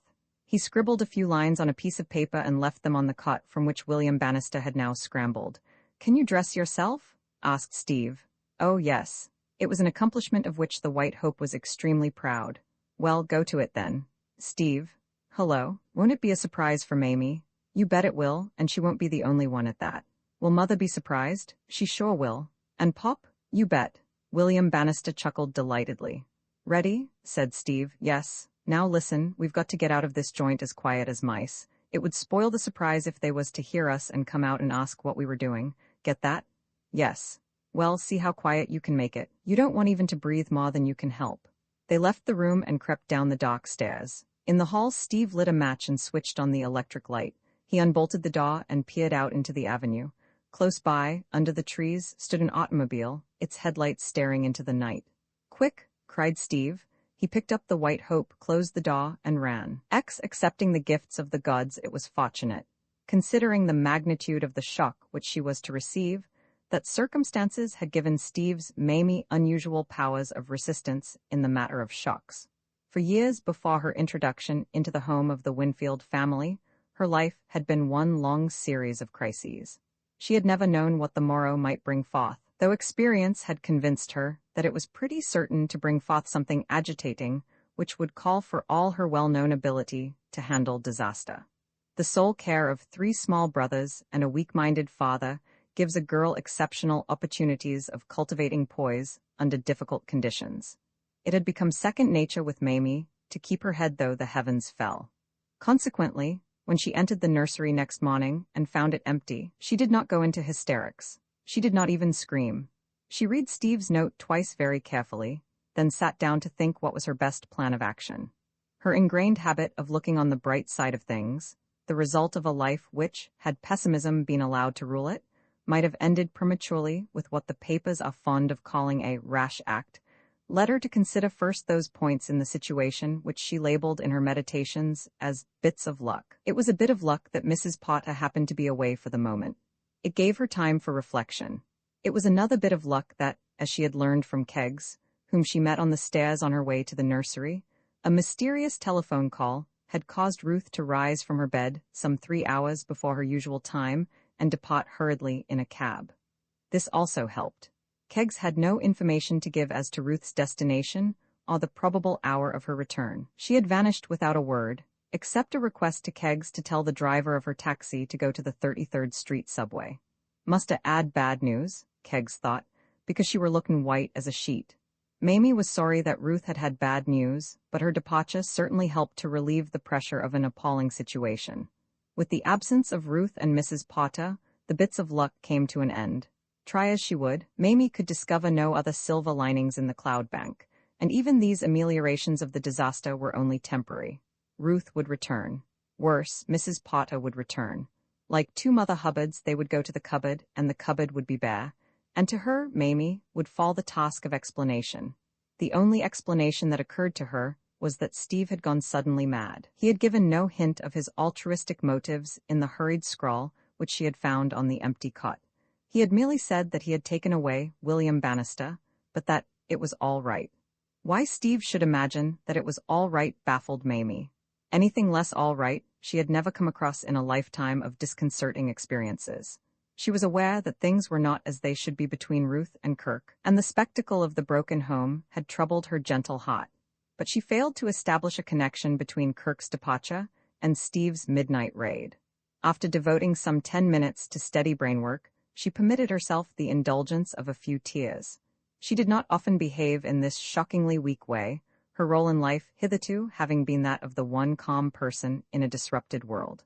When her father had lost his job, and the rent was due, and Brother Jim had fallen in the mud to the detriment of his only suit of clothes, and Brothers Terence and Mike had developed respectively a sore throat and a funny feeling in the chest, she had remained dry-eyed and capable.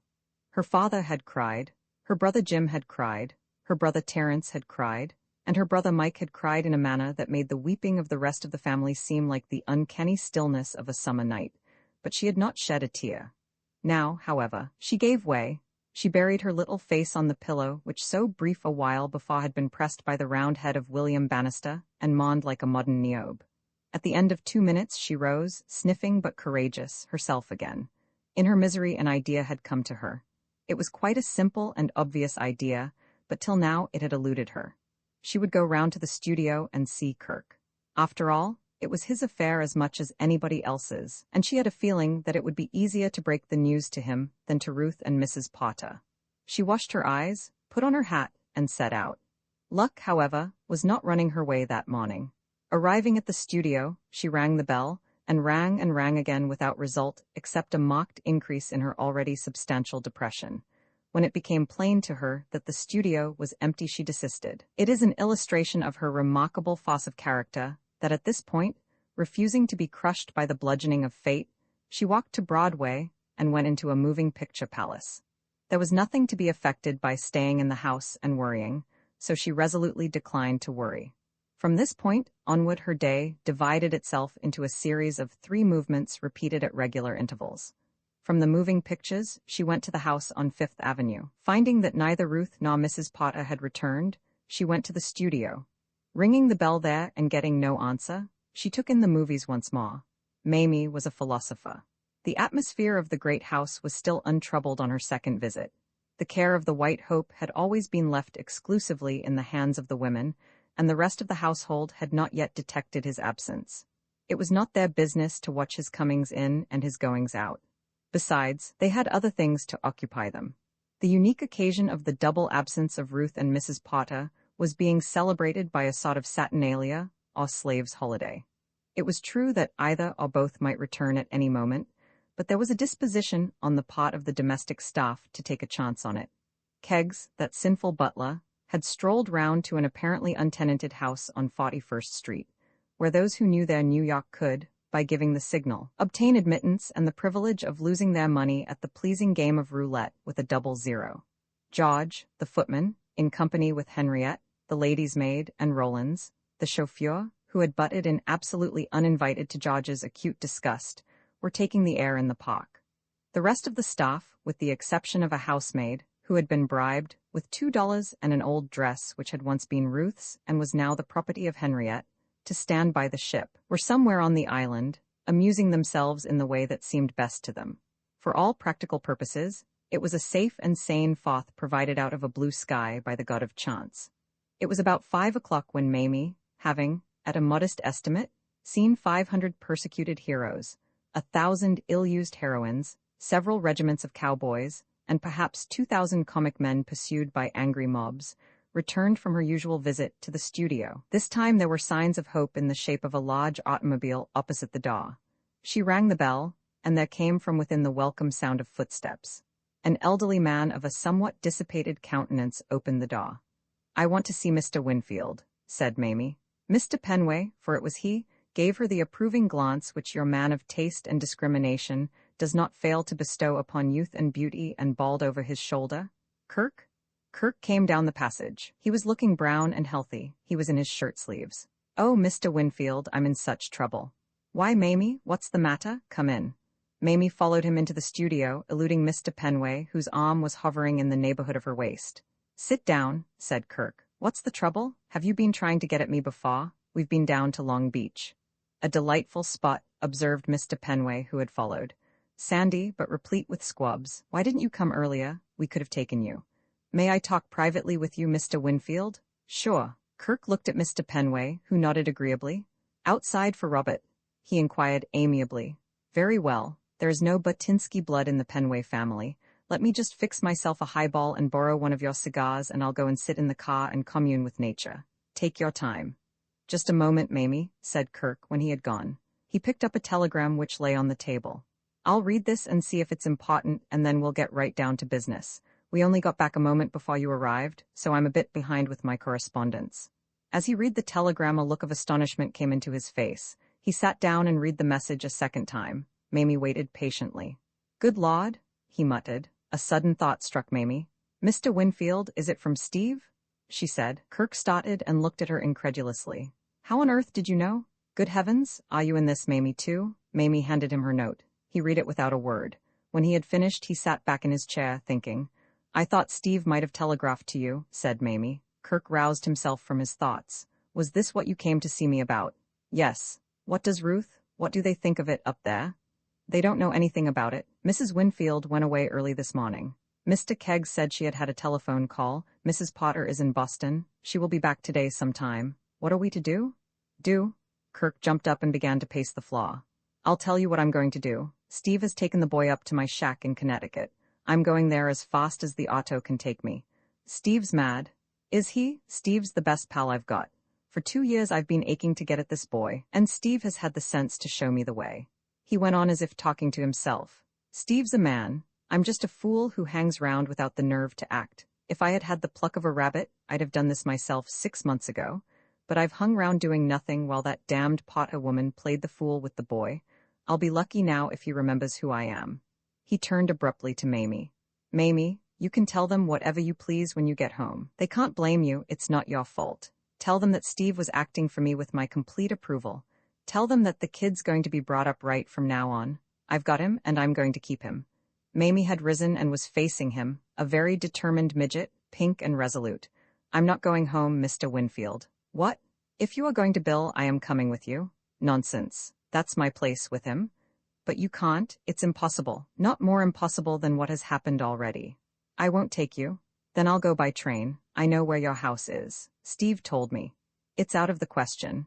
Mamie's Irish temper got the better of her professional desire to maintain the discreetly respectful attitude of employee toward employer. "Is it then? We'll see. Do you think I'm going to leave you and Steve to look after my Bill? What do men know about taking care of children? You would choke the poor mite or let him kill himself 100 ways." She glared at him defiantly. He glared back at her. Then his sense of humor came to his rescue. She looked so absurdly small standing there with her chin up and her fists clenched. He laughed delightedly. He went up to her and placed a hand on each of her shoulders, looking down at her. He felt that he loved her for her championship of Bill. "You're a brick, Mamie. Of course you shall come. We'll call at the house and you can pack your grip.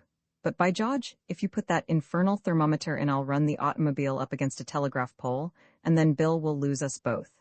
"Finished?" said a voice. "Oh, I beg your pardon. Sorry." Mr. Penway was gazing at them with affectionate interest from the doorway. Kirk released Mamie and stepped back. "I only looked in," explained Mr. Penway. "Didn't mean to intrude. Thought you might have finished your chat, and it was a trifle lonely communing with nature." "Bob," said Kirk, "you'll have to get on without me for a day or two. Make yourself at home. You know where everything is. I can satisfy my simple needs. Thinking of going away? I've got to go up to Connecticut. I don't know how long I shall be away." "Take your time," said Mr. Penway affably. "Going in the auto?" "Yes. The weather is very pleasant for automobiling just now," remarked Mr. Penway. 10 minutes later, having thrown a few things together into a bag, Kirk took his place at the wheel. Mamie sat beside him. The bag had the rear seat to itself. "There seems to be plenty of room still," said Mr. Penway. "I have half a mind to come with you." He looked at Mamie. "But on reflection, I fancy you can get along without me."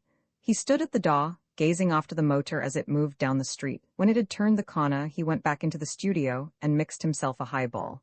"Kirk does manage to find them," he said enviously. Roman 11 Mr. Penway, on the grill fate, moves in a mysterious way.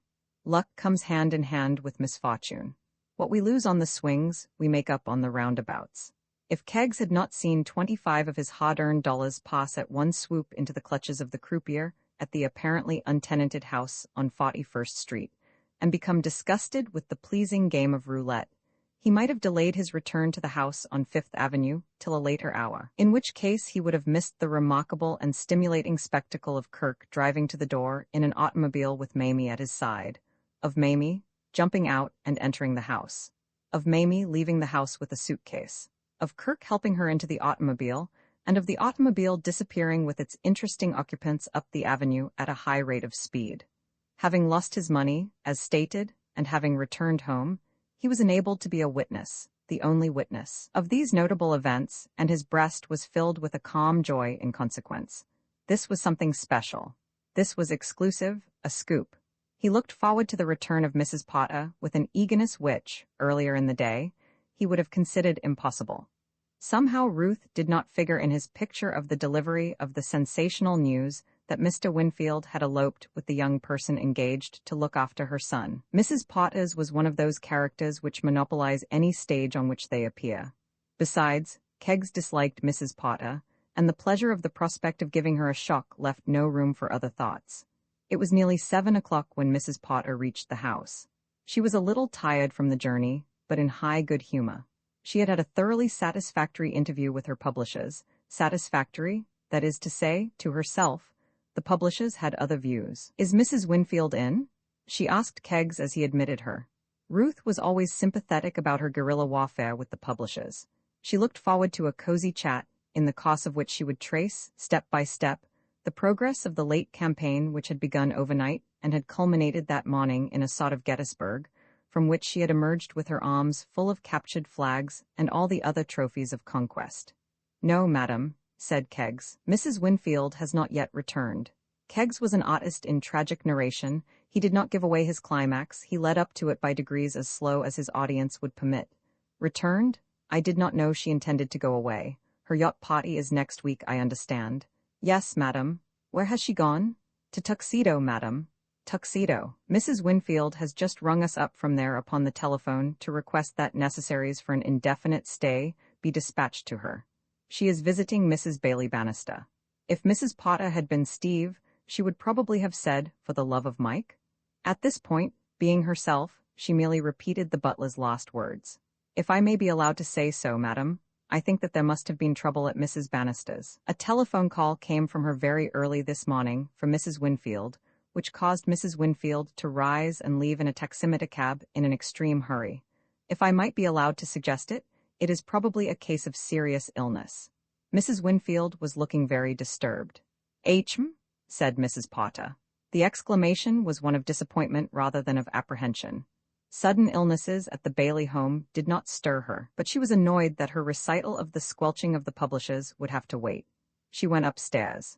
Her intention was to look in at the nursery and satisfy herself that all was well with William Bannister.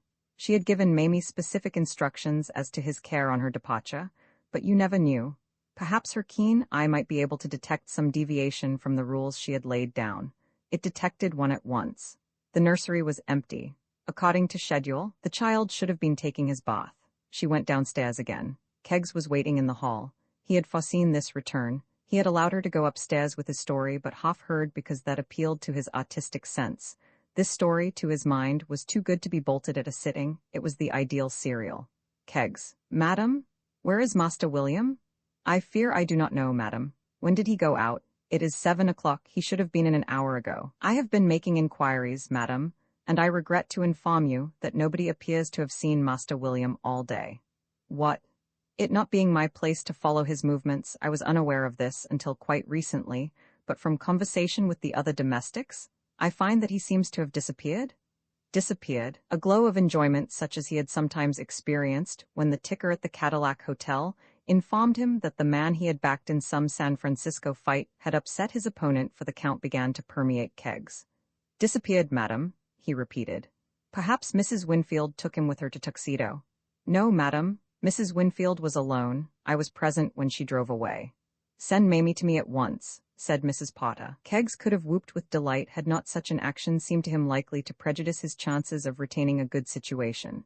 He contented himself with wriggling ecstatically. "The young person is not in the house, madam."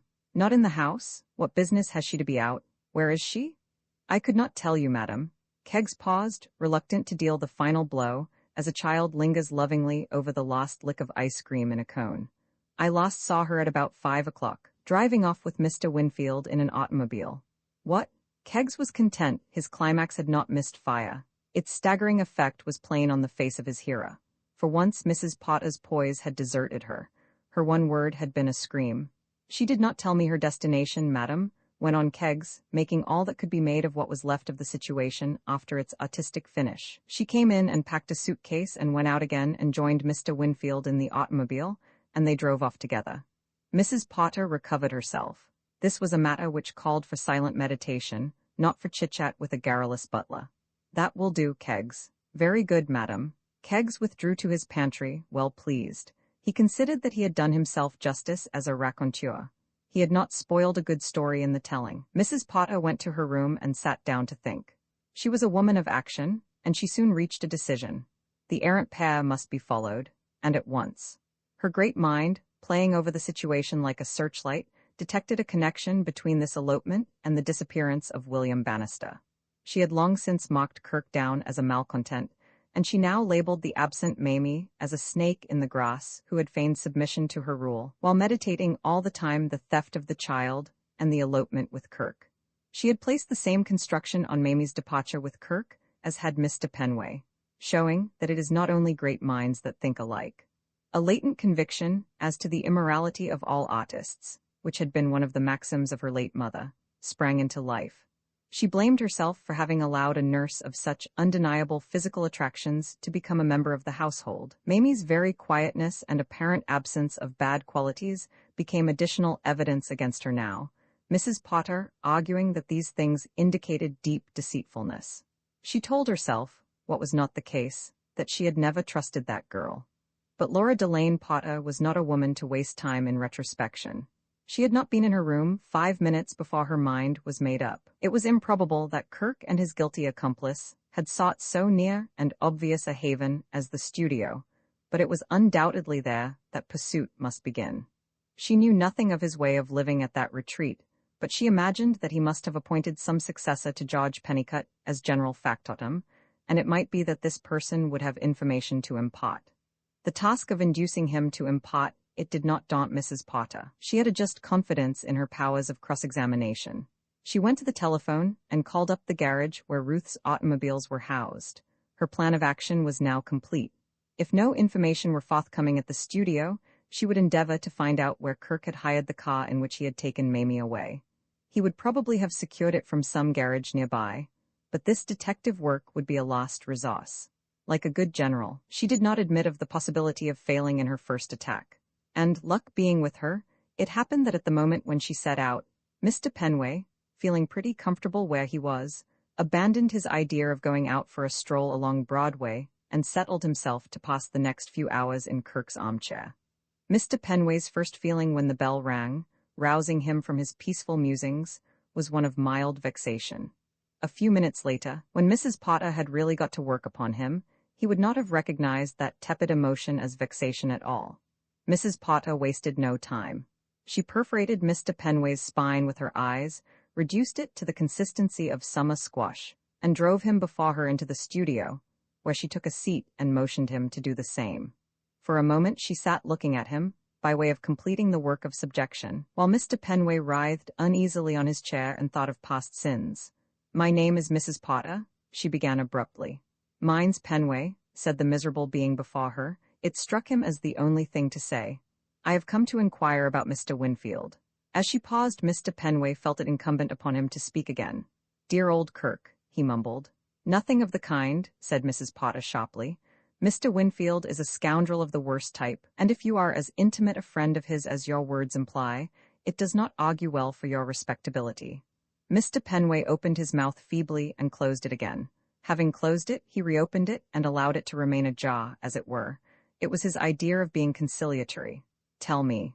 Mr. Penway started violently. "Tell me, when did you last see Mr. Winfield?"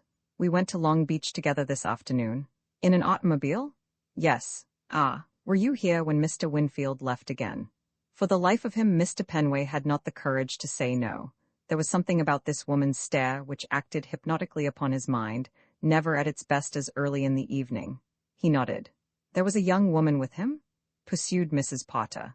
At this moment, Mr. Penway's eyes, roving desperately about the room, fell upon the bottle of bourbon which Kirk's kindly hospitality had provided. His emotions at the sight of it were those of the shipwrecked mariner who see a sail. He sprang at it and poured himself out a stiff dose. Before Mrs. Potter's disgusted gaze, he drained the glass and then turned to her, a new man. The noble spirit restored his own. For the first time since the interview had begun, he felt capable of sustaining his end of the conversation with ease and dignity. "How's that?" he said. "There was a young woman with him?" repeated Mrs. Potter. Mr. Penway imagined that he had placed her by this time. Here, he told himself in his own crude language, was the squab's mother camping on Kirk's trail with an axe. Mr. Penway's moral code was of the easiest description. His sympathies were entirely with Kirk. Fortified by the bourbon, he set himself resolutely to the task of lying wholeheartedly on behalf of his absent friend. "No," he said firmly. "No," exclaimed Mrs. Potter. "No," repeated Mr. Penway with iron resolution. "No young woman. No young woman whatsoever. I noticed it particularly because I thought it strange, don't you know? What I mean is, don't you know, strange there shouldn't be? How tragic is a man's fruitless fight on behalf of a friend. For one short instant Mrs. Potter allowed Mr. Penway to imagine that the victory was his, then she administered the coup de grace. "Don't lie, you worthless creature," she said. "They stopped at my house on their way while the girl packed a suitcase." Mr. Penway threw up his brief. There are moments when the stoutest-hearted, even under the influence of old bourbon, realize that to fight on is merely to fight in vain. He condensed his emotions into 4 words. "Of all the chumps," he remarked, and pouring himself out a further installment of the raw spirit, he sat down, a beaten man. Mrs. Potter continued to harry him. "Exactly," she said. "So you see that there is no need for any more subterfuge and concealment. I do not intend to leave this room until you have told me all you have to tell, so you had better be quick about it. Kindly tell me the truth in as few words as possible, if you know what is meant by telling the truth." A belated tenderness for his dignity came to Mr. Penway. "You are insulting," he remarked. You are most insulting." "I meant to be," said Mrs. Potter crisply. "Now, tell me, where has Mr. Winfield gone?" Mr. Penway preserved an offended silence. Mrs. Potter struck the table a blow with a book which caused him to leap in his seat. "Where has Mr. Winfield gone? How should I know?" "How should you know? Because he told you, I should imagine. Where has Mr. Winfield gone?" "Connecticut," said Mr. Penway, finally capitulating. "What part of Connecticut?" "I don't know." "What part of Connecticut?" "I tell you I don't know." He said, "I'm off to Connecticut," and left. It suddenly struck Mr. Penway that his defeat was not so overwhelming as he had imagined. "So you haven't got much out of me, you see, after all," he added. Mrs. Potter rose. "On the contrary," she said, "I have got out of you precisely the information which I required, and in considerably less time than I had supposed likely. If it interests you, I may tell you that Mr. Winfield has gone to a small house which he owns in the Connecticut woods." "Then what?" demanded Mr. Penway indignantly. "Did you mean by keeping on saying what part of Connecticut? What part of Connecticut? What part? Because Mr. Winfield's destination has only just occurred to me." She looked at him closely. "You are a curious and not uninteresting object, Mr. Penway." Mr. Penway started. Object lesson, I should have said. I should like to exhibit you as a warning to the youth of this country." "What?" "From the look of your frame I should imagine that you were once a man of some physique. Your shoulders are good. Even now a rigorous course of physical training might save you. I have known more helpless cases saved by firm treatment. You have allowed yourself to deteriorate much as did a man named Pennycutt, who used to be employed here by Mr. Winfield. I saved him. I dare say I could make something of you. I can see at a glance that you eat, drink, and smoke too much. You could not hold out your hand now, at this minute, without it trembling." "I could," said Mr. Penway indignantly. He held it out, and it quivered like a tuning fork. "There," said Mrs. Potter calmly. "What do you expect? You know your own business best, I suppose, but I should like to tell you that if you do not become a teetotaler instantly, and begin taking exercise, you will probably die suddenly within a very few years. Personally, I shall bear the calamity with fortitude. Good evening, Mr. Penway." For some moments after she had gone, Mr. Penway sat staring before him. His eyes wore a glassy look. His mouth was still ajar. "Damn woman," he said at length. He turned to his meditations. "Damn impertinent woman." Another interval for reflection, and he spoke again. "Damn impertinent, interfering woman that." He reached out for the bottle of bourbon and filled his glass. He put it to his lips, then slowly withdrew it. "Damn impertinent I wonder?" There was a small mirror on the opposite wall. He walked unsteadily toward it and put out his tongue. He continued in this attitude for a time, then, with increased dejection, turned away. He placed a hand over his heart. This seemed to depress him still further.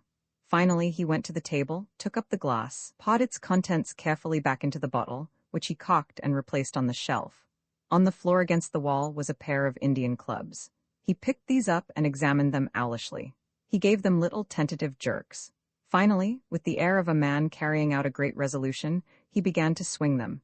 He swung them in slow, irregular sweeps, his eyes the while, still glassy, staring fixedly at the ceiling. Roman 12 dolls with souls. Ruth had not seen Bailey since the afternoon when he had called to warn her against Basil Milbank. Whether it was offended dignity that kept him away, or merely pressure of business, she did not know. That pressure of business existed, she was aware. The papers were full, and had been full for several days, of wars and rumors of wars down in Wall Street. And though she understood nothing of finance, she knew that Bailey was in the forefront of the battle. Her knowledge was based partly on occasional references in the papers to the firm of Bannister & Co., and partly on what she heard in society. She did not hear all that was said in society about Bailey's financial operations, which, as Bailey had the control of her money, was unfortunate for her. The manipulation of money bored her, and she had left the investing of her legacy entirely to Bailey. Her father, she knew, had always had a high opinion of Bailey's business instincts, and that was good enough for her. She could not know how completely revolutionized the latter's mind had become since the old man's death, and how freedom had turned him from a steady young man of business to a frenzied financier. It was common report now that Bailey was taking big chances. Some went so far as to say that he was asking for it. It, in his case, being presumably the nemesis, which waits on those who take big chances in an uncertain market. It was in the air that he was going up against the Pinky Dowd Group and the Norman Graham combination, and everybody knew that the cemeteries of Wall Street were full of the unhonored graves of others who in years past had attempted to do the same. Pinky, that sinister buccaneer, could have eaten a dozen Baileys. Devouring aspiring young men of the Bailey type was Norman's chief diversion. Ruth knew nothing of these things. She told herself that it was her abruptness that had driven Bailey away. Weariness and depression had settled on Ruth since that afternoon of the storm. It was as if the storm had wrought an awakening in her. It had marked a definite point of change in her outlook. She felt as if she had been roused from a trance by a sharp blow. If Steve had but known, she had had the jolt by which he set such store. She knew now that she had thrown away the substance for the shadow. Kirk's anger, so unlike him, so foreign to the weak, easygoing person she had always thought him, had brought her to herself. But it was too late. There could be no going back and picking up the threads. She had lost him, and must bear the consequences. The withdrawal of Bailey was a small thing by comparison, a sub-motive in the greater tragedy, but she had always been fond of Bailey, and it hurt her to think that she should have driven him out of her life. It seemed to her that she was very much alone now. She was marooned on a desert island of froth and laughter. Everything that mattered she had lost. Even Bill had gone from her. The bitter justice of Kirk's words came home to her now in her time of clear thinking. It was all true. In the first excitement of the new life he had bought her. She had looked upon Mrs. Potter as a savior who brought her freedom together with an easy conscience. It had been so simple to deceive herself, to cheat herself into the comfortable belief that all that could be done for him was being done, when, as concerned the essential thing, as Kirk had said, there was no child of the streets who was not better off. She tramped her round of social duties mechanically. Everything bored her now. The joy of life had gone out of her. She ate the bread of sorrow in captivity, and then, this morning, had come a voice from the world she had lost. Little Mrs. Bailey's voice, small and tearful. Could she possibly come out by the next train? Bailey was very ill. Bailey was dying. Bailey had come home last night looking ghastly. He had not slept. In the early morning he had begun to babble. Mrs. Bailey's voice had risen and broken on the word, and Ruth at the other end of the wire had heard her frightened sobs. The doctor had come. The doctor had looked awfully grave. The doctor had telephoned to New York for another doctor. They were both upstairs now. It was awful, and Ruth must come at once. This was the bad news which had brought about the pallor which had impressed Mr. Keggs as he helped Ruth into her cab. Little Mrs. Bailey was waiting for her on the platform when she got out of the train. Her face was drawn and miserable. She looked like a beaten kitten. She hugged Ruth hysterically. "Oh, my dear, I'm so glad you've come. He's better, but it has been awful. The doctors have had to fight him to keep him in bed. He was crazy to get to town. He kept saying over and over again that he must be at the office. They gave him something, and he was asleep when I left the house." She began to cry helplessly. The fates had not bestowed upon Sybil Bannister the same care in the matter of education for times of crisis which they had accorded to Steve's Mamie. Her life till now had been sheltered and unruffled, and disaster, swooping upon her, had found her an easy victim. She was trying to be brave, but her powers of resistance were small like her body. She clung to Ruth as a child clings to its mother. Ruth, as she tried to comfort her, felt curiously old. It occurred to her with a suggestion almost of grotesqueness that she and Sybil had been debutantes in the same season. They walked up to the house. The summer cottage which Bailey had taken was not far from the station. On the way, in the intervals of her sobs, Sybil told Ruth the disjointed story of what had happened. Bailey had not been looking well for some days. She had thought it must be the heat or business worries or something. He had not eaten very much, and he had seemed too tired to talk when he got home each evening. She had begged him to take a few days' rest.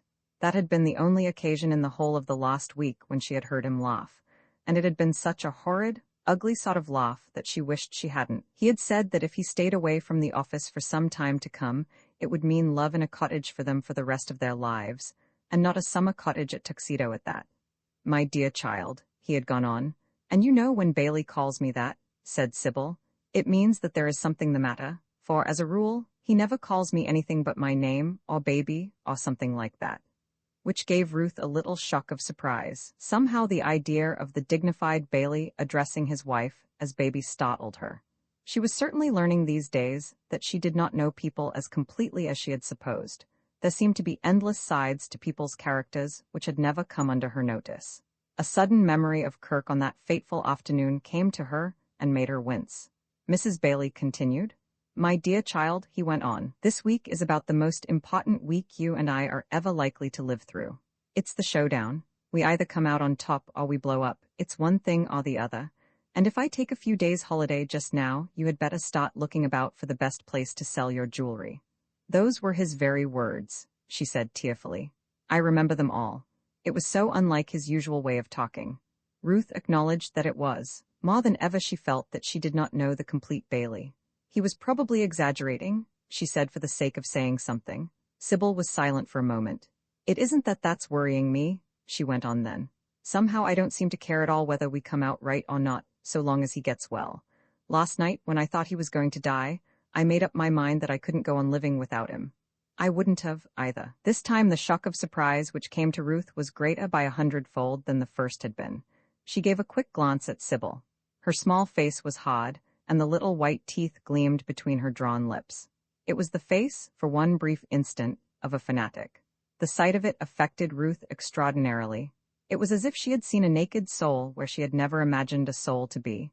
She had weighed Sybil in the same calm, complacent, almost patronizing fashion in which she had weighed Bailey, Kirk, everybody.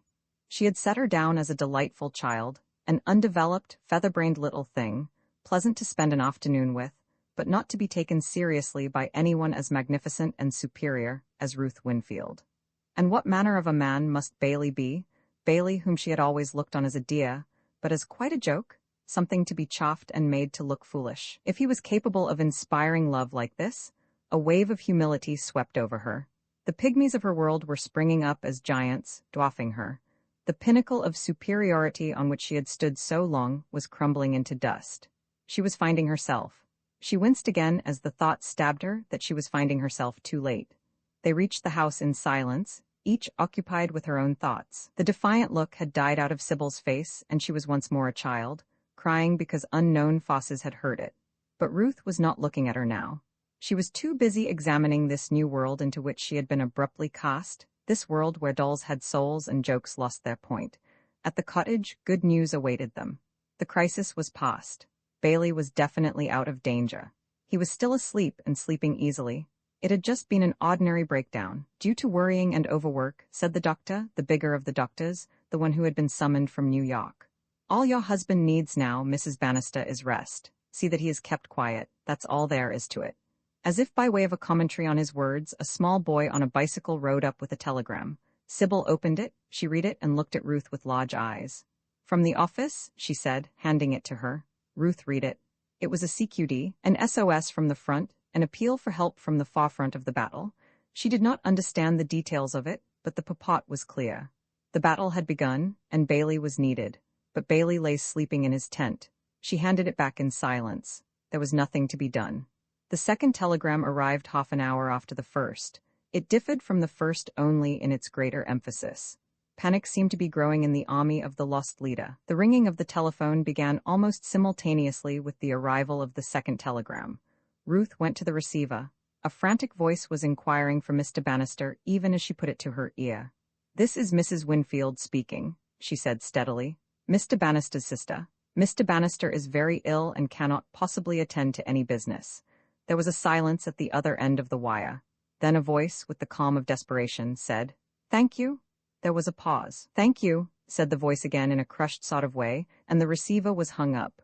Ruth went back to Sybil. The hours passed. How she got through them Ruth hardly knew. Time seemed to have stopped.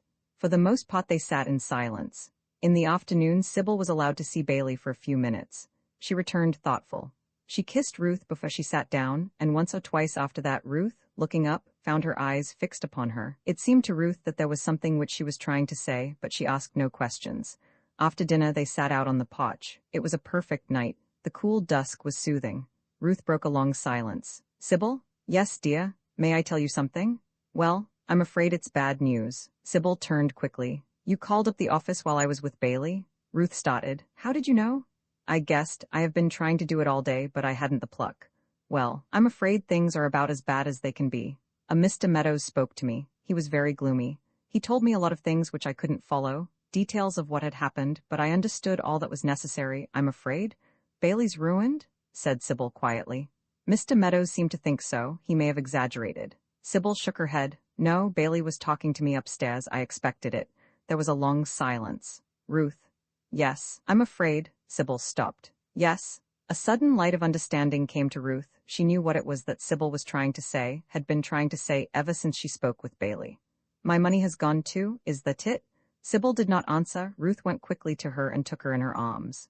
"You poor baby," she cried. "Was that what was on your mind, wondering how you should tell me? I knew there was something troubling you." Sybil began to sob. "I didn't know how to tell you," she whispered. Ruth laughed excitedly. She felt as if a great weight had been lifted from her shoulders, a weight which had been crushing the life out of her. In the last few days, the scales had fallen from her eyes, and she had seen clearly. She realized now, what Kirk had realized from the first, that what had forced his life apart from hers had been the golden wedge of her father's money. It was the burden of wealth that had weighed her down without her knowing it. She felt as if she had been suddenly set free. "I'm dreadfully sorry," said Sybil feebly. Ruth laughed again. "I'm not," she said. "If you knew how glad I was you would be congratulating me instead of looking as if you thought I was going to bite you." "Glad? Of course I'm glad. Everything's going to be all right again now. Sybil dear, Kirk and I had the most awful quarrel the other day. We actually decided it would be better for us to separate. It was all my fault. I had neglected Kirk, and I had neglected Bill, and Kirk couldn't stand it any longer. But now that this has happened, don't you see that it will be all right again? You can't stand on your dignity when you're up against real trouble. If this had not happened, neither of us would have had the pluck to make the first move. But now, you see, we shall just naturally fall into each other's arms and be happy again, he and I and Bill, just as we were before." "It must be lovely for you having Bill," said little Mrs. Bailey wistfully. "I wish—" She stopped. There was a corner of her mind into which she could not admit anyone, even Ruth. Having him ought to have been enough for any woman. Ruth's voice was serious. "It was enough for me in the old days when we were at the studio. What fools women are sometimes. I suppose I lost my head, coming suddenly into all that money. I don't know why, for it was not as if I had not had plenty of time, when father was alive, to get used to the idea of being rich. I think it must have been the unexpectedness of it. I certainly did behave as if I had gone mad. Goodness, I'm glad it's over and that we can make a fresh start. What is it like being poor, Ruth? Of course we were never very well off at home, but we weren't really poor. It's heaven if you're with the right man." Mrs. Bailey sighed. "Bailey's the right man, as far as I'm concerned, but I'm wondering how he will bear it, poor dear." Ruth was feeling too happy herself to allow anyone else to be unhappy if she could help it. "Why, of course he will be splendid about it," she said. "You're letting your imagination run away with you. You have got the idea of Bailey and yourself as two broken creatures begging in the streets. I don't know how badly Bailey will be off after this smash, but I do know that he will have all his brains and his energy left." Ruth was conscious of a momentary feeling of surprise that she should be eulogizing Bailey in this fashion, and, stranger still, that she should be really sincere in what she said. But today seemed to have changed everything, and she was regarding her brother with a newborn respect. She could still see Sybil's face as it had appeared in that memorable moment of self-revelation. It had made a deep impression upon her. A man like Bailey is worth a large salary to anyone, even if he may not be able to start out for himself again immediately. "I'm not worrying about you and Bailey. You will have forgotten all about this crash this time next year. Sybil brightened up. She was by nature easily moved, and Ruth's words had stimulated her imagination. He is awfully clever, she said, her eyes shining. Why, this sort of thing happens every 6 months to anybody who has anything to do with Wall Street, proceeded Ruth, fired by her own optimism. You read about it in the papers every day. Nobody thinks anything of it. Sybil, though anxious to look on the bright side, could not quite rise to these heights of scorn for the earthquake which had shaken her world. I hope not. It would be awful to go through a time like this again. Ruth reassured her, though it entailed a certain inconsistency on her part. She had a true woman's contempt for consistency. Of course you won't have to go through it again. Bailey will be careful in future not to do whatever it is that he has done. She felt that the end of her inspiring speech was a little weak, but she did not see how she could mend it. Her talk with Mr. Meadows on the telephone had left her as vague as before as to the actual details of what had been happening that day in Wall Street. She remembered stray remarks of his about bulls, and she had gathered that something had happened to something which Mr. Meadows called GRDS, which had evidently been at the root of the trouble, but there her grasp of high finance ended. Sybil, however, was not exigent. She brightened at Ruth's words as if they had been an authoritative pronouncement from an expert. Bailey is sure to do right, she said. I think I'll creep in and see if he's still asleep. Ruth, left alone on the porch, fell into a pleasant train of thought. There was something in her mental attitude which amused her. She wondered if anybody had ever received the announcement of financial ruin in quite the same way before. Yet to her this attitude seemed the only one possible. How simple everything was now.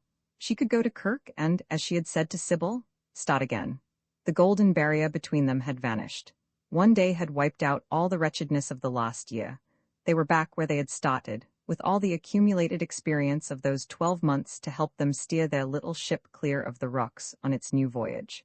She was roused from her dream by the sound of an automobile drawing up at the door. A voice that she recognized called her name. She went quickly down the steps. Is that you, Aunt Laura? Mrs. Potter, masterly woman, never wasted time in useless chatter. Jump in, my dear, she said crisply. Your husband has stolen William and eloped with that girl Mamie, whom I never trusted, to Connecticut. Roman 13 Postures knew Steve had arrived at the Connecticut shack in the early dawn of the day, which had been so eventful to most of his friends and acquaintances.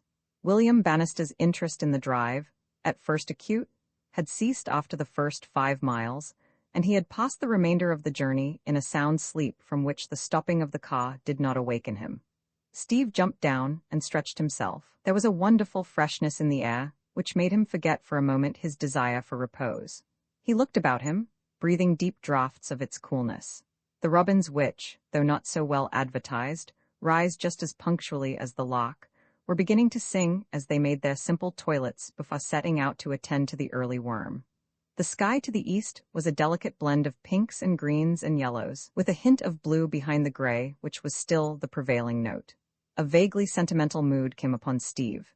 In his heart, he knew perfectly well that he could never be happy for any length of time out of sight and hearing of Broadway cars. But at that moment, such was the magic of the dawn, he felt a longing to settle down in the country and pass the rest of his days a simple farmer with beard unchecked by razor. He saw himself feeding the chickens and addressing the pigs by their pet names, while Mamie, in a cotton frock, called cheerfully to him to come in, because breakfast was ready and getting cold. Mamie? Ah, his sigh turned into a yawn. He realized with the abruptness which comes to a man who stands alone with nature in the small hours that he was very sleepy. The excitement which had sustained him till now had begun to ebb. The free life of the bearded farmer seemed suddenly less attractive. Bed was what he wanted now, not nature. He opened the door of the car and lifted William Bannister out, swathed in rugs. The White Hope gurgled drowsily, but did not wake.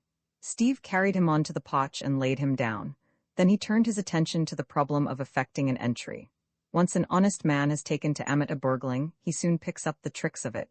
To open his knife and shoot back the catch of the nearest window was with Steve the work, if not of a moment, of a very few minutes. He climbed in and unlocked the front door.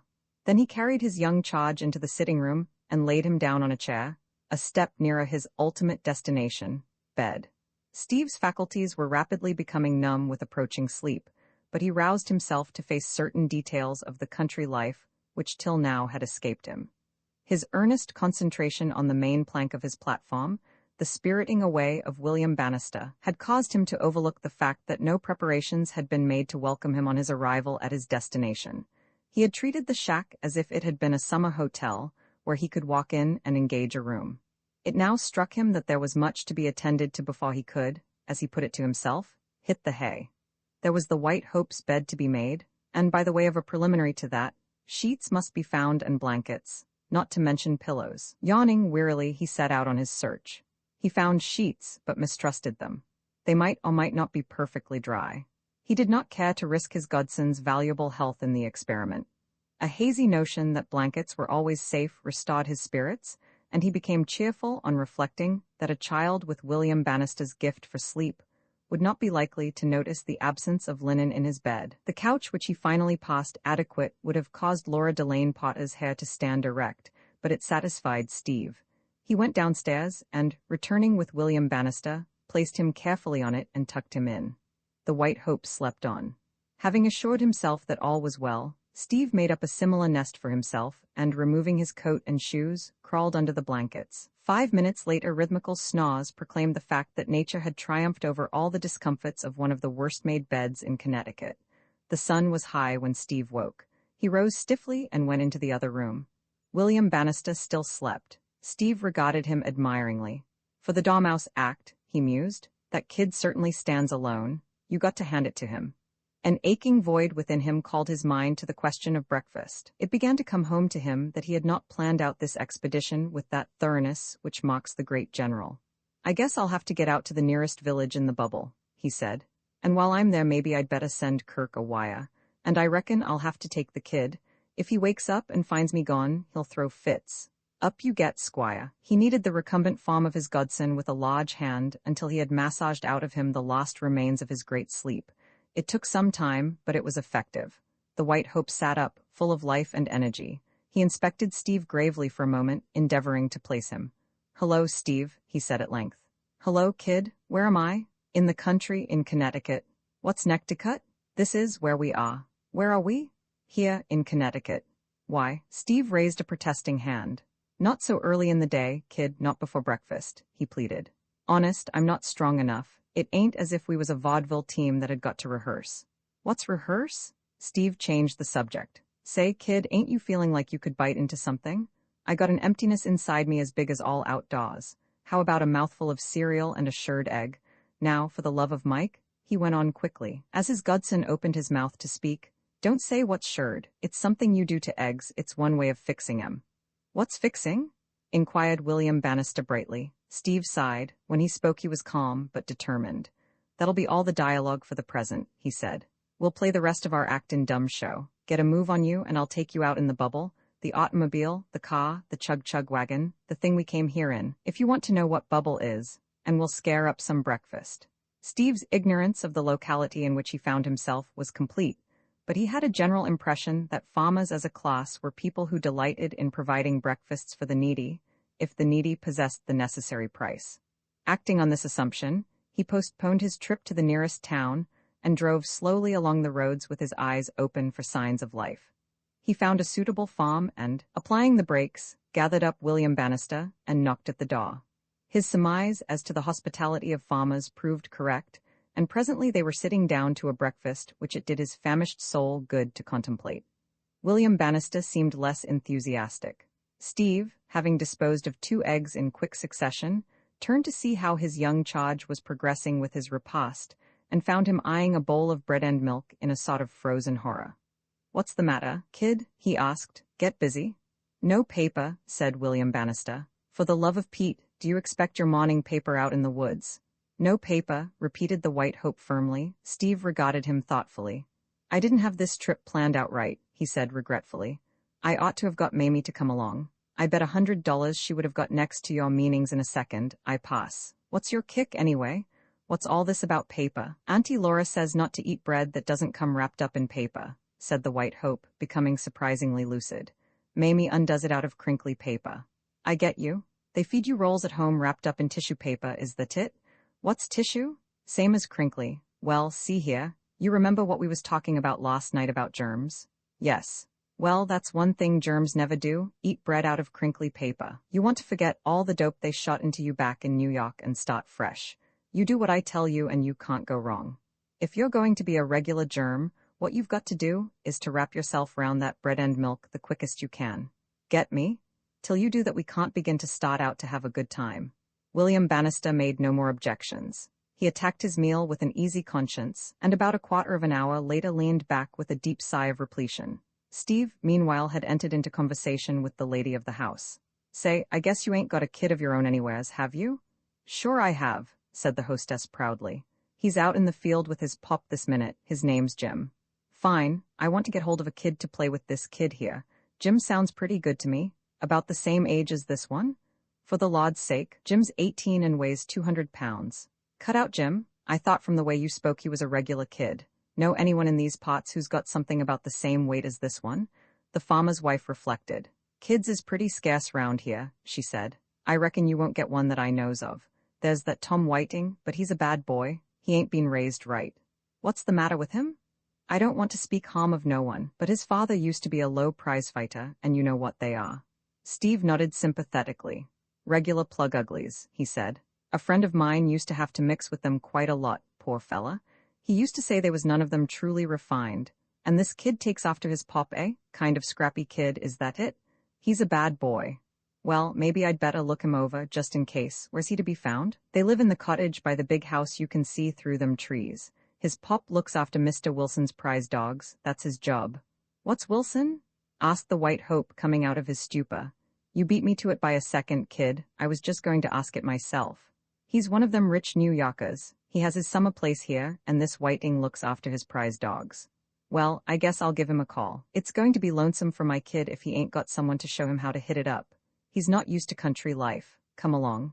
We'll get into the bubble and go and send your pop a telegram. What's telegram? Asked William Bannister. I got you placed now, said Steve, regarding him with interest. You're not going to turn into an ambassador or an artist or any of them things.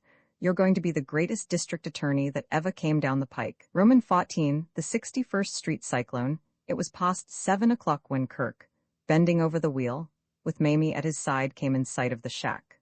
The journey had been checked just outside the city by a blowout in one of the back tires. Kirk had spent the time, while the shirt-sleeved rescuer from the garage toiled over the injured wheel, walking up and down with a cigar. Neither he nor Mamie had shown much tendency towards conversation. Mamie was habitually of a silent disposition, and Kirk's mind was too full of his thoughts to admit of speech. Ever since he had read Steve's telegram, he had been in the grip of a wild exhilaration.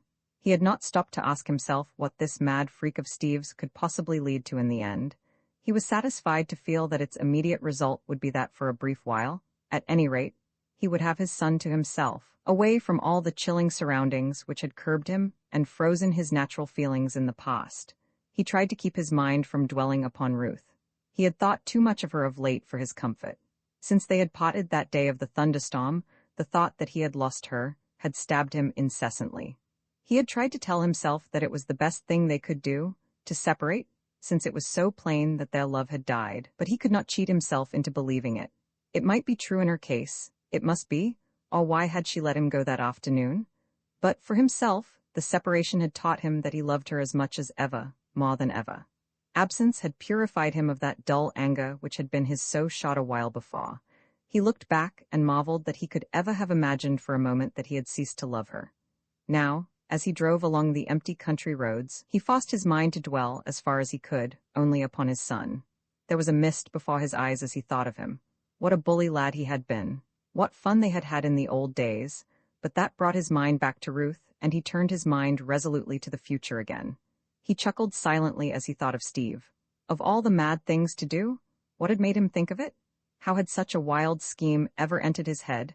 This, he supposed, was what Steve called punching instead of sparring, but he had never given him credit for the imagination that could conceive a punch of this magnitude, and how had he carried it out? He could hardly have broken into the house, yet that seemed the only way in which it could have been done. From Steve, his thoughts returned to William Bannister. He smiled again. What a time they would have, while it lasted. The worst of it was, it could not last long. Tomorrow, he supposed, he would have to take the child back to his home. He could not be a party to this kidnapping raid for any length of time. This must be looked on as a brief holiday, not as a permanent relief.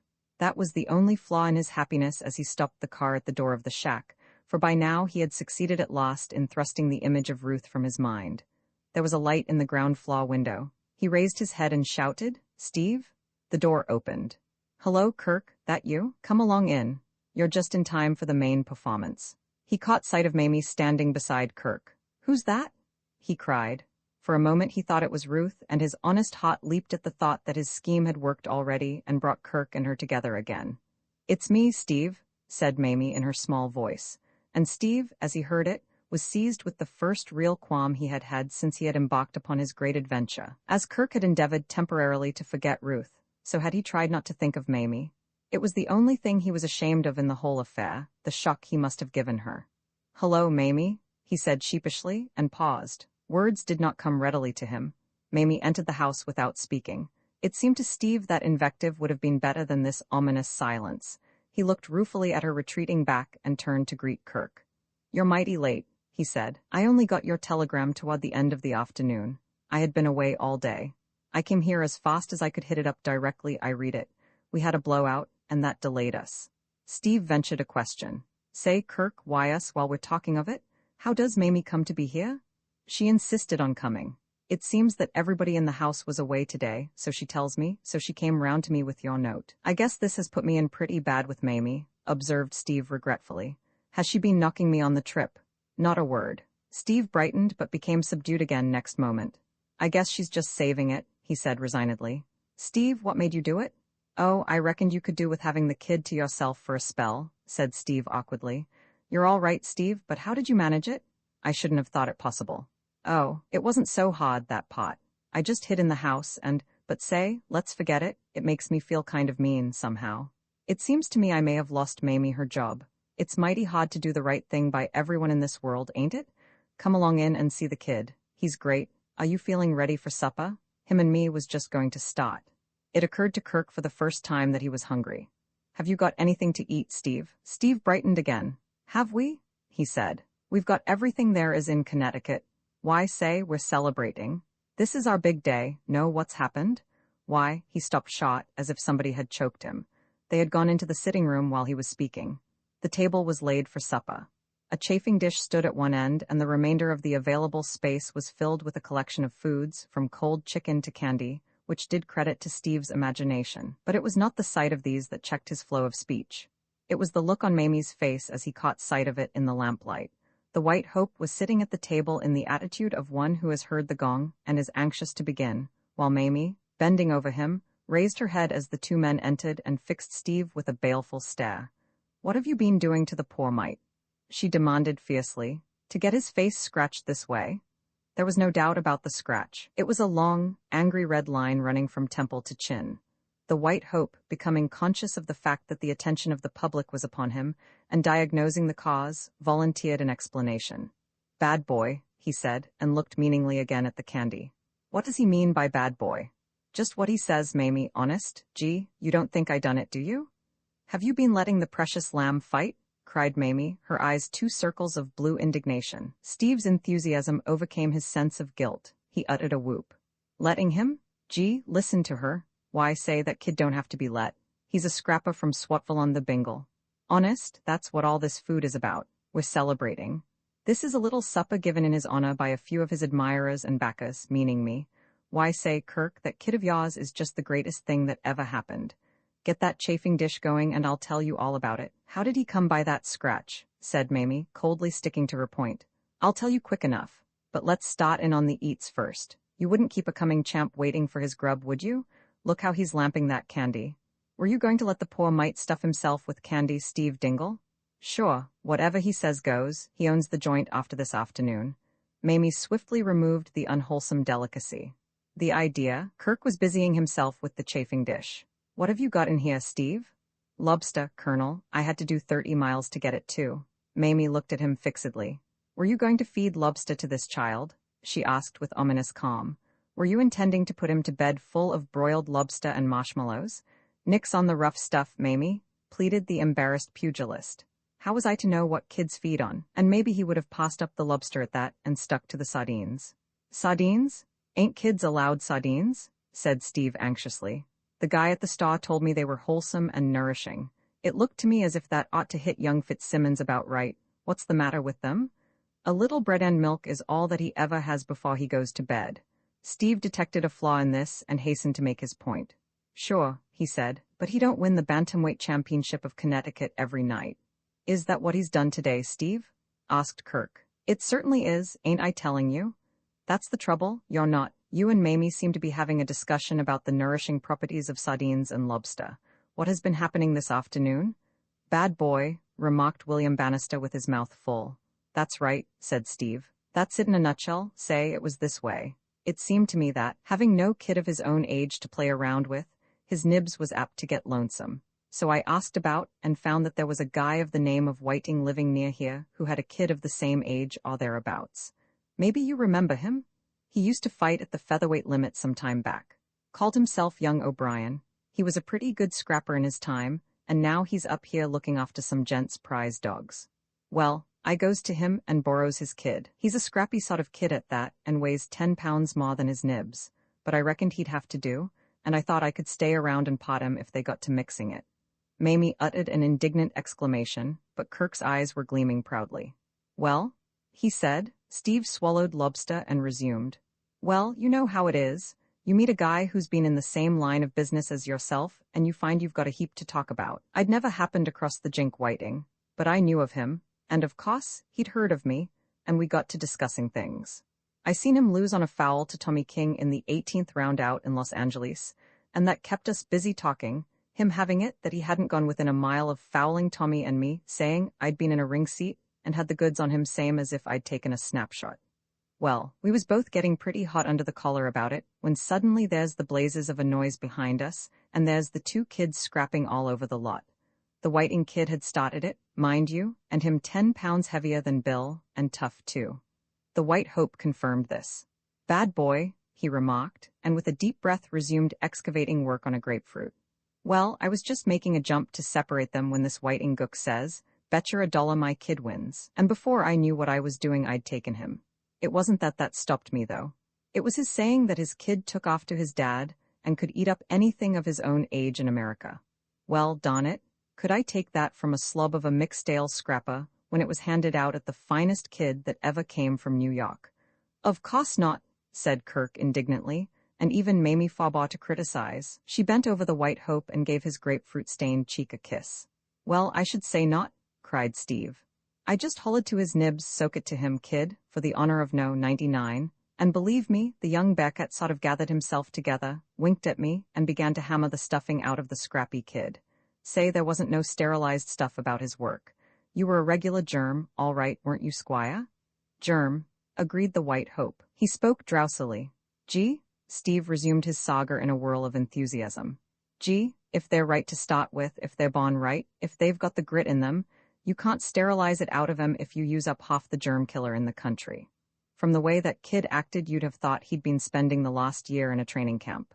The other kid rolled him over, but he come up again, as if that was just the sort of stuff he liked, and pretty soon I see that he's uncovered a yellow streak in the Whiting kid as big as a barn door. You were on it, weren't you, Colonel? But the White Hope had no remarks to offer this time. His head had fallen forward and was resting peacefully in his grapefruit. He's asleep, said Mamie. She picked him up gently and carried him out. He's a champion at that, too, said Steve. I had to pull him out of the hay this morning. Well, I guess he's earned it. He's had a busy day. What happened then, Steve? Why, after that there wasn't a thing to it. Whiting, poor simp, couldn't see it. Betcha $10 my kid wins, he hollers. He's got him going. Take you, I shouts, and at that moment the scrappy kid sees it's all over, so he does the old business of fouling, same as his pop done when he fought Tommy King. It's in the blood, I guess. He takes and scratches poor Bill on the cheek. That was enough for me. I jumps in. All over, I says. My kid wins on a foul. Foul nothing, says Whiting. It was an accident, and you lose because you jumped into the fight, same as Connie McVeigh did when Cobbett fought Sharkey. Think you can get away with it, pulling that old-time stuff. I didn't trouble to argue with him. Oh, I says, is that it? Say, just take a slant at your man. If you don't stop him quick, he'll be in Texas. For the scrappy kid was beating it while the going was good and was half a mile away, running hard. Well, that was enough even for the Whiting guy. I guess we'll call it a draw, he says, and all bets off. I just looks at him and says, quite civil and polite, "You donned half-baked slub of a roughhouse scrapper," I says. "It ain't a draw or anything like it. My kid wins, and I'll trouble you now to proceed to cash in with the dough, or else I'm liable to start something." So he paid up, and I took the White Hope indoors and give him a wash and brush up, and we cranks up the bubble and hikes off to the town, and spends the money on getting food for the celebration supper. And what's over, I slips into the kid's pocket and says, "That's your first winner's end, kid, and you've earned it." Steve paused and filled his glass. "I'm on the wagon as a general thing nowadays," he said, "but I reckon this an occasion. Right here is where we drink his health."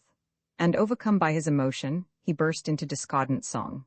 "Oh, he's a jolly good fellow," bellowed Steve, "for he's a jolly good fellow, for he's—" There was a sound of quick footsteps outside, and Mamie entered the room like a small whirlwind. "Be quiet," she cried. "Do you want to wake him?" "Wake him?" said Steve. "You can't wake that kid with dynamite." He raised his glass. "Laddies and gentlemen," the boy wonder, "here's to him, the bantamweight champion of Connecticut, the 61st Street Cyclone, the kid they couldn't sterilize, the White Hope." "The White Hope," echoed Kirk. "Oh, he's a jolly good fellow," sang Steve. "Be quiet," said Mrs. Potter from the doorway, and Steve, wheeling round, caught her eye and collapsed like a pricked balloon. Roman 15, Mrs. Potter's Waterloo, of the little band of revelers. It would be hard to say which was the most taken aback at this invasion. The excitement of the moment had kept them from hearing the sound of the automobile, which Mrs. Potter, mistrusting the rough road that led to the shack, had stopped some distance away. Perhaps, on the whole, Kirk was more surprised than either of his companions. Their guilty consciences had never been quite free from the idea of the possibility of pursuit, but Kirk, having gathered from Mamie that neither Ruth nor her aunt was aware of what had happened, had counted upon remaining undisturbed till the time for return came on the morrow. He stood staring at Ruth, who had followed Mrs. Potter into the room. Mrs. Potter took charge of the situation. She was in her element. She stood with one hand resting on the table as if she were about to make an after-dinner speech, as indeed she was. Laura Delane Potter was not dissatisfied with the turn events had taken. On the whole, perhaps, it might be said that she was pleased. She intended, when she began to speak, to pulverize Kirk and the abandoned young woman whom he had selected as his partner in his shameful escapade, but in this she was swayed almost entirely by a regard for abstract morality. As concerned Ruth, she felt that the situation was, on the whole, the best thing that could have happened. To her Napoleonic mind, which took little account of the softer emotions, concerning itself entirely with the future of the race, Kirk had played his part and was now lagging superfluous on the stage. His tendency, she felt, was to retard rather than to assist William Bannister's development. His influence, such as it was, clashed with hers. She did not forget that there had been a time when Ruth, having practically to choose between them, had chosen to go Kirk's way, and had abandoned herself to a life which could only be considered unhygienic and retrograde.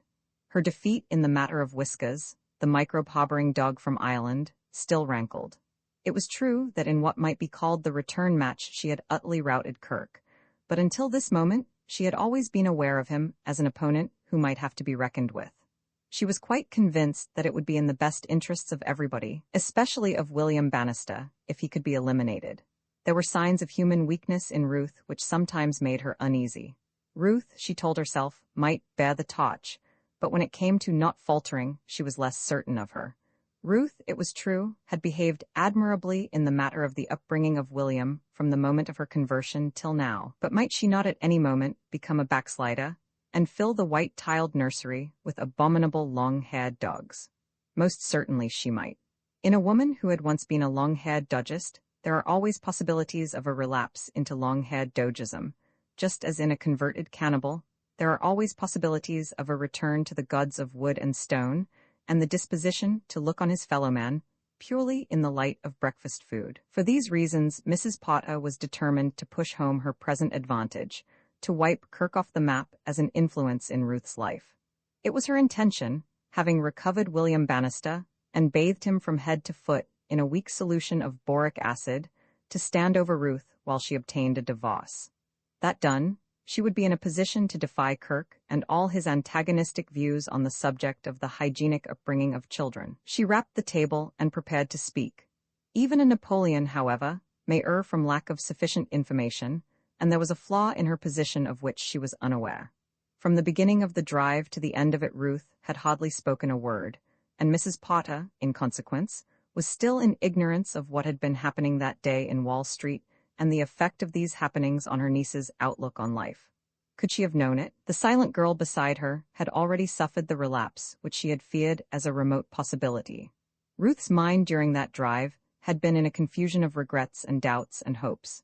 There were times when she refused absolutely to believe the story of Kirk's baseness which her aunt pawed into her ear during the first miles of the journey. It was absurd and incredible. Yet, as they raced along the dock roads, doubt came to her and would not be driven out. A single unfortunate phrase of Kirk's, spoken in haste, but remembered at leisure, formed the basis of this uncertainty. That afternoon when he had left her, he had said that Mamie was the real mother of the child. Could it be that Mamie's undeviating devotion to the boy had won the love which she had lost? It was possible. Considered in the light of what Mrs. Potter had told her, it seemed, in her blackest moments, certain. She knew how wrapped up in the boy Kirk had been. Was it not a logical outcome of his estrangement from herself that he should have turned for consolation to the one person in sympathy with him in his great love for his child? She tried to read his face as he stood looking at her now, but she could find no hope in it. The eyes that met hers were cold and expressionless. Mrs. Potter rapped the table a second time. "Mr. Winfield," she said in the metallic voice with which she was wont to cow publishers insufficiently equipped with dash and enterprise in the matter of advertising treatises on the future of the race. "I have no doubt you are surprised to see us. You appear to be looking your wife in the face. It speaks well for your courage, but badly for your sense of shame. If you had the remnants of decent feeling in you, you would be physically incapable of the feat. If you would care to know how your conduct strikes an unprejudiced spectator, I may tell you that I consider you a scoundrel of the worst type and unfit to associate with any but the low company in which I find you." Steve, who had been listening with interest and, indeed, a certain relish while Kirk was, as he put it to himself, getting his in this spirited fashion, started at the concluding words of the address, which, in his opinion, seemed slightly personal. He had long ago made up his mind that Laura Delane Potter, though an entertaining woman and, on the whole, more worthwhile than a moving picture show, was quite mad. But he felt, even lunatics ought to realize, that there is a limit to what they may say. He moaned protestingly and rashly, for he drew the speaker's attention upon himself. "This person," went on Mrs. Potter, indicating Steve with a wave of her hand which caused him to sidestep swiftly and throw up an arm, as had been his habit in the ring when battling Dick or fighting Jack endeavored to blot him out with a right swing, "who, I observe, retains the tattered relics of a conscience, seeing that he winces, you employed to do the only dangerous part of your dirty work. I hope he will see that he gets his money. In his place I should be feeling uneasy." "Ma'am," protested Steve. Mrs. Potter silenced him with a gesture. "Be quiet," she said. Steve was quiet. Mrs. Potter returned to Kirk. Of all her burning words, Kirk had not heard one. His eyes had never left Ruth's. Like her, he was trying to read a message from a face that seemed only cold. In this crisis of their two lives he had no thought for anybody but her. He had a sense of great issues, of being on the verge of the tremendous, but his brain felt numbed and heavy. He could not think. He could see nothing except her eyes. His inattention seemed to communicate itself to Mrs. Potter. She rapped imperatively upon the table for the third time.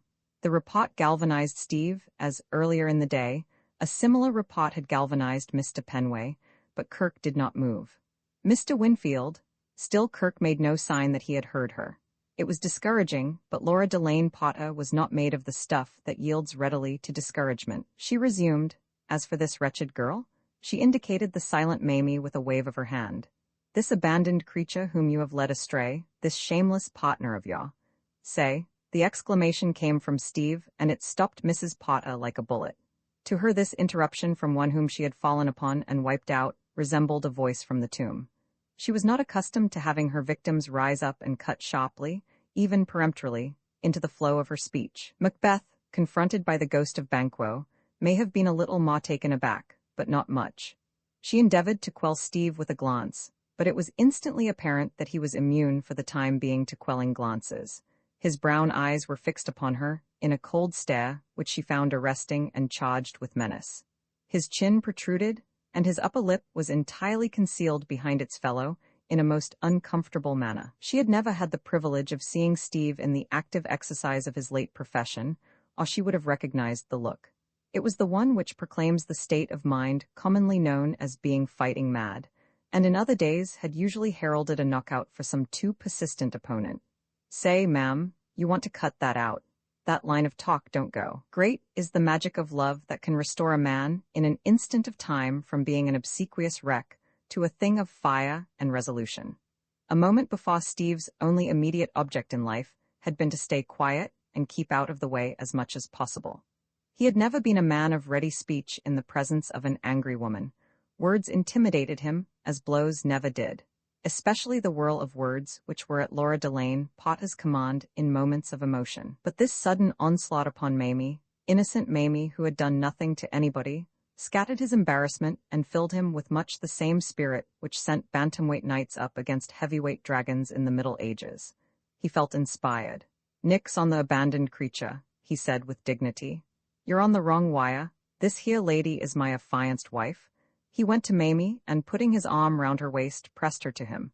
He was conscious, as he did so, of a sensation of wonderment at himself. This was the attitude he had dreamed of 1,000 times and had been afraid to assume. For the last 3 years he had been picturing himself in precisely this position, and daily had cursed the lack of nerve which had held him back. Yet here he was, and it had all happened in a moment. A funny thing, life. "What?" exclaimed Mrs. Potter. "Sure thing," said Steve. His coolness, the ease with which he found words, astonished him as much as his rapidity of action. "I stole the kid," he said, "and it was my idea at that. Kirk didn't know anything about it. I wired to him today what I had done and that he was to come right along. And," added Steve in a burst of inspiration, "I said bring along Mamie, too, as the kid's used to her and there ought to be a woman around. And she could be here, all right, and no harm, she being my affianced wife." He liked that phrase. He had read it in a book somewhere, and it was the goods. He eyed Mrs. Potter jauntily. Mrs. Potter's gaze wavered. She was not feeling comfortable. Hers was a nature that did not lend itself easily to apologies, yet apologies were obviously what the situation demanded. The thought of all the eloquence which she had expended to no end added to her discomfort. For the first time she was pleased that Kirk had so manifestly not been listening to a word of it. "Oh," she said. She paused. "That puts a different complexion on this affair. Betcha life?" She paused once more. It was some moments before she could bring herself to speak. She managed it at last. "I beg your pardon," she said. "Mine, ma'am," said Steve grandly. 5 minutes before, the idea that he could ever speak grandly to Laura Delane Potter would have seemed ridiculous to him, but he was surprised at nothing now. "And the young wom, and the future Mrs. Dingles," said Mrs. Potter with an effort.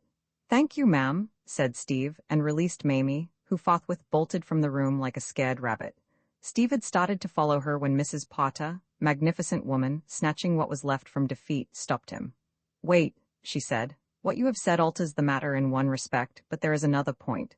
On your own confession you have been guilty of the extremely serious offense, the penal offense of kidnapping a child who—" "Drop me a line about it, ma'am," said Steve.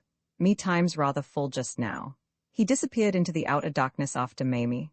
In the room they had left, Kirk and Ruth faced each other in silence. Laura Delane Potter eyed them grimly. It was the hour of her defeat, and she knew it.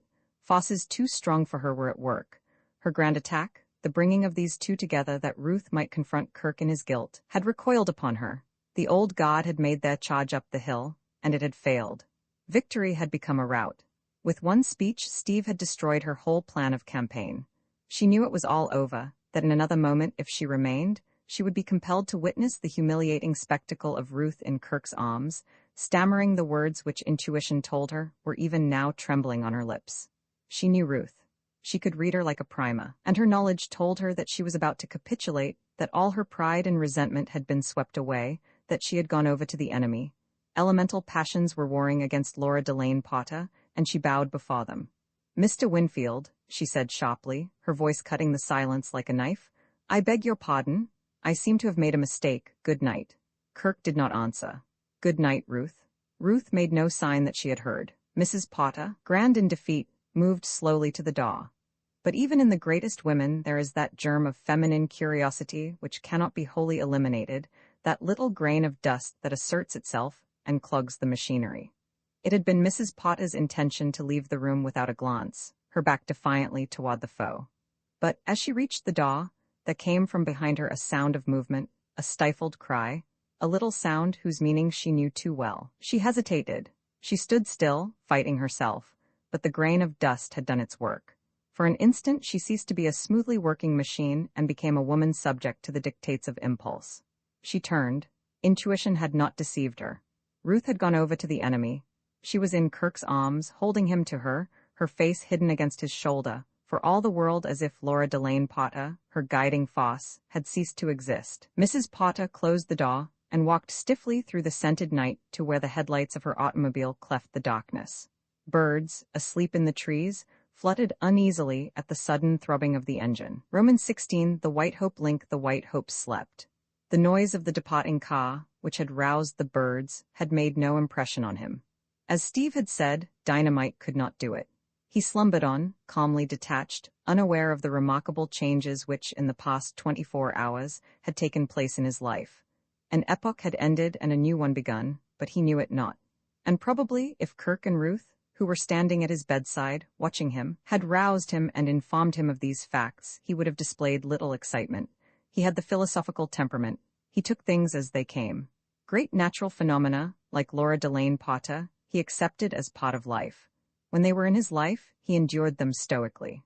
When they went out of it, he got on without them. Marcus Aurelius would have liked William Bannister Winfield. They belonged to the same school of thought. The years have a tendency to destroy this placidity towards life, and to develop in man a sense of gratitude to fate for its occasional kindnesses.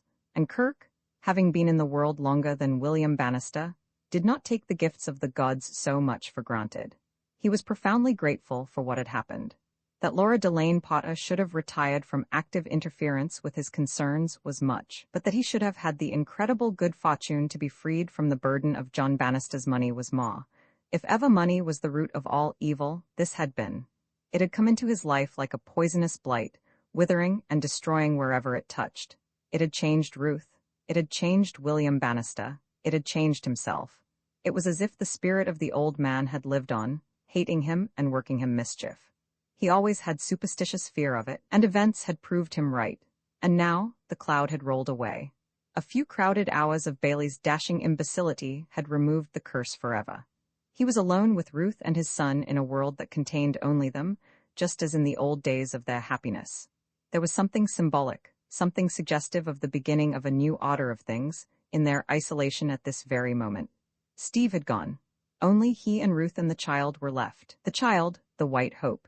He was the real hero of the story, the real principal of the drama of their 3 lives.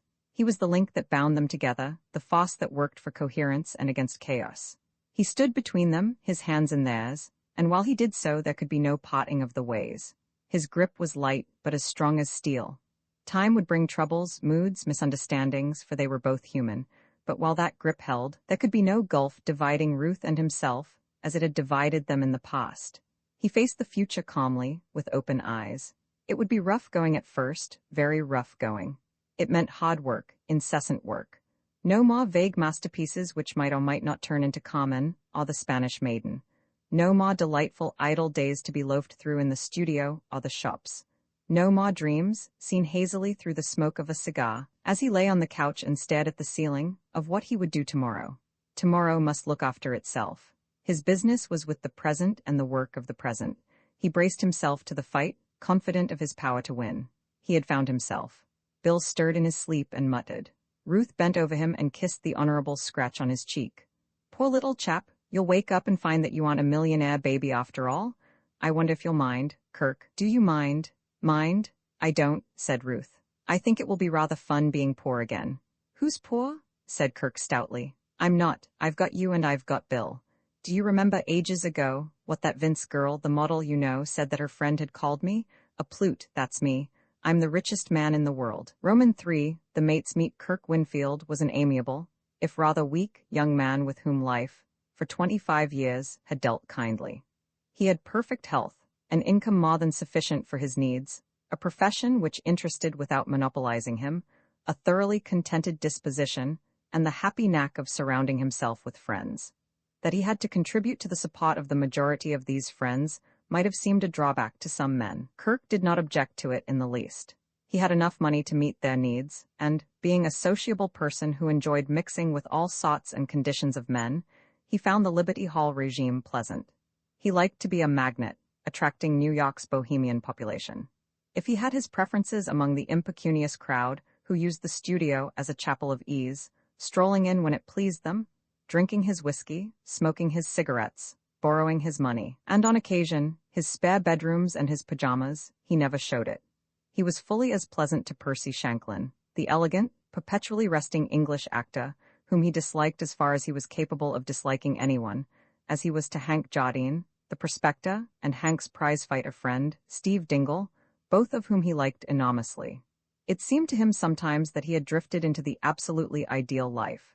He lived entirely in the present. The passage of time left him untouched.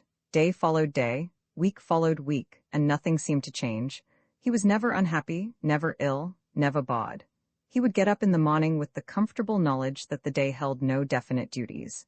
George Pennicut would produce one of his excellent breakfasts. The next milestone would be the arrival of Steve Dingle. 5 brisk rounds with Steve, a cold bath, and a rub-down took him pleasantly on to lunch, after which it amused him to play at painting. There was always something to do when he wearied of that until, almost before the day had properly begun, up came George with one of his celebrated dinners. And then began the incursion of his friends. One by one they would drop in, making themselves very much at home, to help their host through till bedtime. And another day would slip into the past. It never occurred to Kirk that he was wasting his life. He had no ambitions. Ambition is born of woman, and no woman that he had ever met had ever stirred him deeply. He had never been in love, and he had come to imagine that he was incapable of anything except a mild liking for women. He considered himself immune, and was secretly glad of it. He enjoyed his go-as-you-please existence too much to want to have it upset. He belonged, in fact, to the type which, when the moment arrives, falls in love very suddenly, very violently, and for all time. Nothing could have convinced him of this. He was like a child lighting matches in a powder magazine. When the idea of marriage crossed his mind, he thrust it from him with a kind of shuddering horror. He could not picture to himself a woman who could compensate him for the loss of his freedom and, still less, of his friends. His friends were men's men. He could not see them fitting into a scheme of life that involved the perpetual presence of a hostess. Hank Jardine, for instance. To Kirk, the great point about Hank was that he had been everywhere, seen everything, and was, when properly stimulated with tobacco and drink, a fountain of reminiscence. But he could not talk unless he had his coat off and his feet up on the back of a chair. No hostess could be expected to relish that. Hank was a bachelor's friend. He did not belong in a married household. The abstract wife could not be reconciled to him, and Kirk, loving Hank like a brother, firmly dismissed the abstract wife. He came to look upon himself as a confirmed bachelor. He had thought out the question of marriage in all its aspects, and decided against it. He was the strong man who knew his own mind and could not be shaken. Yet, on the afternoon of the day following Mrs. Laura Delane Potter's entry into his life, Kirk sat in the studio, feeling, for the first time in recent years, a vague discontent. He was uneasy, almost afraid. The slight dislocation in the smooth-working machinery of his existence, caused by the compulsory retirement of George Pennicut, had made him thoroughly uncomfortable. With discomfort had come introspection, and with introspection this uneasiness that was almost fear. A man, living alone, without money troubles to worry him, sinks inevitably into a routine. Fatted ease is good for no one. It sucks the soul out of a man. Kirk, as he sat smoking in the cool dusk of the studio, was wondering, almost in a panic, whether all was well with himself. This mild domestic calamity had upset him so infernally. It could not be right that so slight a change in his habits should have such an effect upon him. George had been so little hurt. The doctor gave him a couple of days before complete recovery, that it had not seemed worthwhile to Kirk to engage a substitute. It was simpler to go out for his meals and make his own bed, and it was the realization that this alteration in his habits had horribly disturbed and unsettled him that was making Kirk subject himself now to an examination of quite unusual severity. He hated softness. Physically, he kept himself always in perfect condition. Had he become spiritually flabby? Certainly, this unexpected call on his energies would appear to have found him unprepared. It spoiled his whole day, knowing, when he got out of bed in the morning, that he must hunt about and find his food instead of sitting still and having it brought to him. It frightened him to think how set he had become. 48 hours ago, he would have scorned the suggestion that he cuddled himself. He would have produced as evidence to the contrary his cold baths, his exercises, his bouts with Steve Dingle. Today, he felt less confidence. For all his baths and boxing, the fact remained that he had become, at the age of 26, such a slave to habit that a very trifling deviation from settled routine had been enough to poison life for him. Bachelors have these black moments, and it is then that the abstract wife comes into her own. To Kirk, brooding in the dusk, the figure of the abstract wife seemed to grow less formidable, the fact that she might not get on with Hank Jardine of less importance. The revolutionary thought that life was rather a bore, and would become more and more of a bore as the years went on, unless he had someone to share it with, crept into his mind and stayed there. He shivered. These were unpleasant thoughts, and in his hour of clear vision he knew whence they came. They were entirely due to the knowledge that, instead of sitting comfortably at home, he would be compelled in a few short hours to go out and get dinner at some restaurant. To such a pass had he come in the 26th year of his life. Once the gods have marked a bachelor down, they give him few chances of escape. It was when Kirk's mood was at its blackest, and the figure of the abstract wife had ceased to be a menace and become a shining angel of salvation, that Laura Delane Potter, with Ruth Bannister at her side, rang the studio bell. Kirk went to the door. He hoped it was a tradesman, he feared it was a friend. In his present state of mind he had no use for friends. When he found himself confronting Mrs. Potter, he became momentarily incapable of speech. It had not entered his mind that she would pay him a second visit. Possibly it was joy that rendered him dumb. "Good afternoon, Mr. Winfield," said Mrs. Potter. "I have come to inquire after the man Pennycutt. Ruth, this is Mr. Winfield. Mr. Winfield, my niece, Miss Bannister." And Kirk perceived for the first time that his visitor was not alone. In the shadow behind her a girl was standing. He stood aside to let Mrs. Potter pass, and Ruth came into the light. If there are degrees in speechlessness, Kirk's aphasia became doubled and trebled at the sight of her. It seemed to him that he went all to pieces, as if he had received a violent blow. Curious physical changes were taking place in him. His legs, which only that morning he had looked upon as eminently muscular, he now discovered to be composed of some curiously unstable jelly.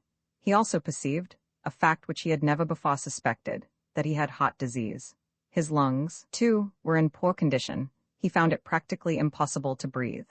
The violent trembling fit which assailed him he attributed to general organic weakness. He gaped at Ruth. Ruth, outwardly, remained unaffected by the meeting, but inwardly she was feeling precisely the same sensation of smallness which had come to Mrs. Potter on her first meeting with Kirk. If this sensation had been novel to Mrs. Potter, it was even stranger to Ruth. To think humbly of herself was an experience that seldom happened to her. She was perfectly aware that her beauty was remarkable even in a city of beautiful women, and it was rarely that she permitted her knowledge of that fact to escape her. Her beauty, to her, was a natural phenomenon, impossible to overlook. The realization of it did not obtrude itself into her mind, it simply existed subconsciously. Yet for an instant it ceased to exist. She was staggered by a sense of inferiority. It lasted but a pinpoint of time, this riotous upheaval of her nature. She recovered herself so swiftly that Kirk, busy with his own emotions, had no suspicion of it. A moment later he, too, was himself again.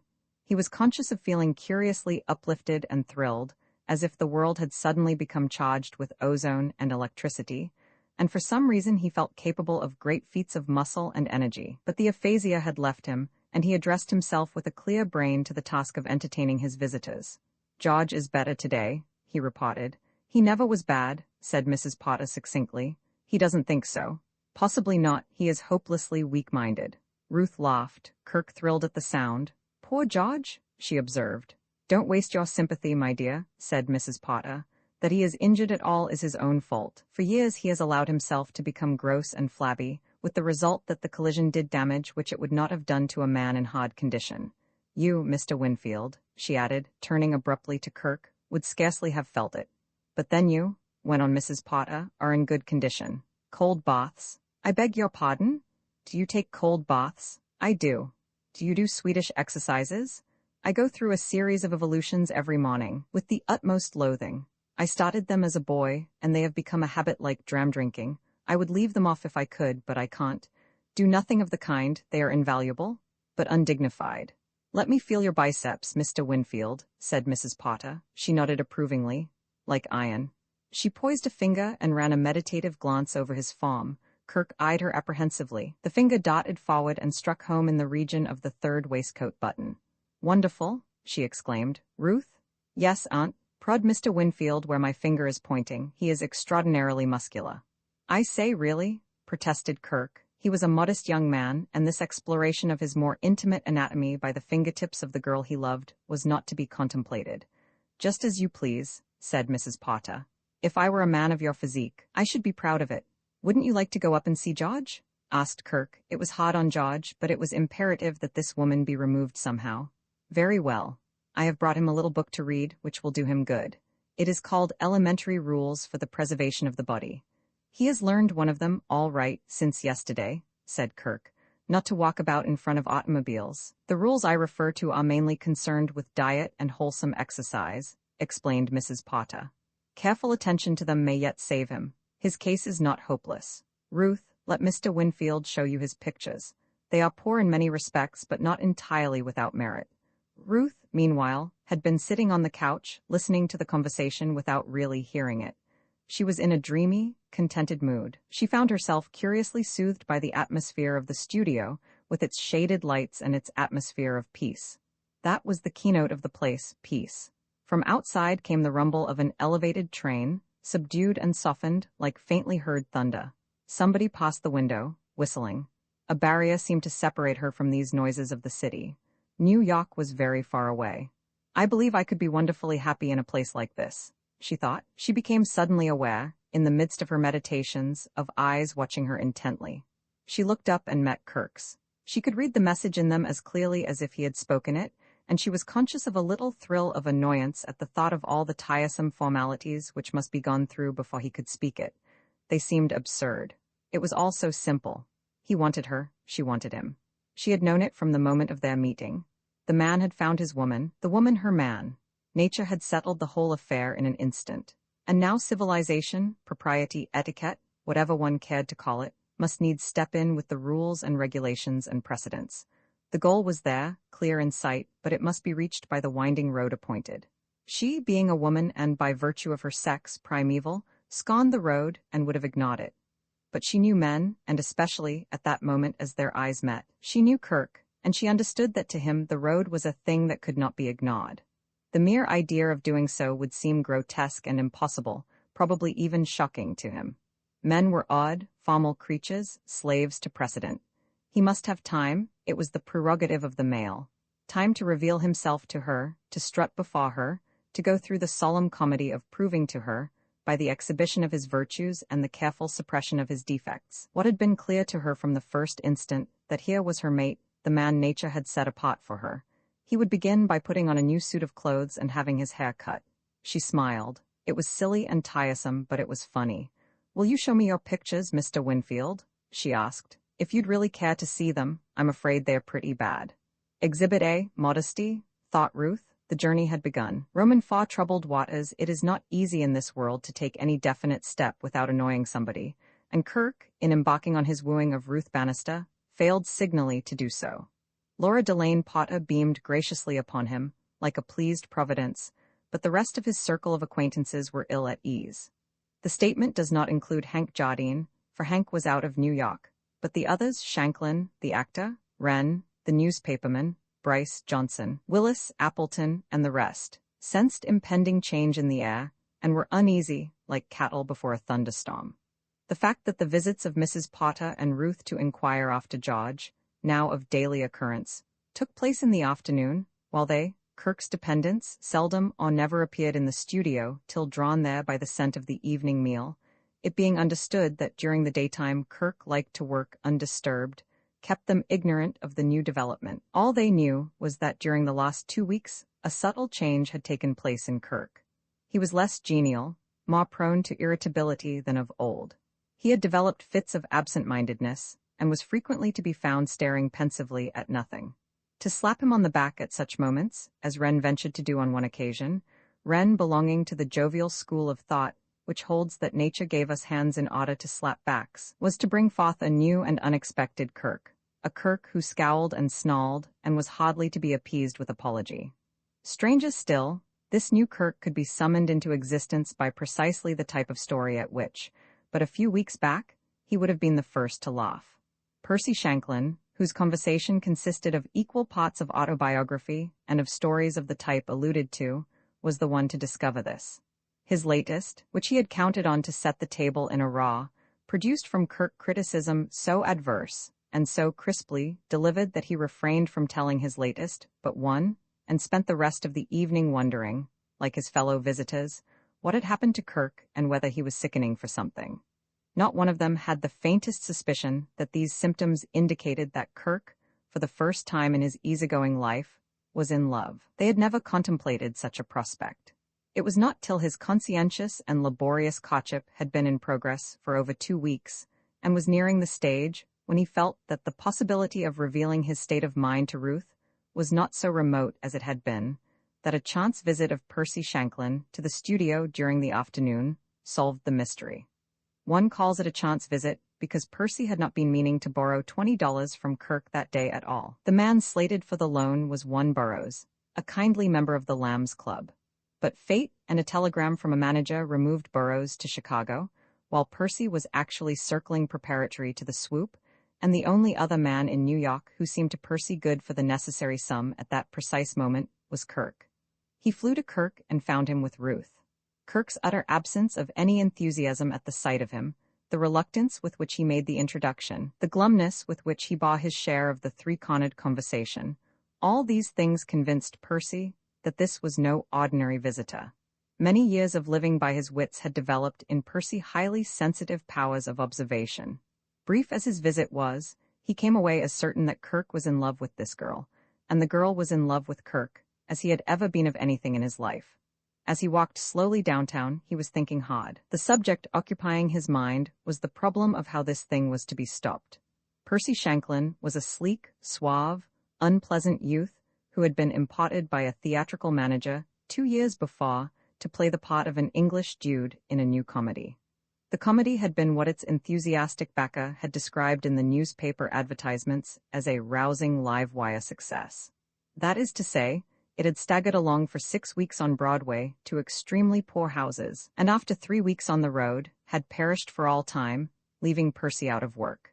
Since then, no other English dude pot having happened along, he had rested, living in the mysterious way in which out-of-work actors do live. He had a number of acquaintances, such as the amiable Burroughs, who were good for occasional loans, but Kirk Winfield was the king of them all.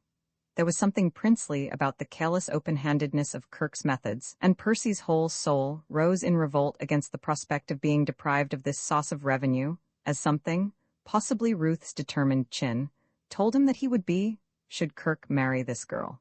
He had placed Ruth at once, directly he had heard her name. He remembered having seen her photograph in the society section of the Sunday paper, which he borrowed each week. This was the daughter of old John Bannister.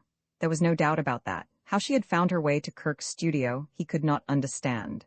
But there she certainly was, and Percy was willing to bet the $20 which, despite the excitement of the moment, he had not forgotten to extract from Kirk in a hurried conversation at the door, that her presence there was not known and approved by her father. The only reasonable explanation that Kirk was painting her portrait he dismissed. There had been no signs of any portrait, and Kirk's embarrassment had been so obvious that, if there had been any such explanation, he would certainly have given it. No, Ruth had been there for other reasons than those of art. Unchaperoned, too, by Jove, thought Percy virtuously, ignorant of Mrs. Laura Delane Potter, who at the time of his call had been busily occupied in a back room instilling into George Pennicott the gospel of the fit body. For George, now restored to health, had ceased to be a mere student of elementary rules for the preservation of the body, and had become an active, though unwilling, practizer of its precepts. Every morning Mrs. Potter called and, having shepherded him into the back room, put him relentlessly through his exercises. George's groans, as he moved his stout limbs along the dotted lines indicated in the book's illustrated plates, might have stirred a faint heart to pity. But Laura Delane Potter was made of sterner stuff. If George so much as bent his knees while touching his toes, he heard of it instantly, in no uncertain voice. Thus, in her decisive way, did Mrs. Potter spread light and sweetness with both hands, achieving the bodily salvation of George while, at the same time, furthering the loves of Ruth and Kirk by leaving them alone together to make each other's better acquaintance in the romantic dimness of the studio. Percy proceeded downtown, pondering. His first impulse, I regret to say, was to send Ruth's father an anonymous letter. This plan he abandoned from motives of fear rather than of self-respect. Anonymous letters are too frequently traced to their writers, and the prospect of facing Kirk in such an event did not appeal to him. As he could think of no other way of effecting his object, he had begun to taste the bitterness of futile effort, when fortune, always his friend, put him in a position to do what he wanted in the easiest possible way, with the minimum of unpleasantness. Bailey Bannister, that strong, keen Napoleon of finance, was not above a little relaxation of an evening when his father happened to be out of town. That giant mind, weary with the strain of business, needed refreshment. And so, at 11:30 that night, his father being in Albany and not expected home till next day, Bailey might have been observed, beautifully arrayed and discreetly jovial, partaking of lobster at one of those Broadway palaces where this fish is in brisk demand. He was in company with his rabbit-faced friend, Clarence Grayling, and two members of the chorus of a neighboring musical comedy. One of the two, with whom Clarence was conversing in a lively manner that showed his heart had not been irreparably broken, as the result of his recent interview with Ruth, we may dismiss. Like Clarence, she is of no importance to the story. The other, who, not finding Bailey's measured remarks very gripping, was allowing her gaze to wander idly around the room, has this claim to a place in the scheme of things, that she had a wordless part in the comedy in which Percy Shanklin had appeared as the English dude and was on terms of friendship with him. Consequently, seeing him enter the room, as he did at that moment, she signaled him to approach. "It's a little fella who was with me and the man from out west," she explained to Bailey as Percy made his way toward them. At which Bailey's prim mouth closed with an air of disapproval. The feminine element of the stage he found congenial to his business-harassed brain, but with the little fellas who helped them to keep the national drama sizzling, he felt less in sympathy, and he resented extremely his companion's tactlessness in inciting this infernal mumma to intrude upon his privacy. He prepared to be cold and distant with Percy. And when Bailey, never a ray of sunshine, deliberately tried to be chilly, those with him at the time generally had the sensation that winter was once more in their midst. Percy, meanwhile, threaded his way among the tables, little knowing that fate had already solved the problem which had worried him the greater part of the day. He had come to the restaurant as a relief from his thoughts. If he could find some kind friend who would invite him to supper, well and good. If not, he was feeling so tired and depressed that he was ready to take the bull by the horns and pay for his meal himself. He had obeyed Miss Frida Reese's signal because it was impossible to avoid doing so, but one glance at Bailey's face had convinced him that not there was his kind host. "Why, Perce," said Miss Reese, "I ain't saw you in years. Where you been hiding yourself?" Percy gave a languid gesture indicative of the man of affairs whose time is not his own. "Percy," continued Miss Reese, "shake hands with my friend Mr. Bannister. I been telling him about how you made such a hit as the pin in Pinafore." The name galvanized Percy like a bugle blast. "Mr. Bannister?" he exclaimed. "Any relation to Mr. John Bannister, the millionaire?" Bailey favored him with a scrutiny through the gold-rimmed glasses which would have frozen his very spine. "My father's name is John, and he is a millionaire." Percy met the scrutiny with a suave smile. "By Jove," he said, "I know your sister quite well, Mr. Bannister. I meet her frequently at the studio of my friend Kirk Winfield. Very frequently. She is there nearly every day. Well, I must be moving on. Got a date with a man. Goodbye, Frida. Glad you're going strong. Good night, Mr. Bannister. Delighted to have made your acquaintance. You must come round to the studio one of these days. Good night." He moved softly away. Miss Reese watched him go with regret. "He's a good little fella, Percy," she said. "And so he knows your sister? Well, ain't that nice?" Bailey did not reply, and to the feast of reason and flow of soul that went on at the table during the rest of the meal he contributed so little that Miss Reese, in conversation that night with her friend, alluded to him, not without justice, first as that stiff, and, later, as a dead one. If Percy Shanklin could have seen Bailey in the small hours of that night, he would have been satisfied that his words had borne fruit. Like a modern Prometheus, Bailey writhed, sleepless, on his bed till daylight appeared. The discovery that Ruth was in the habit of paying clandestine visits to artists' studios, where she met men like the little bounder who had been thrust upon him at supper, rent his haughty soul like a bomb. He knew no artists, but he had read novels of bohemian life in Paris, and he had gathered a general impression that they were, as a class, shock-headed, unwashed persons of no social standing whatever, extremely short of money and much addicted to orgies. And his sister had lowered herself by association with one of these. He rose early. His appearance in the mirror shocked him. He looked positively haggard. Dressing with unwanted haste, he inquired for Ruth, and was told that a telephone message had come from her late the previous evening to say that she was spending the night at the apartment of Mrs. Laura Delane Potter. The hated name increased Bailey's indignation. He held Mrs. Potter responsible for the whole trouble. But for her pernicious influence, Ruth would have been an ordinary sweet American girl, running as Bailey held a girl should in a decent groove. It increased his troubles that his father was away from New York. Bailey, who enjoyed the dignity of being temporary head of the firm of Bannister and Son, had approved of his departure. But now he would have given much to have him on the spot. He did not doubt his own ability to handle this matter, but he felt that his father ought to know what was going on. His wrath against this upstart artist, who secretly entertained his sister in his studio, grew with the minutes. It would be his privilege very shortly to read that scrubby dauber a lesson in deportment, which he would remember. In the interests of the family welfare, he decided to stay away from the office that day. The affairs of Bannister and Son would be safe for the time being in the hands of the head clerk. Having telephoned to Wall Street to announce his decision, he made a moody breakfast and then proceeded, as was his custom of a morning, to the gymnasium for his daily exercise. The gymnasium was a recent addition to the Bannister home. It had been established as the result of a hot-to-hot talk between old John Bannister and his doctor. The doctor spoke earnestly of nervous prostration and stated without preamble the exact number of months which would elapse before Mr. Bannister, living his present life, would make first-hand acquaintance with it. He insisted on a regular routine of exercise. The gymnasium came into being, and Mr. Steve Dingle, physical instructor at the New York Athletic Club, took up a position in the Bannister household which he was wont to describe to his numerous friends as a soft snap. Certainly, his hours were not long. 30 minutes with old Mr. Bannister, and 30 minutes with Mr. Bailey between 8 and 9 in the morning, and his duties were over for the day. But Steve was conscientious and checked any disposition on the part of his two clients to shirk work with a firmness which Laura Delane Potter might have envied. There were moments when he positively bullied old Mr. Bannister. It would have amazed the clerks in his Wall Street office to see the meekness with which the old man obeyed orders. But John Bannister was a man who liked to get his money's worth, and he knew that Steve was giving it to the last cent. Steve at that time was 28 years old. He had abandoned an active connection with the ring, which had begun just after his 17th birthday, 12 months before his entry into the Bannister home, leaving behind him a record of which any boxer might have been proud. He personally was exceedingly proud of it, and made no secret of the fact.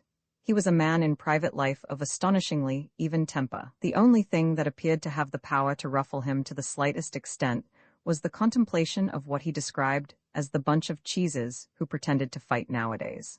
He would have considered it a privilege, it seemed, to be allowed to encounter all the middleweights in the country in one ring in a single night without training. But it appeared that he had promised his mother to quit, and he had quit. Steve's mother was an old lady who in her day had been the best washerwoman on Cherry Hill. She was, moreover, completely lacking in all the qualities which go to make up the patroness of sport.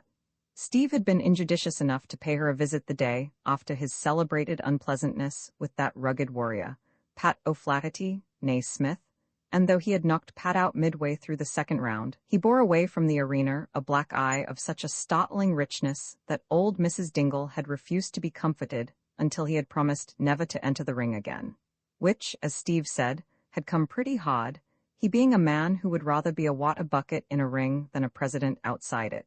But he had given the promise, and kept it, leaving the field to the above-mentioned bunch of cheeses. There were times when the temptation to knock the head off battling Dick this and fighting Jack that became almost agony, but he never yielded to it. All of which suggests that Steve was a man of character, as indeed he was. Bailey, entering the gymnasium, found Steve already there, punching the bag with a force and precision which showed that the bunch of cheeses ought to have been highly grateful to Mrs. Dingle for her anti-pugilistic prejudices. "Good morning, Dingle," said Bailey precisely. Steve nodded. Bailey began to don his gymnasium costume. Steve gave the ball a final punch and turned to him. He was a young man who gave the impression of being, in a literal sense, perfectly square. This was due to the breadth of his shoulders, which was quite out of proportion to his height. His chest was extraordinarily deep, and his stomach and waist small, so that to the observer seeing him for the first time in boxing trunks, he seemed to begin as a big man, and halfway down, change his mind and become a small one. His arms, which were unusually long and thick, hung down nearly to his knees, and were decorated throughout with knobs and ridges of muscle that popped up and down and in and out as he moved, in a manner both fascinating and frightening. His face increased the illusion of squareness, for he had thick, straight eyebrows, a straight mouth, and a chin of almost the minimum degree of roundness. He inspected Bailey with a pair of brilliant brown eyes, which no detail of his appearance could escape. And Bailey, that morning, as has been said, was not looking his best. "You're lookin' kind o' sick, Bo," was Steve's comment. "I guess you was hittin' it up with the gang last night in one of them lobster parlors." Bailey objected to being addressed as Bo, and he was annoyed that Steve should have guessed the truth respecting his overnight movements. Still more was he annoyed that Steve's material mind should attribute to a surfeit of lobster a pallor that was superinduced by a tortured soul. "I did take supper last night, it is true," he said. "But if I am a little pale today, that is not the cause. Things have occurred to annoy me intensely." "You should worry," advised Steve. Catch, the heavy medicine ball struck Bailey in the chest before he could bring up his hands and sent him staggering back. "Damn it, Dingle," he gasped. "Kindly give me warning before you do that sort of thing." Steve was delighted. It amused his simple, honest soul to catch Bailey napping, and the incident gave him a text on which to hang a lecture. And next to fighting, he loved best the sound of his own voice. "Warning, Nix," he said. "Ain't it just what I been telling you every day for weeks? You gotta be ready always. You seen me holding the pellet. You should oughta have been saying to yourself, I gotta keep an eye on that jink, so's he don't soak me one with that thing when I ain't looking. Then you would have caught it and whizzed it back at me, and maybe, if I hadn't been ready for it, you might have knocked the breeze out of me. I should have derived no pleasure. Why, say, suppose a plug-ugly sashays up to you on the street to take a crack at your pearl stick bin. Do you reckon he's going to drop you a postal card first? You gotta be ready for him, see what I mean?" "Let us spa," said Bailey austerely. He had begun to despair of ever making Steve show him that deference and respect which he considered due to the son of the house. The more frigid he was, the more genial and friendly did Steve become. The thing seemed hopeless. It was a pleasing sight to see Bailey spa. He brought to the task the measured dignity which characterized all his actions. A left jab from him had all the majesty of a formal declaration of war. If he was a trifle slow in his movements for pastime, which demands a certain agility from its devotees, he at least got plenty of exercise and did himself a great deal of good. He was perspiring freely as he took off the gloves. A shower bath, followed by brisk massage at the energetic hands of Steve, made him feel better than he had imagined he could feel after that night of spiritual storm and stress. He was glowing as he put on his clothes, and a certain high resolve which had come to him in the night watches now returned with doubled force. "Dingle," he said, "how did I seem today?" "Fine," answered Steve courteously. "You're gettin' to be a regular terror. You think I shape well? Sure. I am glad. This morning I am going to thrash a man within an inch of his life." "What?" Steve spun round. Bailey's face was set and determined. "You are," said Steve feebly. "I am. What's he been doing to you?" "I am afraid I cannot tell you that, but he richly deserves what he will get." Steve eyed him with affectionate interest. "Well, ain't you the wildcat?" he said. "Who'd have thought it? I'd always had you sized up as a kind o' placid guy. I can be roused. Gee, can't I see it, but say, what sort of a gook is this jink anyway?" "In what respect?" "Well, I mean, is he a heavy or a middle or a welter or what? It makes a kind o' difference, you know." "I cannot say, I have not seen him." "What, not seen him? Then how's there this fuss between you?" "That is a matter into which I cannot go." "Well, what's his name then? Maybe I know him. I know a few good people in this burg." "I have no objection to telling you that. He is an artist, and his name is. Wrinkles appeared in Bailey's forehead. His eyes bulged anxiously behind their glasses. "I've forgotten," he said blankly. "For the love of Mike, know where he lives?" "I am afraid not." Steve patted him kindly on the shoulder. "Take my advice, Bo," he said. "Let the poor fellow off this time." And so it came about that Bailey, instead of falling upon Kirk Winfield, hailed a taxicab and drove to the apartment of Mrs. Laura Delane Potter. Wherein opposites agree the maid who opened the door showed a reluctance to let Bailey in. She said that Mrs. Potter was busy with her writing and had given orders that she was not to be disturbed. Nothing could have infuriated Bailey more. He, Bailey Bannister, was to be refused admittance because this preposterous woman wished to write. It was the duty of all decent citizens to stop her writing. If it had not been for her and her absurd books, Ruth would never have made it necessary for him to pay this visit at all. Kindly take my card to Mrs. Potter, and tell her that I must see her at once on a matter of the utmost urgency, he directed. The domestic workers of America had not been trained to stand up against Bailey's grand manner. The maid vanished meekly with the card, and presently returned and requested him to step in. Bailey found himself in a comfortable room, more like a man's study than a woman's boudoir. Books lined the walls. The furniture was strong and plain. At the window, on a swivel chair before a roll-top desk, Mrs. Potter sat writing, her back to the door. "The gentleman, ma'am," announced the maid. "Sit down," said his aunt, without looking round or ceasing to write. The maid went out. Bailey sat down. The gentle squeak of the quill pen continued. Bailey coughed. "I have called this morning." The left hand of the writer rose and waggled itself irritably above her left shoulder. "Aunt Laura," spoke Bailey sternly. "Shish," said the authoress. "Only that and nothing more." Bailey, outraged, relapsed into silence. The pen squeaked on. After what seemed to Bailey a considerable time, the writing ceased. It was succeeded by the sound of paper vigorously blotted. Then, with startling suddenness, Mrs. Potter whirled round on the swivel chair, tilted it back, and faced him. "Well, Bailey?" she said. She looked at Bailey. Bailey looked at her. Her eyes had the curious effect of driving out of his head what he had intended to say.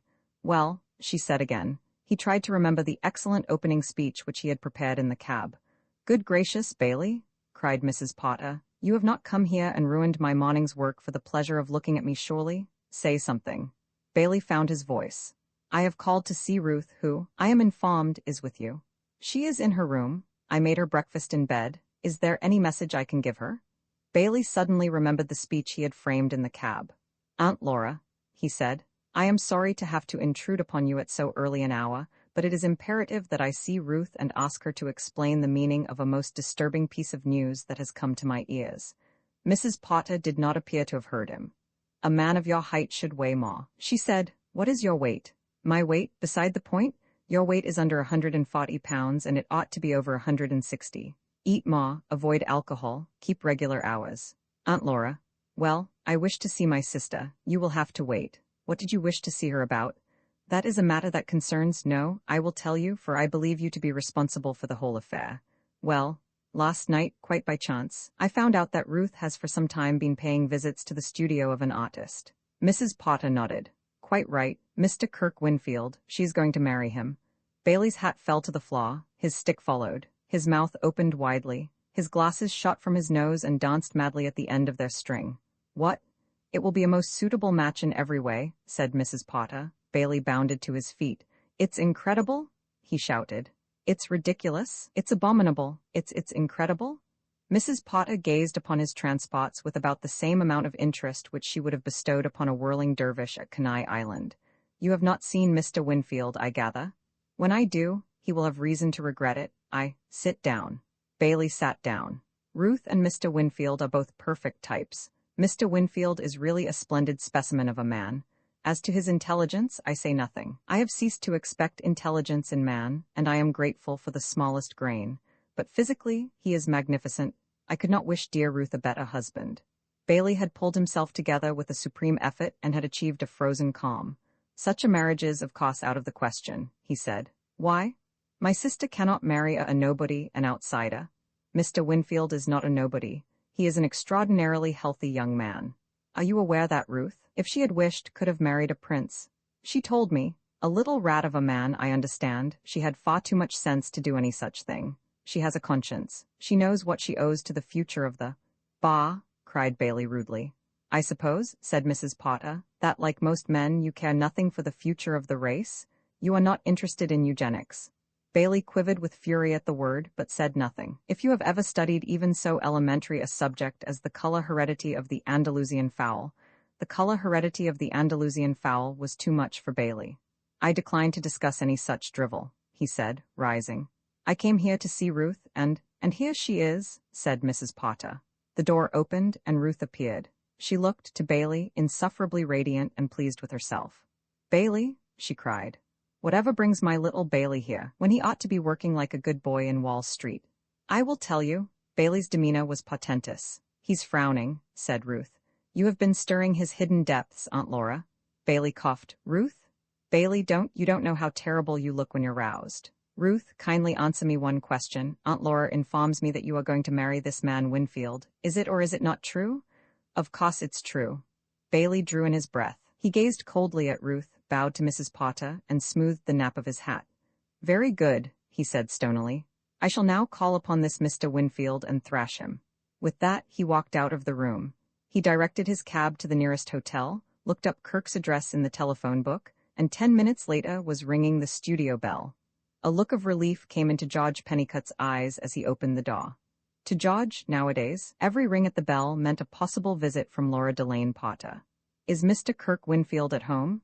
Inquired Bailey. Yes, sir. Who shall I say, sir? Kindly tell Mr. Winfield that Mr. Bannister wishes to speak to him. Yes, sir. Will you step this way, sir? Bailey stepped that way. While Bailey was driving to the studio in his taxicab, Kirk, in boxing trunks and a sleeveless vest, was engaged on his daily sparring exercise with Steve Dingle. This morning Steve seemed to be amused at something. As they rested, at the conclusion of their fifth and final round, Kirk perceived that he was chuckling and asked the reason. Why, say, explained Steve. I was only thinking that it takes all kinds of ivory domes to make a nuttery.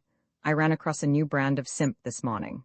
Just before I came to you, I'm scheduled to show up at one of these Estabolt homes t'other side of the park. First I mix it with the old man, then Son and Air blows in and I attend to him. Well, this morning, Son acts like he's all worked up. He's one of these half-poshin' Willy boys with Chippendale legs, but he throws out a line of talk that would make you wonder if it's safe to let him run around loose. Says his mind's made up, he's going to thrash a jink within an inch of his life, going to muss up his features so bad he'll have to have 'em replanted. Why? I says. Never you mind, says he. Well, who is he? I asks, what do you think happens then? He thinks hard for a spell, rolls his eyes, and says, search me? I've forgotten. Know where he lives? I asks him.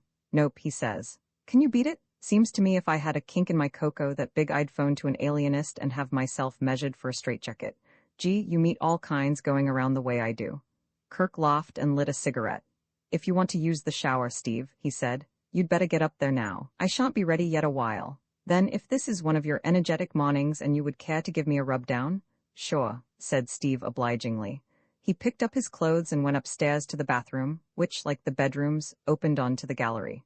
Kirk threw himself on the couch, fixed his eyes on the ceiling, and began to think of Ruth. Mr. Bannister, announced George Pennicut at the door.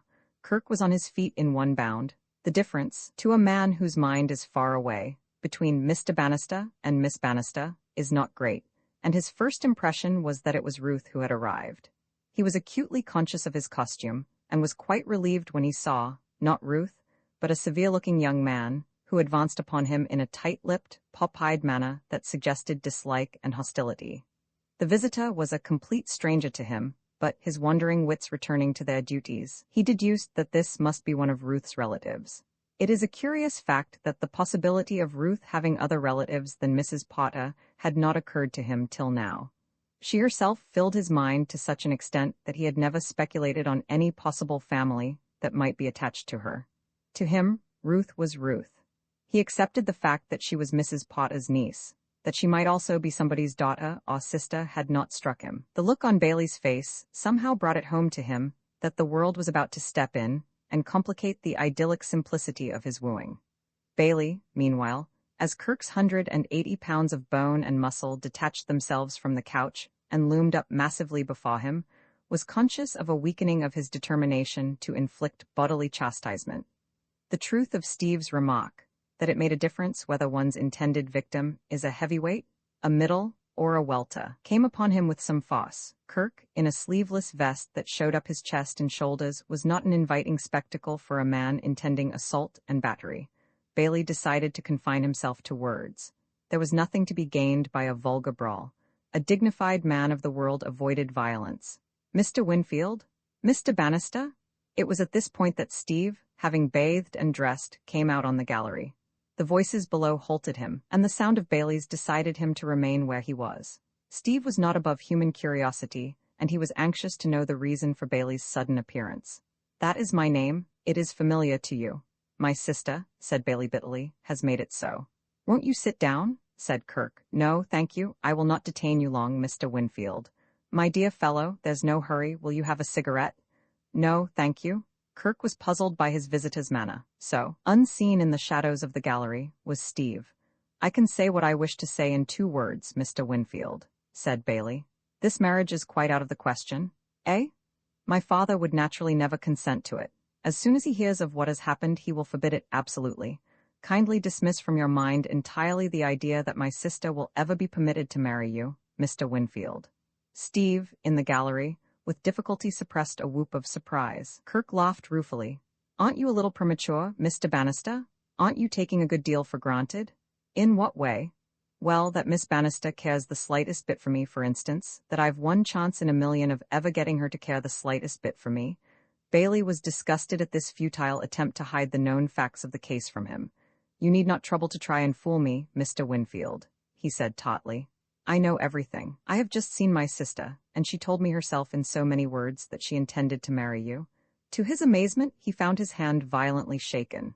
"My dear old man," Kirk was stammering in his delight. "My dear old Spot, you don't know what a weight you've taken off my mind. You know how it is. A fellow falls in love and instantly starts thinking he hasn't a chance on earth. I hadn't a notion she felt that way about me. I'm not fit to shine her shoes. My dear old man, if you hadn't come and told me this, I never should have had the nerve to say a word to her. You're a caulker. You've changed everything. You'll have to excuse me. I must go to her. I can't wait a minute. I must rush and dress. Make yourself at home here. Have you breakfasted? George, say George, I've got to rush away. See that Mr. Bannister has everything he wants. Get him some breakfast. Goodbye, old man." He gripped Bailey's hand once more. "You're all right, goodbye?" He sprang for the staircase. George Pennicott turned to the speechless Bailey. "How would it be if I made you a nice cup of hot tea and a rasher of 'em, sir?" he inquired with a kindly smile. Bailey eyed him glassily, then found speech. "Go to hell," he shouted. He strode to the door and shot into the street, a seething volcano. George, for his part, was startled but polite. "Yes, sir," he said. "Very good, sir," and withdrew. Kirk, having reached the top of the stairs, had to check the wild rush he was making for the bathroom in order not to collide with Steve, whom he found waiting for him with outstretched hand and sympathetic excitement writ large upon his face. "Excuse me, Squire," said Steve. "I've been playing the part of Rubberneck Rupert in that little drama you've just been starring in. I just couldn't help listening. Say, this mitt's for you. Shake it. So you're going to marry Bailey's sister, Ruth, are you? You're the lucky guy. She's a queen. Do you know her, Steve?" "Do I know her? Didn't I tell you I was the tame physical instructor in that palace? I wish I had $1 for every time I've thrown the medicine ball at her.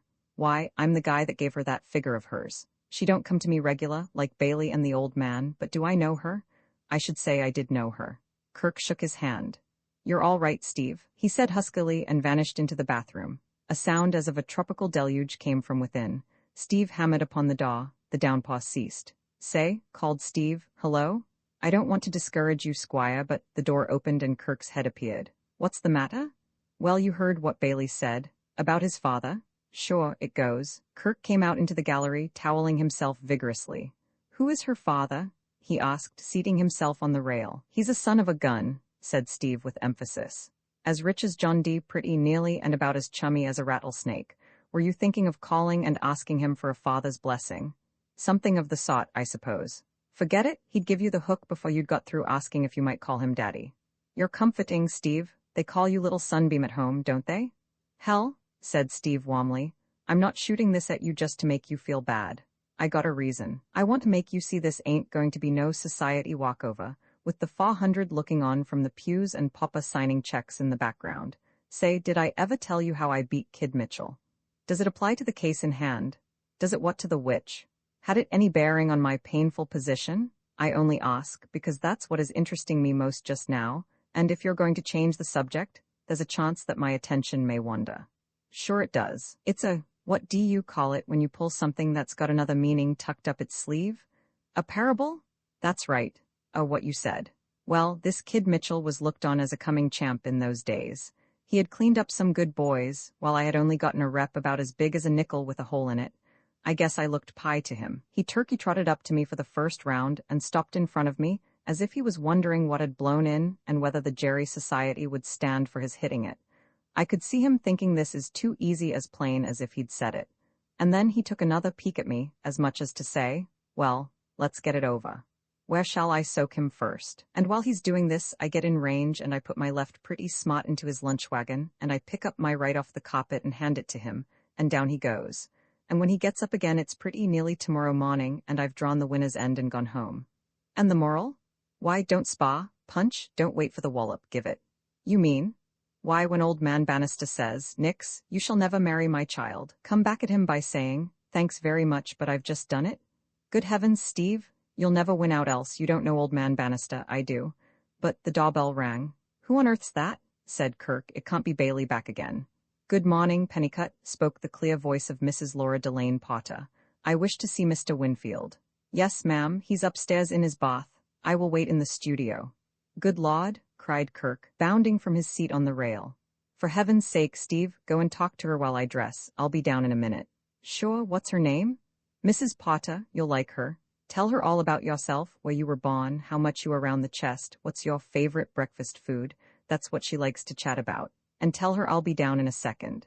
Steve, reaching the studio, found Mrs. Potter examining the boxing gloves which had been thrown on a chair. 8 ounce, ma'am, he said genially, by way of introduction.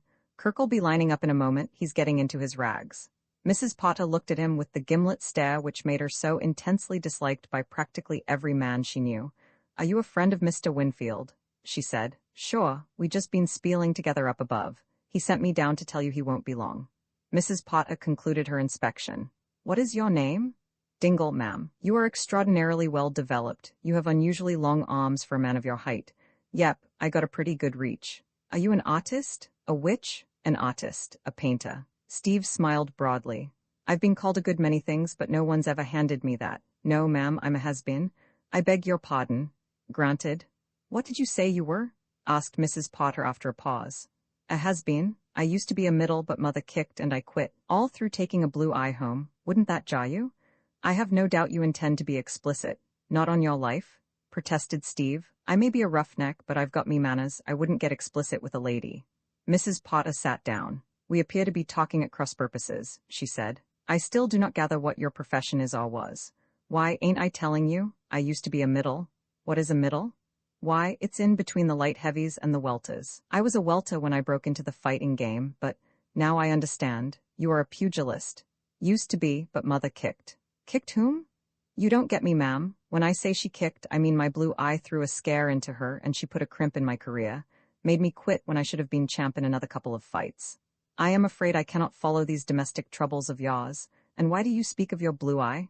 Your eyes are brown. This one wasn't. It was the fattest blue eye you ever seen.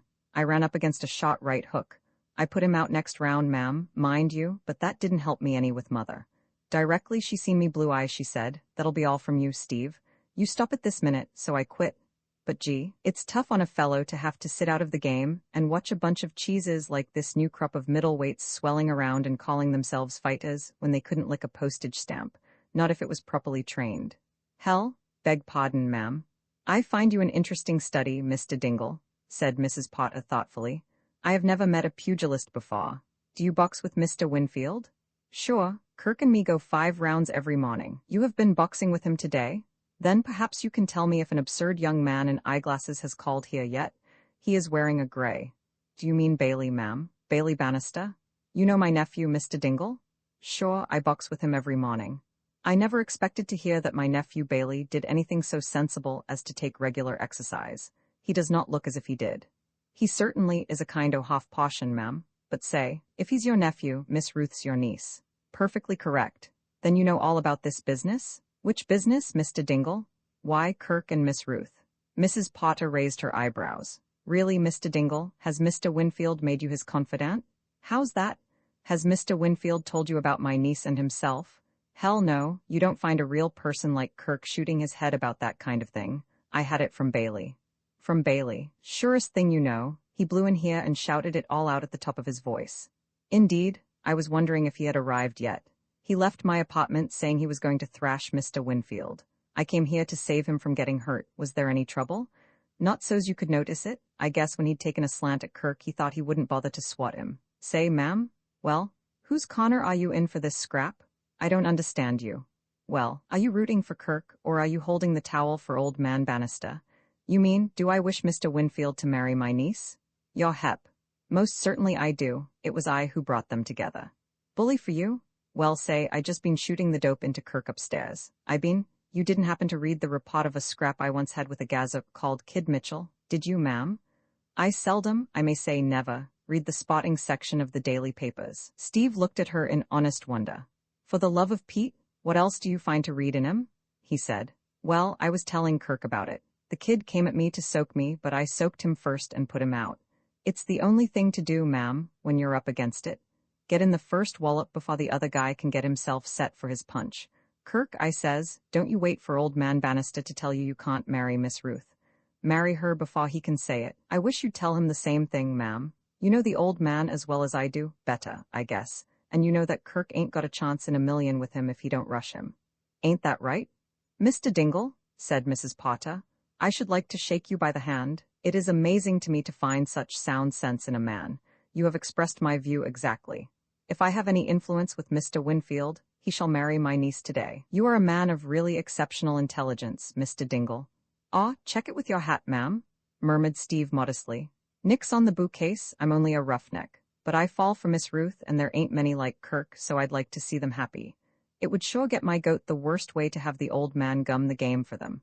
I cannot understand a word you say, said Mrs. Potter, but I fancy we mean the same thing.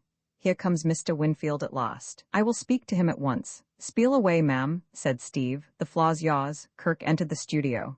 VI breaking the news old John Bannister returned that night. Learning from Bailey's trembling lips the tremendous events that had been taking place in his absence, he was first irritated, then coldly amused. His coolness dampened, while it comforted, Bailey.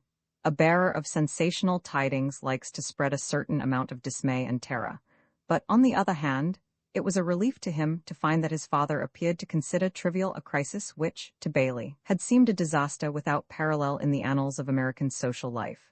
She said she was going to marry him. Old Bannister opened the nutcracker mouth that always had the appearance of crushing something. His pale eyes glowed for an instant. Did she? He said. She seemed very, determined. Did she? Silence falling like a cloud at this point, Bailey rightly conjectured that the audience was at an end and left the room. His father bit the end off a cigar and began to smoke. Smoking, he reviewed the situation, and his fighting spirit rose to grapple with it. He was not sorry that this had happened. His was a patriarchal mind, and he welcomed opportunities of exercising his authority over his children. It had always been his policy to rule them masterfully, and he had often resented the fact that his daughter, by the nature of things, was to a great extent outside his immediate rule. During office hours, business took him away from her. The sun never set on his empire over Bailey, but it needed a definite crisis like the present one to enable him to jerk at the reins which guided Ruth, and he was glad of the chance to make his power felt. The fact that this affair brought him into immediate contact with Mrs. Potter added to his enjoyment. Of all the people, men or women, with whom his business or social life had brought him into conflict, she alone had fought him squarely, and retired with the honors of war. When his patriarchal mind had led him to bully his late wife, it was Mrs. Potter who had fought her cause. It was Mrs. Potter who openly expressed her contempt for his money and certain methods of making it. She was the only person in his immediate sphere over whom he had no financial hold. He was a man who liked to be surrounded by dependents, and Mrs. Potter stoutly declined to be a dependent. She moved about the world, blunt and self-sufficing, and he hated her as he hated no one else. The thought that she had now come to grips with him and that he could best her in open fight was pleasant to him. All his life, except in his conflicts with her, he had won. He meant to win now. Bailey's apprehensions amused him. He had a thorough contempt for all actors, authors, musicians, and artists, whom he classed together in one group as men who did not count, save in so far as they gave mild entertainment to the men who, like himself, did count. The idea of anybody taking them seriously seemed too fantastic to be considered. Of affection for his children he had little. Bailey was useful in the office, and Ruth ornamental at home. They satisfied him. He had never troubled to study their characters. It had never occurred to him to wonder if they were fond of him. They formed a necessary part of his household, and beyond that he was not interested in them. If he had ever thought about Ruth's nature, he had dismissed her as a feminine counterpart of Bailey, than whom no other son and heir in New York behaved so exactly as a son and heir should. That Ruth, even under the influence of Laura Delane Potter, should have been capable of her present insubordination, was surprising, but the thing was too trivial to be a source of anxiety. The mischief could be checked at once before it amounted to anything. Bailey had not been gone too long before Ruth appeared. She stood in the doorway looking at him for a moment. Her face was pale and her eyes bright. She was breathing quickly. "Are you busy, Father? I want to tell you something."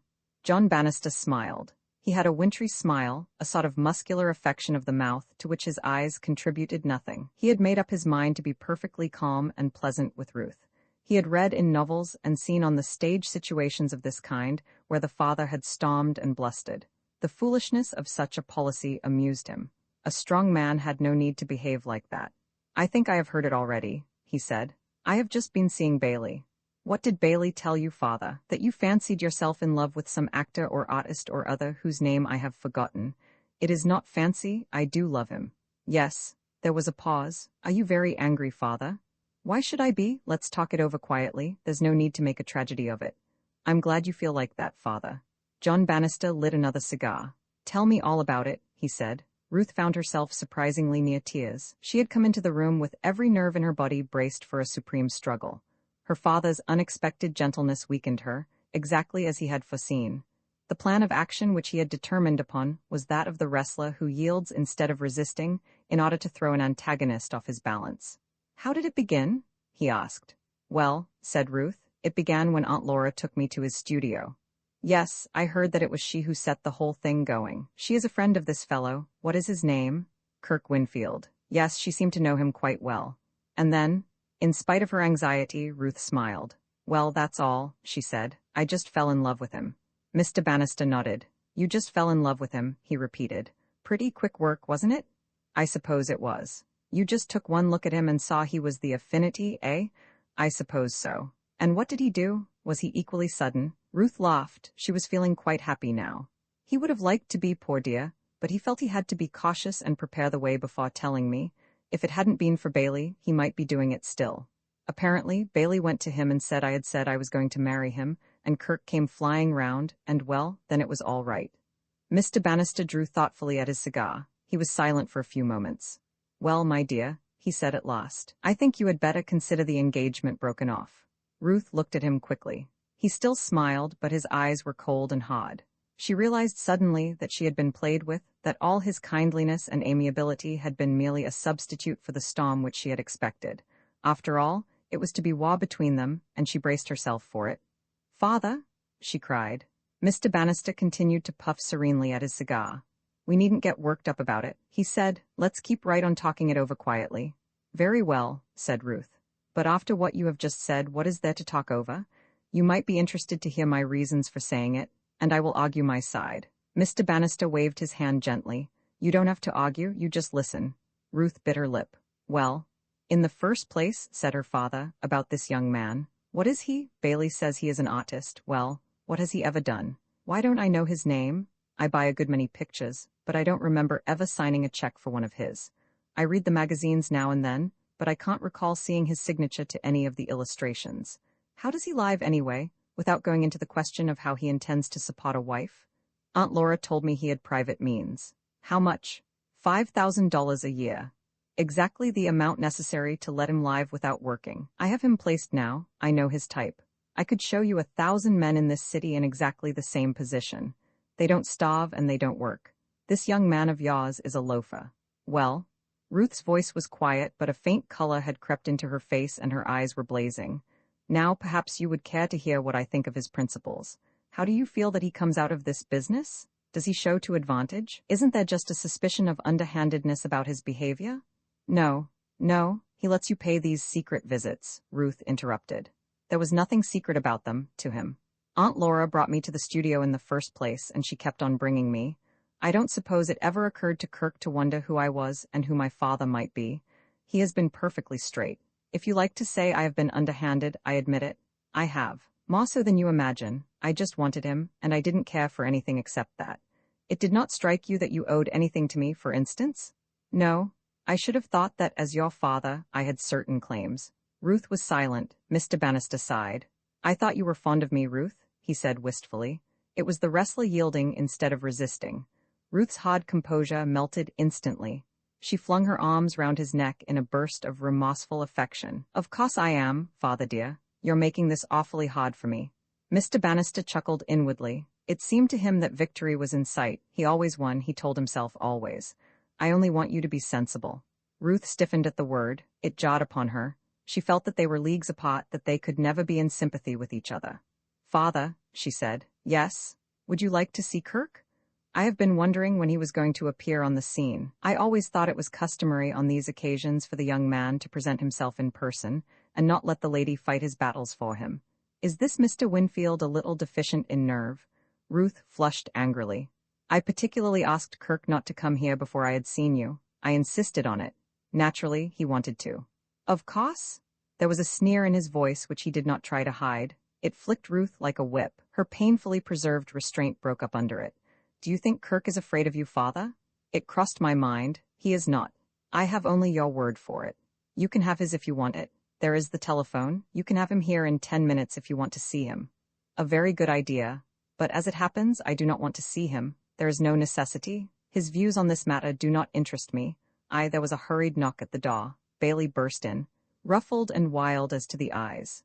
"Father," he cried, "I don't want to interrupt you, but that infernal woman, Aunt Laura, has arrived and says she won't go till she has seen you. She's downstairs now." "Not now," said Laura Delane Potter, moving him to one side and entering the room. "I thought it would be a comfort to you, Ruth, to have me with you to help explain exactly how matters stand." "Good evening, John. Go away, Bailey. Now let us discuss things quietly." "She is responsible for the whole thing, father," cried Bailey. Mr. Bannister rose. "There is nothing to discuss," he said shortly. "I have no wish to speak to you at all. As you appear to have played a large part in this affair, I may as well tell you that it is settled. Ruth will not marry Mr. Winfield." Laura Delane Potter settled herself comfortably in a chair. She drew off her gloves and placed them on the table. "Please ask that boy Bailey to go," she said. "He annoys me. I cannot marshal my thoughts in his presence." Quelled by her eye, Bailey removed himself. His father remained standing. Ruth, who had risen at her aunt's entry, sat down again. Mrs. Potter looked round the room with some approval. "You have a nice taste in pictures, John," she said. "That is a Corot surely above the mantelpiece? Will you? But about this little matter. You dislike the idea of Ruth marrying Mr. Winfield? Have you seen Mr. Winfield?" "I have not." "Then how can you possibly decide whether he is a fit husband for Ruth?" "I know all about him." "What do you know?" "What Ruth has told me, that he is a loafer who pretends to be an artist. He is a poor artist, I grant you that. His drawing is weak. But are you aware that he is 43 inches round the chest, 6 feet tall, and in perfect physical condition? What has that got to do with it?" "Everything. You have not read my Principles of Selection?" "I have not. I will send you a copy tomorrow. I will burn it directly it arrives. Then you will miss a great deal of valuable information," said Mrs. Potter tranquilly. There was a pause. John Bannister glared furiously at Mrs. Potter, but her gaze was moving easily about the room, taking in each picture in turn in a leisurely inspection. An exclamation from Ruth broke the silence, a sharp cry like that of an animal in pain. She sprang up, her face working, her eyes filled with tears. "I can't stand it," she cried. "I can't stand it any longer. Father, Kirk and I were married this afternoon." Mrs. Potter went quickly to her and put her arm round her. Ruth was sobbing helplessly. The strain had broken her. John Bannister's face was leaden. The veins stood out on his forehead. His mouth twisted dumbly. Mrs. Potter led Ruth gently to the door and pushed her out. Then she closed it and turned to him. "So now you know, John," she said. "Well, what are you going to do about it?" Self-control was second nature with John Bannister. For years he had cultivated it as a commercial asset. Often a fortune had depended on his mastery of his emotions. Now, in an instant, he had himself under control once more. His face resumed its normal expression of cold impassiveness. Only his mouth twitched a little. "Well?" asked Mrs. Potter. "Take her away," he said quietly. "Take her out of here. Let her go to him. I have done with her." "I suppose so," said Mrs. Potter, and left the room. Romans 7 sufficient unto themselves. Some months after John Bannister had spoken his ultimatum in the library, two drought-stricken men met on the Rialto. It was a close June evening, full of thirst. "I could do with a drink," said the first man. "Several." "My tongue is black clear down to the roots," said the second. "Let's go up to Kirk Winfield's," proposed the first man, inspired. "Not for me," said the other briefly. "Haven't you heard about Kirk? He's married." "I know, but—" "And when I say married, I mean married. She's old John Bannister's daughter, you know, and I guess she inherits her father's character. She's what I call a determined girl. She seems to have made up her mind that the old crowd that used to trail around the studio aren't needed any longer, and they've been hitting the sidewalk on one ear ever since the honeymoon. If you want to see her in action, go up there now. She'll be perfectly sweet and friendly, but somehow you'll get the notion that you don't want to go there again, and that she can bear up if you don't. It's something in her manner. I guess it's a trick these society girls learn. You've seen a bouncer handling a souse. He doesn't roughhouse him. He just puts his arm round his waist and kind of suggests he should leave the place. Well, it's like that. But doesn't Kirk kick? He used to like having us around. His friend laughed. Kick, Kirk, you should see him. He just sits there waiting for you to go, and when you do go, shuts the door on you so quick you have to jump to keep from getting your coat caught in it. I tell you, those two are about all the company either of them needs. They've got the newlyweds licked to a whisper. It's always the best fellows that get it the worse, said the other philosophically, and it's always the fellows you think are safe too. I could have bet on Kirk. 6 months ago I'd have given you any odds you wanted that he would never marry. And I wouldn't have taken you. It's always the way. The criticisms of the two thirsty men, though prejudiced, were accurate. Marriage had undeniably wrought changes in Kirk Winfield. It had blown up, decentralized, and rearranged his entire scheme of life. Kirk's was one of those natures that run to extremes. He had been a whole-hearted bachelor, and he was assuredly a much-married man. For the first 6 months, Ruth was almost literally his whole world. His friends, the old brigade of the studio, had dropped away from him in a body. They had visited the studio once or twice at first, but after that had mysteriously disappeared.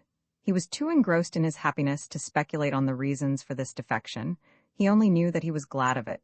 Their visits had not been a success. Conversation had flowed fitfully. Some sixth sense told him that Ruth, though charming to them all, had not liked them, and he himself was astonished to find what bulldogs they really were. It was odd how out of sympathy he felt with them. They seemed so unnecessary. Yet what a large part of his life they had once made up. Something had come between him and them. What it was he did not know. Ruth could have told him. She was the angel with the flaming sod who guarded their paradise. Marriage was causing her to make unexpected discoveries with regard to herself. Before she had always looked on herself as a rather, unusually reasonable, and certainly not a jealous, woman.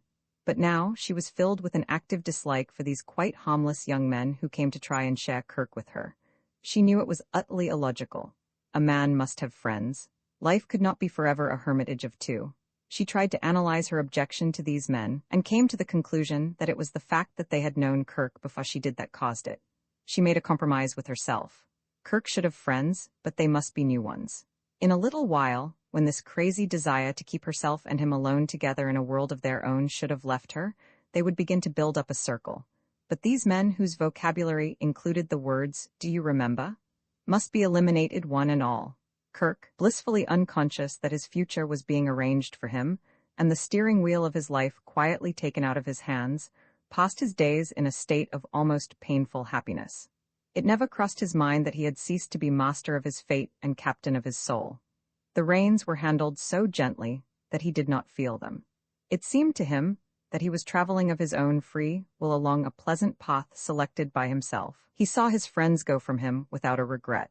Perhaps at the bottom of his heart, he had always had a suspicion of contempt for them. He had taken them on their surface value, as amusing fellows who were good company of an evening.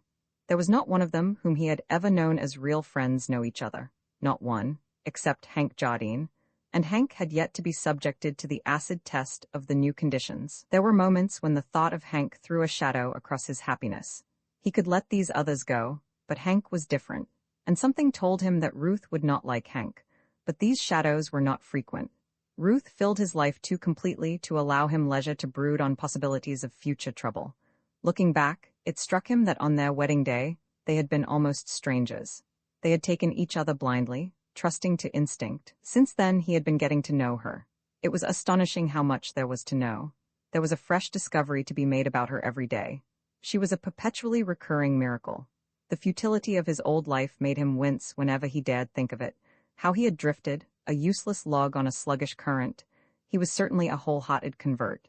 As to Saul of Tarsus, so to him, there had come a sudden blinding light. He could hardly believe that he was the same person who had scoffed at the idea of a man giving up his life to one woman and being happy. But then the abstract wife had been a pale, bloodless phantom, and Ruth was real. It was the realness of her that kept him in a state of perpetual amazement. To see her moving about the studio, to touch her, to look at her across the dinner table, to wake in the night and hear her breathing at his side. It seemed to him that centuries might pass, yet these things would still be wonderful. And always in his heart, there was the gratitude for what she had done for him. She had given up everything to share his life. She had weighed him in the balance against wealth and comfort and her place among the great ones of the world, and had chosen him. There were times when the thought filled him with a kind of delirious pride. Times, again, when he felt a grateful humility that made him long to fall down and worship this goddess who had stooped to him. In a word, he was very young, very much in love, and for the first time in his life was living with every drop of blood in his veins. Hank returned to New York in due course. He came to the studio the same night, and he had not been there 5 minutes before a leaden weight descended on Kirk's soul. It was as he had feared. Ruth did not like him. Hank was not the sort of man who makes universal appeal. Also, he was no ladies' man. He was long and lean and hard-bitten, and his supply of conventional small talk was practically non-existent. To get the best out of Hank, as has been said, you had to let him take his coat off and put his feet up on the back of a second chair and reconcile yourself to the pestiferous brand of tobacco which he affected. Ruth conceded none of these things. Throughout the interview, Hank sat bolt upright, tucking a pair of shoes of the dreadnought class coyly underneath his chair, and drew suspiciously at Turkish cigarettes from Kirk's case. An air of constraint hung over the party. Again and again, Kirk hoped that Hank would embark on the epic of his life, but shyness kept Hank dumb. He had heard, on reaching New York, that Kirk was married, but he had learned no details, and had conjured up in his mind the vision of a jolly little girl of the bohemian type, who would make a fuss over him as Kirk's oldest friend. Confronted with Ruth, he lost a nerve which had never before failed him. This gorgeous creature, he felt, would never put up with those racy descriptions of wild adventures which had endeared him to Kirk. As soon as he could decently do so, he left, and Kirk, returning to the studio after seeing him out, sat down moodily, trying to convince himself against his judgment that the visit had not been such a failure after all. Ruth was playing the piano softly. She had turned out all the lights except one, which hung above her head, shining on her white arms as they moved. From where he sat, Kirk could see her profile. Her eyes were half closed. The sight of her, as it always did, sent a thrill through him, but he was conscious of an ache behind it. He had hoped so much that Hank would pass, and he knew that he had not. Why was it that two people so completely one as Ruth and himself could not see Hank with the same eyes? He knew that she had thought him uncouth and impossible. Why could not Hank have exerted himself more, instead of sitting there in that stuffed way? Why could not Ruth have unbent? Why had not he himself done something to save the situation? Of the three, he blamed himself most. He was the one who should have taken the lead and made things pleasant for everybody, instead of forcing out conversational platitudes. Once or twice he had caught Hank's eye, and had hated himself for understanding what it said and not being able to deny it. He had mocked the end of their old relationship, the parting of the ways, and that a tragedy had been played out that night. He found himself thinking of Hank as of a friend who had died. What times they had had, how smoothly they had got on together. He could not recall a single occasion on which they had fallen out, from the time when they had fought as boys at the prep school and cemented their friendship the next day. After that, there had been periods when they had parted, sometimes for more than a year, but they had always come together again and picked up the threads as neatly as if there had been no gap in their intimacy. He had gone to college. Hank had started on the roving life which suited his temperament, but they had never lost touch with each other. And now it was all over. They would meet again, but it would not be the same. The angel with the flaming sword stood between them. For the first time since the delirium of marriage had seized upon him, Kirk was conscious of a feeling that all was not for the best in a best of all possible worlds, a feeling of regret. Not that he had married, the mere thought would have been a blasphemy, but that marriage was such a complicated affair. He liked a calm life, free from complications, and now they were springing up on every side. There was the matter of the models. Kirk had supposed that it was only in the comic papers that the artist's wife objected to his employing models. He had classed it with the mother-in-law joke, respecting it for its antiquity, but not imagining that it ever really happened. And Ruth had brought this absurd situation into the sphere of practical politics only a few days ago. Since his marriage, Kirk had dropped his work almost entirely. There had seemed to be no time for it. He liked to spend his days going round the stores with Ruth, buying her things, all looking in at the windows of Fifth Avenue shops, and choosing what he would buy her when he had made his fortune. It was agreed upon between them that he was to make his fortune some day. Kirk's painting had always been more of a hobby with him than a profession. He knew that he had talent, but talent without hard work is a poor weapon, and he had always shirked hard work. He had an instinct for color, but his drawing was uncertain. He hated line work, while knowing that only through steady practice at line work could he achieve his artistic salvation.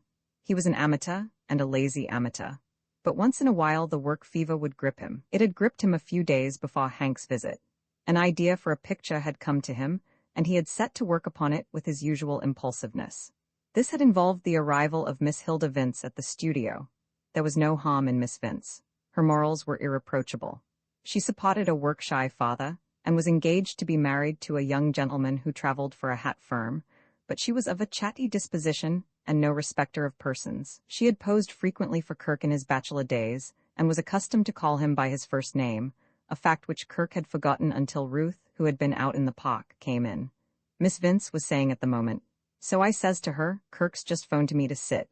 "What, Kirk?" she says. "Is he doing a bit of work for a change?" "Well, it's about time." "Aw, Kirk don't need to work," I says. "He's a plute. He's got it in gobs, so?"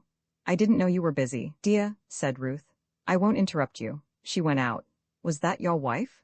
inquired Miss Vince. "She's got a sweet face. Say, I read the piece about you and her in the paper. You certainly got a nerve, Kirk, breaking in on the millionaires that way." That night Ruth spoke her mind about Miss Vince. It was in vain that Kirk touched on the work-shy father, dwelt feelingly on the young gentleman who traveled in hats. Ruth had made up her mind. It was thumbs down for Miss Vince. "But if I'm to paint," said Kirk, "I must have models. There must be hundreds who don't call you by your Christian name." "After about 5 minutes they all do," said Kirk. "It's a way they've got. They mean no harm." Ruth then made this brilliant suggestion. "Kirk, dear, why don't you paint landscapes?" In spite of his annoyance, he laughed. "Why don't I paint landscapes, Ruth?" "Because I'm not a landscape painter, that's why." "You could learn. It's a different branch of the trade altogether. You might just as well tell a catcher to pitch." "Well, anyhow," reported Ruth with spirit, "I won't have that Vince creature in the place again." It was the first time she had jerked at the reins or given any sign that she was holding them, and undoubtedly this was the moment at which Kirk should have said, "My dearest, the time has come for me to state plainly that my soul is my own. I decline to give in to this absurd suggestion. Marriage is an affair of give and take, not a circus where one party holds the hoop while the other jumps through and shams dead. We shall be happier later on if we get this clearly into our heads now." What he did say was, "Very well, dear. I'll write and tell her not to come." He knew he was being abominably weak, but he did not care. He even felt a certain pleasure in his surrender. Big, muscular men are given to this feebleness with women. Hercules probably wore an idiotic grin of happiness when he spun wool for Omphale. Since then, the picture had been laid aside, but Kirk's desire to be up, and it had grown with inaction. When a lazy man does make up his mind to assail a piece of work, he is like a dog with a bone. The music had stopped. Ruth swung round. "What are you dreaming about, Kirk?" Kirk came to himself with a start. "I was thinking of a lot of things. For one, about that picture of mine." "What about it?" "Well, when I was going to finish it." "Why don't you?" Kirk laughed. "Where's my model? You've scared her up a tree and I can't coax her down." Ruth came over to him and sat down on a low chair at his side. She put her arm round his waist and rested her head in the hollow of his shoulder. "Is he pining for his horrid Vince girl, the poor boy?" "He certainly is," said Kirk, "or at any rate for some understudy to her. We must think. Do they all call you Kirk?" "I've never met one who didn't." "What horrible creatures you artists are." "My dear kid, you don't understand the thing at all. When you're painting a model, she ceases to be a girl at all. You don't think of her as anything except a sort of lay figure." "Good gracious, does your lay figure call you Kirk too?" "It always looks as if it were going to." Ruth shuddered. "It's a repulsive thing. I hate it. It gives me the creeps. I came in here last night and switched on the light, and there it was, goggling at me." "Are you getting nervous?" Ruth's face grew grave. "Do you know, Kirk, I really believe I am. This morning as I was dressing, I suddenly got the most awful feeling that something terrible was going to happen. I don't know what. It was perfectly vague. I just felt a kind of horror. It passed off in a moment or two, but while it lasted, ugh. How ghastly. Why didn't you tell me before? You must be run down. Look here, let's shut up this place and get out to Florida or somewhere for the winter. Let's don't do anything of the kind. Florida indeed. For the love of Mike, as Steve would say, it's much too expensive. You know, Kirk, we are both frightfully extravagant. I'm sure we are spending too much money as it is. You know you sold out some of your capital only the other day." It was only that once, and you had set your heart on that pendant. Surely to goodness, if I drag you away from a comfortable home to live in a hovel, the least I can do is to— You didn't drag me. I just walked in and sat down, and you couldn't think how to get rid of me, so in despair you married me. That was it. And now I've got to set to work and make a fortune and— what do you call it? Support you in the style to which you have been accustomed. Which brings us back to the picture.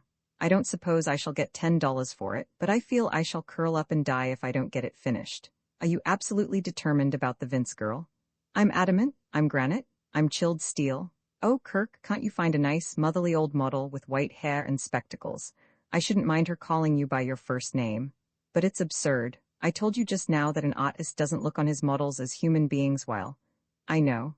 I've read all about that in books, and I believed it then. Why, when I married you, I said to myself, I mustn't be foolish. Kirk's an artist, I mustn't be a comic supplement wife and object to his using models. Oh, I was going to be so good and reasonable. You would have loved me. And then, when it came to the real thing, I found I just could not stand it. I know it's silly of me. I know just as well as you do that Miss Vince is quite a nice girl really, and is going to make a splendid Mrs. Traveling Salesman, but that doesn't help me. It's my wicked nature, I suppose. I'm just a plain cat, and that's all there is to it. Look at the way I treat your friends. Kirk started. You jumped? Said Ruth. You jerked my head. Do you think I didn't know you had noticed it? I knew how unhappy you were when Mr. Jardine was here, and I just hated myself. Didn't you like Hank? Asked Kirk. Ruth was silent for a moment. I wish you would, Kirk went on. You don't know what a real white man old Hank is. You didn't see him properly that night. He was nervous. But he's one of the very best God ever made. We've known each other all our lives. He and I— Don't tell me? Cried Ruth. Don't you see that that's just the reason why I can't like him? Don't tell me about the things you and he did together, unless you want me to hate him. Don't you understand, dear? It's the same with all your friends. I'm jealous of them for having known you before I did. And I hate these models because they come into a part of your life into which I can't. I want you all to myself. I want to be your whole life. I know it's idiotic and impossible, but I do. You are my whole life, said Kirk seriously. I wasn't born till I met you. There isn't a single moment when you are not my whole life. She pressed her head contentedly against his arm. Kirk? Yes, let me pose for your picture. What, you couldn't? Why not? It's terribly hard work, it's an awful strain. I'm sure I'm as strong as that Vince girl. You ask Steve, he's seen me throw the medicine ball. But posing is different. Hilda Vince has been trained for it. Well, let me try at any rate. But do, and I'll promise to like your Hank and not put on my grand manner when he begins telling me what fun you and he used to have in the good old days before I was born or thought of. May I? But, quick, promise? Very well. You dear, I'll be the best model you ever had. I won't move a muscle and I'll stand there till I drop. You'll do nothing of the kind. You'll come right down off that model throne the instant you feel the least bit tired. The picture which Kirk was painting was one of those pictures which thousands of young artists are working on unceasingly every day. Kirk's ideas about it were in a delightfully vague state. He had a notion that it might turn out in the end as common. On the other hand, if anything went wrong and he failed to insert a sufficient amount of wild devilry into it, he could always hedge by calling it A Reverie or the Spanish Maiden. Possibly, if the thing became too pensive and soulful altogether, he might give it some title suggestive of The Absent Lover at the Bullfight, The Toreador's Bride, or something of that sort. The only point on which he was solid was that it was to strike the Spanish note. And to this end, he gave Ruth a costume of black and orange and posed her on the model throne with a rose in her hair. Privately, he had decided that 10 minutes would be Ruth's limit. He knew something of the strain of sitting to an artist. Tired? He asked at the end of this period. Ruth shook her head and smiled. You must be. Come and sit down and take a rest. I'm quite all right, dear. Go on with your work. Well, shout out the moment you feel you've had enough. He began to paint again. The minutes went by and Ruth made no movement. He began to grow absorbed in his work. He lost count of time. Ruth ceased to be Ruth, ceased even to be flesh and blood. She was just something he was painting. Kirk? The sharp suddenness of the cry brought him to his feet, quivering. Ruth was swaying on the model throne. Her eyes were staring straight before her, and her face was twisted with fear. As he sprang forward, she fell, pitching stiffly head foremost, as he had seen men fall in the ring, her arms hanging at her sides, and he caught her. He carried her to the couch and laid her down. He hung for an instant in doubt whether to go for water or telephone for the doctor. He decided on the telephone. He hung up the receiver and went back to Ruth. She stirred and gave a little moan. He flew upstairs and returned with a pitcher of water. When he got back, Ruth was sitting up. The look of terror was gone from her face. She smiled at him, a faint, curiously happy smile. He flung himself on his knees beside her, his arm round her waist, and burst into a babble of self-reproach. He cursed himself for being such a brute, such a beast as to let her stand there, tiring herself to death. She must never do it again. He was a devil. He ought to have known she could not stand it. He was not fit to be married. He was not fit to live. Ruth ruffled his hair. "Stop abusing my husband," she said. "I'm fond of him. Did you catch me, Kirk?" "Yes, thank God, I got to you just in time. That's the last thing I remember, wondering if you would. You seemed such miles and miles away. It was like looking at something in a mist through the wrong end of a telescope." "Oh, Kirk?" "Yes, honey?" It came again, that awful feeling as if something dreadful was going to happen, and then I felt myself going. She paused. "Kirk, I think I know now, I understand, and oh, I'm so happy." She buried her face on his shoulder, and they stayed there silent till there came a ring at the bell. Kirk got up. George Pennicott ushered in the doctor. It was the same little old doctor who had ministered to George in his hour of need. "Feeling better, Mrs. Winfield?" he said as he caught sight of Ruth. "Your husband told me over the phone that you were unconscious." "She fainted," cried Kirk. "It was all through me." The doctor took him by the shoulders. He had to stretch to do it. "You go away, young man," he said. "Take a walk round the block. You aren't on in this scene." Kirk was waiting in the hall when he left a few minutes later. "Well," he said anxiously. "Well," said the little doctor, "is she all right? There's nothing wrong, is there?" The doctor grinned a friendly grin. "On the contrary," he said, "you ought to be very pleased." "What do you mean?" "It's quite a commonplace occurrence, though I suppose it will seem like a miracle to you. But believe me, it has happened before. If it hadn't, you and I wouldn't be here now." Kirk looked at him in utter astonishment. His words seemed meaningless. And then suddenly he understood, and his heart seemed to stand still. "You don't mean," he said huskily. "Yes, I do," said the doctor. "Goodbye, my boy, I've got to hurry off. You caught me just as I was starting for the hospital." Kirk went back to the studio, his mind in a whirl. Ruth was lying on the couch. She looked up as the door opened. He came quickly to her side. "Ruth?"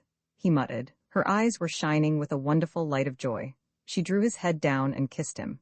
"Oh, Kirk," she whispered. I'm happy, I've wanted this so." He could not speak. He sat on the edge of the couch and looked at her. She had been wonderful to him before. She was 1,000 times more wonderful now. Roman 8 suspense. It seemed to Kirk, as the days went by, that a mist of unreality fell like a curtain between him and the things of this world. Commonplace objects lost their character and became things to marvel at. There was a new bond of sympathy between the world and himself. A citizen walking in the park with his children became a kind of miracle. Here was a man who had traveled the road which he was traveling now, who had had the same hopes and fear and wonder. Once he encountered a prosperous-looking individual moving, like a liner among tugs, in the midst of no fewer than 6 offspring. Kirk fixed him with such a concentrated stare of emotion and excitement that the other was alarmed and went on his way alertly, as one in the presence of danger. It is probable that, if Kirk had happened to ask him the time at that moment, or indeed addressed him at all, he would have screamed for the police. The mystery of childbirth and the wonder of it obsessed Kirk as time crept on. And still more was he conscious of the horrible dread that was gathering within him. Ruth's unvarying cheerfulness was to him almost uncanny. None of the doubts and fears which blackened his life appeared to touch her. Once he confided these to his friend, the little doctor, and was thoroughly bullied by him for his foolishness. But in spite of ridicule, the fear crept back, cringingly, like a whipped dog.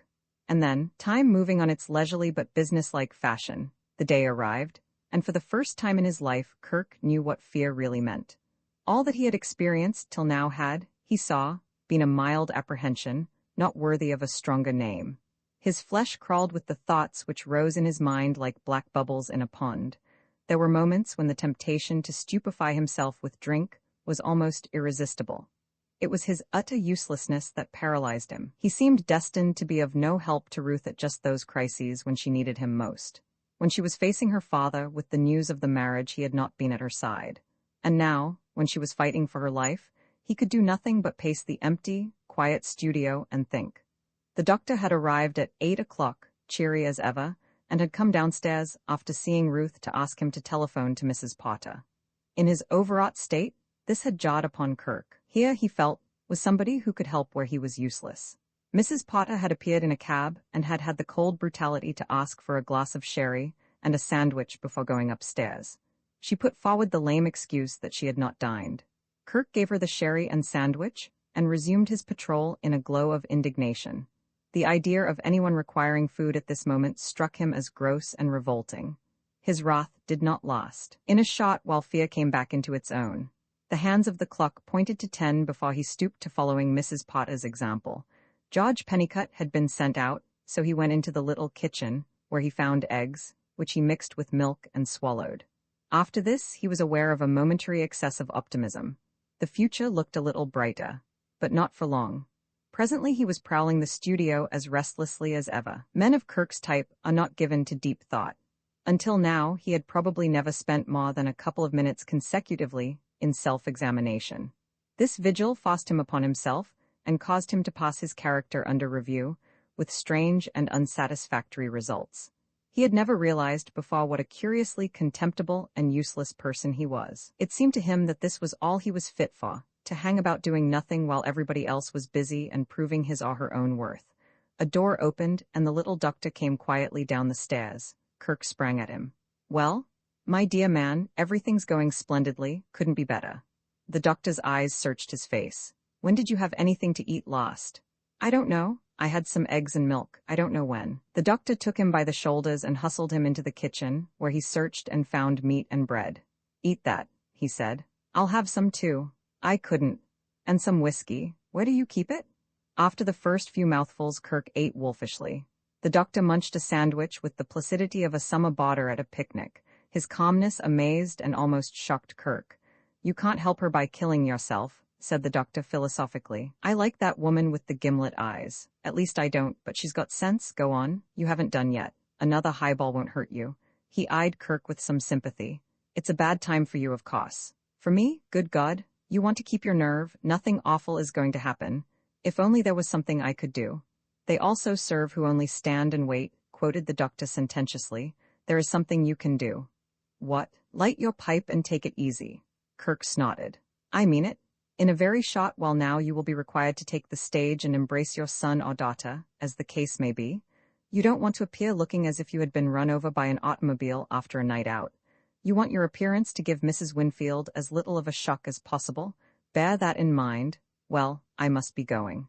And Kirk was alone again. The food and the drink and the doctor's words had a good effect. His mind became quieter. He sat down and filled his pipe. After a few puffs he replaced it in his pocket. It seemed too callous to think of smoking now. The doctor was a good fellow, but he did not understand. All the same, he was glad that he had had that whiskey. It had certainly put heart into him for the moment.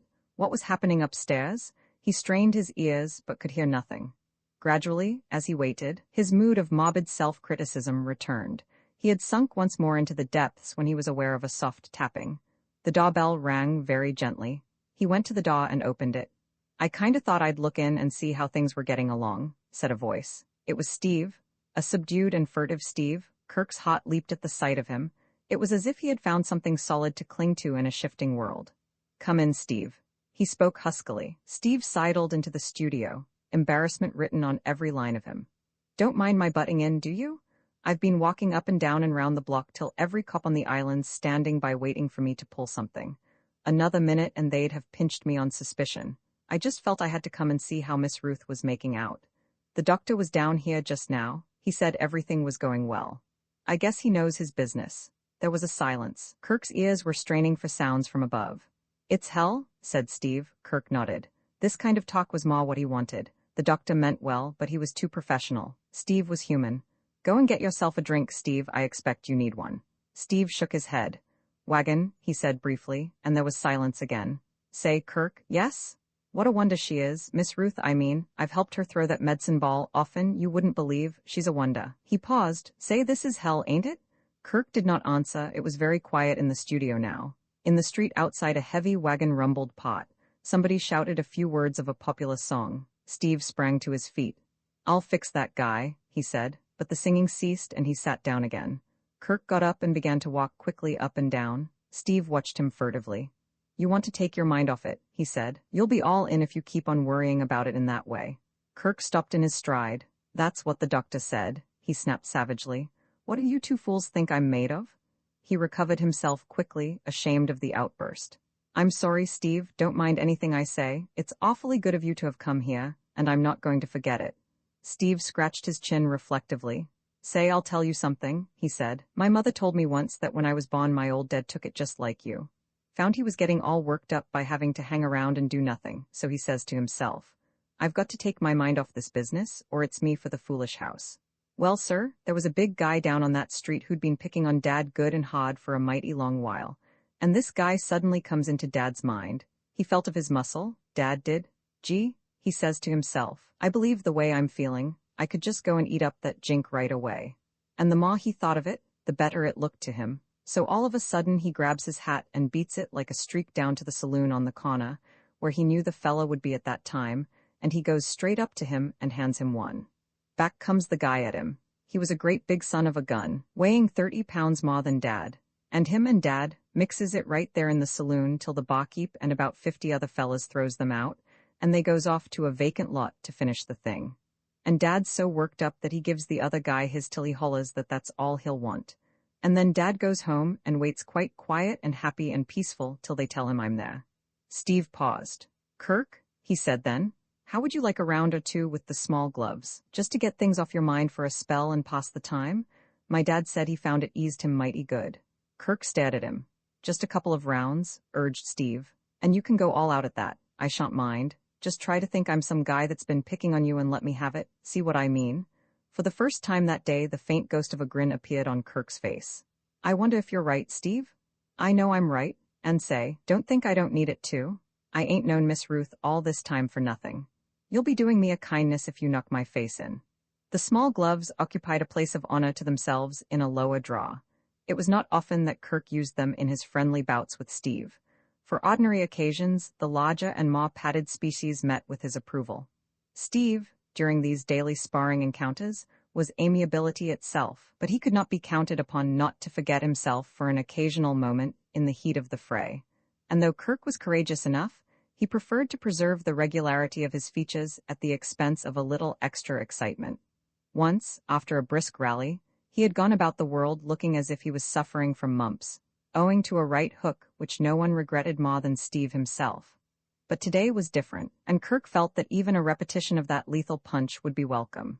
Steve, when the contest opened, was disposed to be consolatory in word as well as deed. He kept up a desultory conversation as he circled and feinted. You gotta look at it this way, he began, sidestepping a left. It ain't often you hear of anything going wrong at times like this. You gotta remember? He hooked Kirk neatly on the jaw. That, he concluded. Kirk came back with a swing at the body which made his adversary grunt. That's true, he said. Sure, rejoined Steve a little breathlessly, falling into a clinch.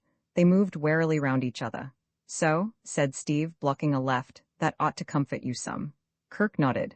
He guessed correctly that the other was alluding to his last speech, not to the counter which had just made the sight of his left eye a little uncertain. Gradually, as the bout progressed, Kirk began to lose the slight diffidence which had hampered him at the start. He had been feeling so wonderfully friendly toward Steve, so grateful for his presence, and his sympathy, that it had been hard, in spite of the other's admonitions, to enter into the fray with any real conviction. Moreover, subconsciously, he was listening all the time for sounds from above which never came. These things gave a certain lameness to his operations. It was immediately after this blow in the eye, mentioned above, that he ceased to be an individual with private troubles and a wandering mind, and became a boxer pure and simple, his whole brain concentrated on the problem of how to get past his opponent's guard. Steve, recognizing the change in an instant, congratulated himself on the success of his treatment. It had worked even more quickly than he had hoped. He helped the cure with another swift jab, which shot over Kirk's guard. Kirk came in with a rush. Steve slipped him. Kirk rushed again.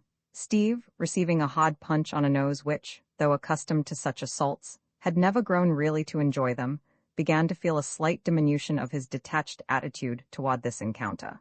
Till now, his position had been purely that of the kindly physician soothing a patient.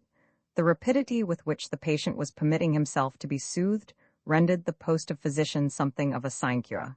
And Steve, as Kirk had done, began to slip back into the boxer. It was while he was in what might be called a transition stage that an unexpected swing sent him with some violence against the wall, and from that moment nature asserted itself. A curious, set look appeared on his face, Wrinkles creased his forehead, his jaw protruded slightly. Kirk made another rush. This time Steve did not slip, he went to meet it, head down and hands busy. Mrs. Laura Delane Potter came downstairs with the measured impressiveness of one who bears weighty news. Her determined face was pale and tired, as it had every right to be, but she bore herself proudly, as one who has fought and not been defeated. "Mr. Winfield," she said. There was no answer. Looking about her, she found the studio empty. Then, from behind the closed door of the inner room, she was aware of a strange, shuffling sound. She listened, astonished. She heard a gasp, then curious thuds, finally a bump louder than the thuds. And then there was silence. These things surprised Mrs. Potter. She opened the door and looked in. It says much for her iron self-control that she remained quiet at this point. A lesser person, after a far less tiring ordeal than she had passed through, would have found relief in some cry or exclamation, possibly even in a scream. Against the far wall, breathing hard and fondling his left eye with a 4-ounce glove, leaned Steve Dingle. His nose was bleeding somewhat freely, but this he appeared to consider a trifle unworthy of serious attention. On the floor, an even more disturbing spectacle, Kirk lay at full length. To Mrs. Potter's startled gaze, he appeared to be dead. He too was bleeding, but he was not in a position to notice it. "It's all right, ma'am," said Steve, removing the hand from his face and revealing an eye which for spectacular dilapidation must have rivaled the epoch-making one which had so excited his mother on a famous occasion. "It's nothing serious." "Has Mr. Winfield fainted?" "Not exactly fainted, ma'am. It's like this. He'd got me clear up in a corner, and I seen it's up to me if I don't want to be knocked through the wall, so I has to cross him. Maybe I'd gotten a little worked up myself by then, but it was my fault. I told him to go all out, and he sure did. This eye's going to be a pippin tomorrow." Mrs. Potter examined the wounded organ with interest. "That, I suppose, Mr. Dingle, is what you call a blue eye?" "It sure is, ma'am." "What has been happening?" "Well, it's this way. I see he's all worked up, sitting around doing nothing except wait, so I makes him come and spar around to take his mind off it. My old dad, ma'am, when I was coming along, found that dope fixed him all right, so I reckoned it would do as much good here. My old dad went and beat the block off a fellow down our street, and it done him a lot of good." Mrs. Potter shook his gloved hand. "Mr. Dingle," she said with enthusiasm, "I really believe that you are the only sensible man I have ever met. Your common sense is astonishing. I have no doubt you saved Mr. Winfield from a nervous breakdown. Would you be kind enough, when you are rested, to fetch some water and bring him to, and inform him that he is the father of a son? Roman 9, the white hope is turned down. William Bannister Winfield was the most wonderful child. Of course, you had to have a certain amount of intelligence to see this. To the vapid and irreflective observer, he was not much to look at in the early stages of his career, having a dough-like face almost entirely devoid of nose, a lackluster eye, and the general appearance of a poached egg. His immediate circle of intimates, however, thought him a model of manly beauty, and there was the undeniable fact that he had come into the world weighing 9 pounds. Take him for all in all, a lad of promise. Kirk's sense of being in a dream continued. His identity seemed to have undergone a change. The person he had known as Kirk Winfield had disappeared, to be succeeded by a curious individual bubbling over with an absurd pride for which it was not easy to find an outlet. Hitherto a rather reserved man, he was conscious now of a desire to accost perfect strangers in the street and inform them that he was not the ordinary person they probably imagined, but a father with an intensely unusual son at home, and if they did not believe him, they could come right along and see for themselves. The only flaw in his happiness at the moment was the fact that his circle of friends was so small. He had not missed the old brigade of the studio before, but now the humblest of them would have been welcome, provided he would have sat still and listened. Even Percy Shanklin would have been acceptable as an audience. Steve, excellent fellow, was always glad to listen to him on his favorite subject. He had many long talks with Steve on the question of William's future. Steve, as the infant's godfather, which post he had claimed and secured at an early date, had definite views on the matter. Here, held Steve, was the chance of a lifetime. With proper training, a baby of such obvious muscular promise might be made the greatest fighter that ever stepped into the ring. He was the real white hope. He advised Kirk to direct William's education on the lines which would ensure his being, when the time was ripe, undisputed heavyweight champion of the world. To Steve, life outside the ring was a poor affair, practically barren of prizes for the ambitious. Mrs. Laura Delane Potter, eyeing William's brow, of which there was plenty. He, being at this time extremely short of hair, predicted a less robust and more intellectual future for him. Something more on the lines of president of some great university or ambassador at some important court struck her as his logical sphere. Kirk's view was that he should combine both careers and be an ambassador who took a few weeks off every now and then in order to defend his champion's belt. In his spare time, he might paint a picture or two. Ruth hesitated between the army, the navy, the bar, and business. But everyone was agreed that William was to be something special. This remarkable child had a keen sense of humor. Thus he seldom began to cry in his best vein till the small hours of the morning, and on these occasions he would almost invariably begin again after he had been officially pronounced to be asleep. His sudden grab at the hair of any adult who happened to come within reach was very droll, too. As to his other characteristics, he was of rather an imperious nature. He liked to be waited on. He wanted what he wanted when he wanted it. The greater part of his attention being occupied at this period with the important duty of chewing his thumb, he assigned the drudgery of life to his dependents. Their duties were to see that he got up in the morning, dressed, and took his tub, and after that to hang around on the chance of general orders. Any idea Kirk may have had of resuming his work was abandoned during these months. No model, young and breezy or white-haired and motherly, passed the studio doors. Life was far too interesting for work. The canvas, which might have become common, or a reverie or even the Toreador's Bride, lay unfinished and neglected in a corner. It astonished Kirk to find how strong the paternal instinct was in him. In the days when he had allowed his mind to dwell upon the abstract wife, he had sometimes gone a step further and conjured up the abstract baby. The result had always been to fill him with a firm conviction that the most persuasive of wild horses should not drag him from his bachelor seclusion. He had had definite ideas on babies as a class, and here he was with his world pivoting on one of them. It was curious. The White Hope, as Steve called his godson, possibly with the idea of influencing him by suggestion, grew. The ailments which attacked lesser babies passed him by. He avoided croup, and even whooping cough paid him but a flying visit hardly worth mentioning. His first tooth gave him a little trouble, but that is the sort of thing which may happen to anyone, and the spirited way in which he protested against the indignity of cutting, it was proof of a high soul. Such was the remarkableness of this child that it annoyed Kirk more and more that he should be obliged to give the exhibition of his extraordinary qualities to so small an audience. Ruth felt the same, and it was for this reason that the first overtures were made to the silent camp, which contained her father and her brother Bailey. Since that evening in the library, there had come no sign from the house on Fifth Avenue that its inmates were aware of her existence. Life had been too full till now to make this a cause of trouble to her, but with William Bannister becoming every day more amazing, the desire came to her to try and heal the breach. Her father had so ordered his life in his relation to his children that Ruth's affection was not so deep as it might have been. But after all, he was William Bannister's grandfather, and as such, entitled to consideration. It was these reflections that led to Steve's state visit to John Bannister, probably the greatest fiasco on record. Steve had been selected for the feat on the strength of his having the right of entry to the Fifth Avenue house, for John Bannister was still obeying his doctor's orders and taking his daily spell of exercise with the pugilist, and Steve bungled it hopelessly. His task was not a simple one.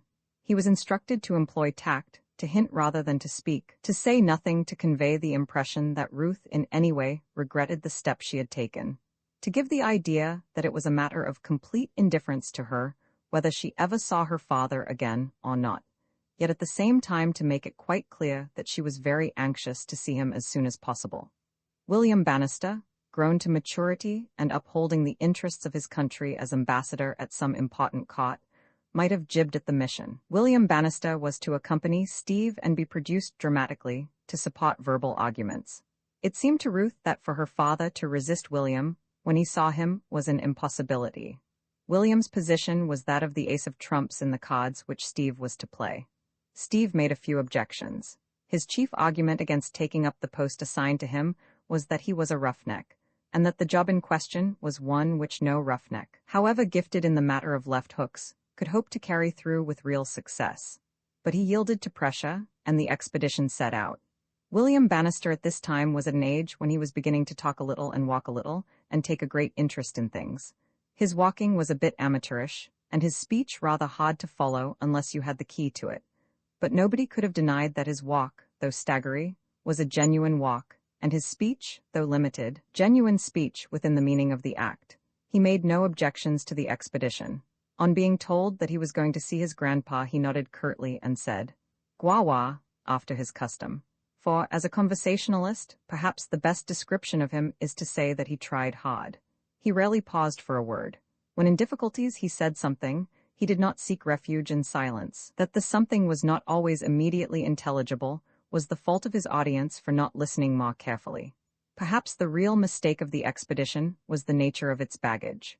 William Bannister had stood out for being allowed to take with him his wheelbarrow, his box of bricks, and his particular favorite, the dying pig, which you blew out and then allowed to collapse with a pleasing noise. These properties had struck his parents as excessive, but he was firm, and when he gave signs of being determined to fight it out on these lines if it took all the summer, they gave in. Steve had no difficulty in smuggling William into his grandfather's house. He was a great favorite below stairs there. His great ally was the English butler, Keggs. Keggs was a stout, dignified, pigeon-toed old sinner who cast off the butler when not on duty and displayed himself as something of a rounder. He was a man of many parts. It was his chief relaxation to look in at Broadway hotels, while some big fight was in progress out west, to watch the ticker and assure himself that the man he had backed with a portion of the loot which he had accumulated in the form of tips was doing justice to his judgment, for in private Keggs was essentially the spot. It was this that so endeared Steve to him. A few years ago, Keggs had won considerable sums by backing Steve, and the latter was always given to understand that, as far as the lower regions of it were concerned, the house on Fifth Avenue was open to him at all hours. Today, he greeted Steve with enthusiasm and suggested a cigar in the pantry before the latter should proceed to his work. "He ain't ready for you yet, Mr. Dingle. He's looking over some papers, and for goodness sake, who's this?" He had caught sight of William Bannister, who, having wriggled free of Steve, was being made much of by the maids. "The kid," said Steve briefly. "Not," Steve nodded. "Sure, his grandson." Kegg's solemnity increased. "You aren't going to take him upstairs with you?" "Surest thing you know, that's why I brought him." "Don't you do it, Mr. Dingle. He's in an awful temper this morning. He gets worse and worse. He'll fire you as soon as look at you." "Can't be helped, I've got me instructions." "You always were game," said Keggs admiringly. "I used to see that quick enough before you retired from active work." "Well, good luck to you, Mr. Dingle." Steve gathered up William Bannister, the wheelbarrow, the box of bricks, and the dying pig, and made his way to the gymnasium. The worst of these prearranged scenes is that they never happen just as one figured them in one's mind. Steve had expected to have to wait a few minutes in the gymnasium, then there would be a step outside and the old man would enter. The beauty of this, to Steve's mind, was that he himself would be discovered. As the stage term is, the onus of entering and opening the conversation would be on Mr. Bannister. And, as everybody who has ever had an awkward interview knows, this makes all the difference. But the minutes passed, and still no grandfather. The nervousness, which he had with difficulty expelled, began to return to Steve. This was exactly like having to wait in the ring while one's opponent tried to get one's goat by dawdling in the dressing room. An attempt to relieve himself by punching the ball was a dismal failure. At the first bang of the leather against the wood, William Bannister, who had been working in a preoccupied way at the dying pig, threw his head back and howled, and would not be comforted till Steve took out the rope and skipped before him, much as dancers used to dance before Oriental monarchs in the old days. Steve was just saying to himself for the 50th time that he was a fool to have come, when Keggs arrived with the news that Mr. Bannister was too busy to take his usual exercise this morning, and that Steve was at liberty to go. It speaks well for Steve's character that he did not go. He would have given much to retire, for the old man was one of the few people who inspired in him anything resembling fear, but he could not return tamely to the studio with his mission unaccomplished. "Say, ask him if he can see me for a minute. Say it is important." Kegg's eye rested on William Bannister, and he shook his head. "I shouldn't, Mr. Dingle. Really I shouldn't. You don't know what an ugly mood he's in. Something's been worrying him. It's what you might call courting disaster." "Gee, do you think I want to do it?" "I've just got to, that's all there is to it." A few moments later, Keggs returned with the news that Mr. Bannister would see Dingle in the library. "Come along, kid," said Steve. "Gimme hold of the excess baggage, and let's get a move on." So in the end, it was Mr. Bannister who was discovered and Steve who made the entrance. And as Steve pointed out to Kirk later, it just made all the difference. The effect of the change on Steve was to make him almost rollicking in his manner, as if he and Mr. Bannister were the nucleus of an old home week celebration, or two old college chums meeting after long absence. Nervousness, on the rare occasions when he suffered from it, generally had that effect on him. He breezed into the library, carrying the wheelbarrow, the box of bricks, and the dying pig, and trailing William in his wake. William's grandfather was seated with his back to the door, dictating a letter to one of his secretaries. He looked up as Steve entered. He took in Steve and William in a rapid glance and guessed the latter's identity in an instant. He had expected something of this sort ever since he had heard of his grandson's birth. Indeed, he had been somewhat surprised that the visit had not occurred before. He betrayed no surprise. "One moment, Dingle," he said, and turned to the secretary again. A faint sneer came and went on his face. The delay completed Steve's discomfiture. He placed the wheelbarrow on the floor, the box of bricks on the wheelbarrow, and the dying pig on the box of bricks, whence it was instantly removed and inflated by William. "Referring to your letter of the 8th, said Mr. Bannister in his cold, level voice. He was interrupted by the incisive cry of the dying pig. "Ask your son to be quiet, Dingle," he said impassively. Steve was staggered. "Say this ain't my son, Squire," he began breezily. "Your nephew, then, or whatever relation he happens to be to you?" He resumed his dictation.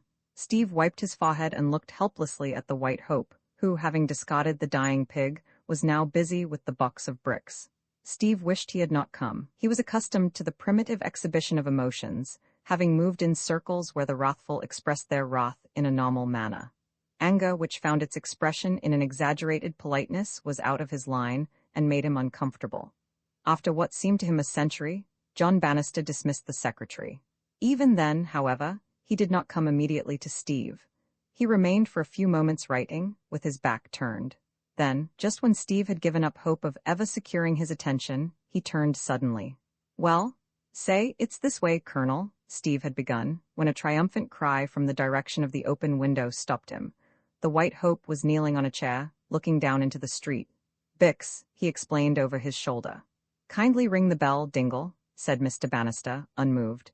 "Your little nephew appears to have dropped his bricks into Fifth Avenue." In answer to the summons, Keggs appeared. He looked anxious.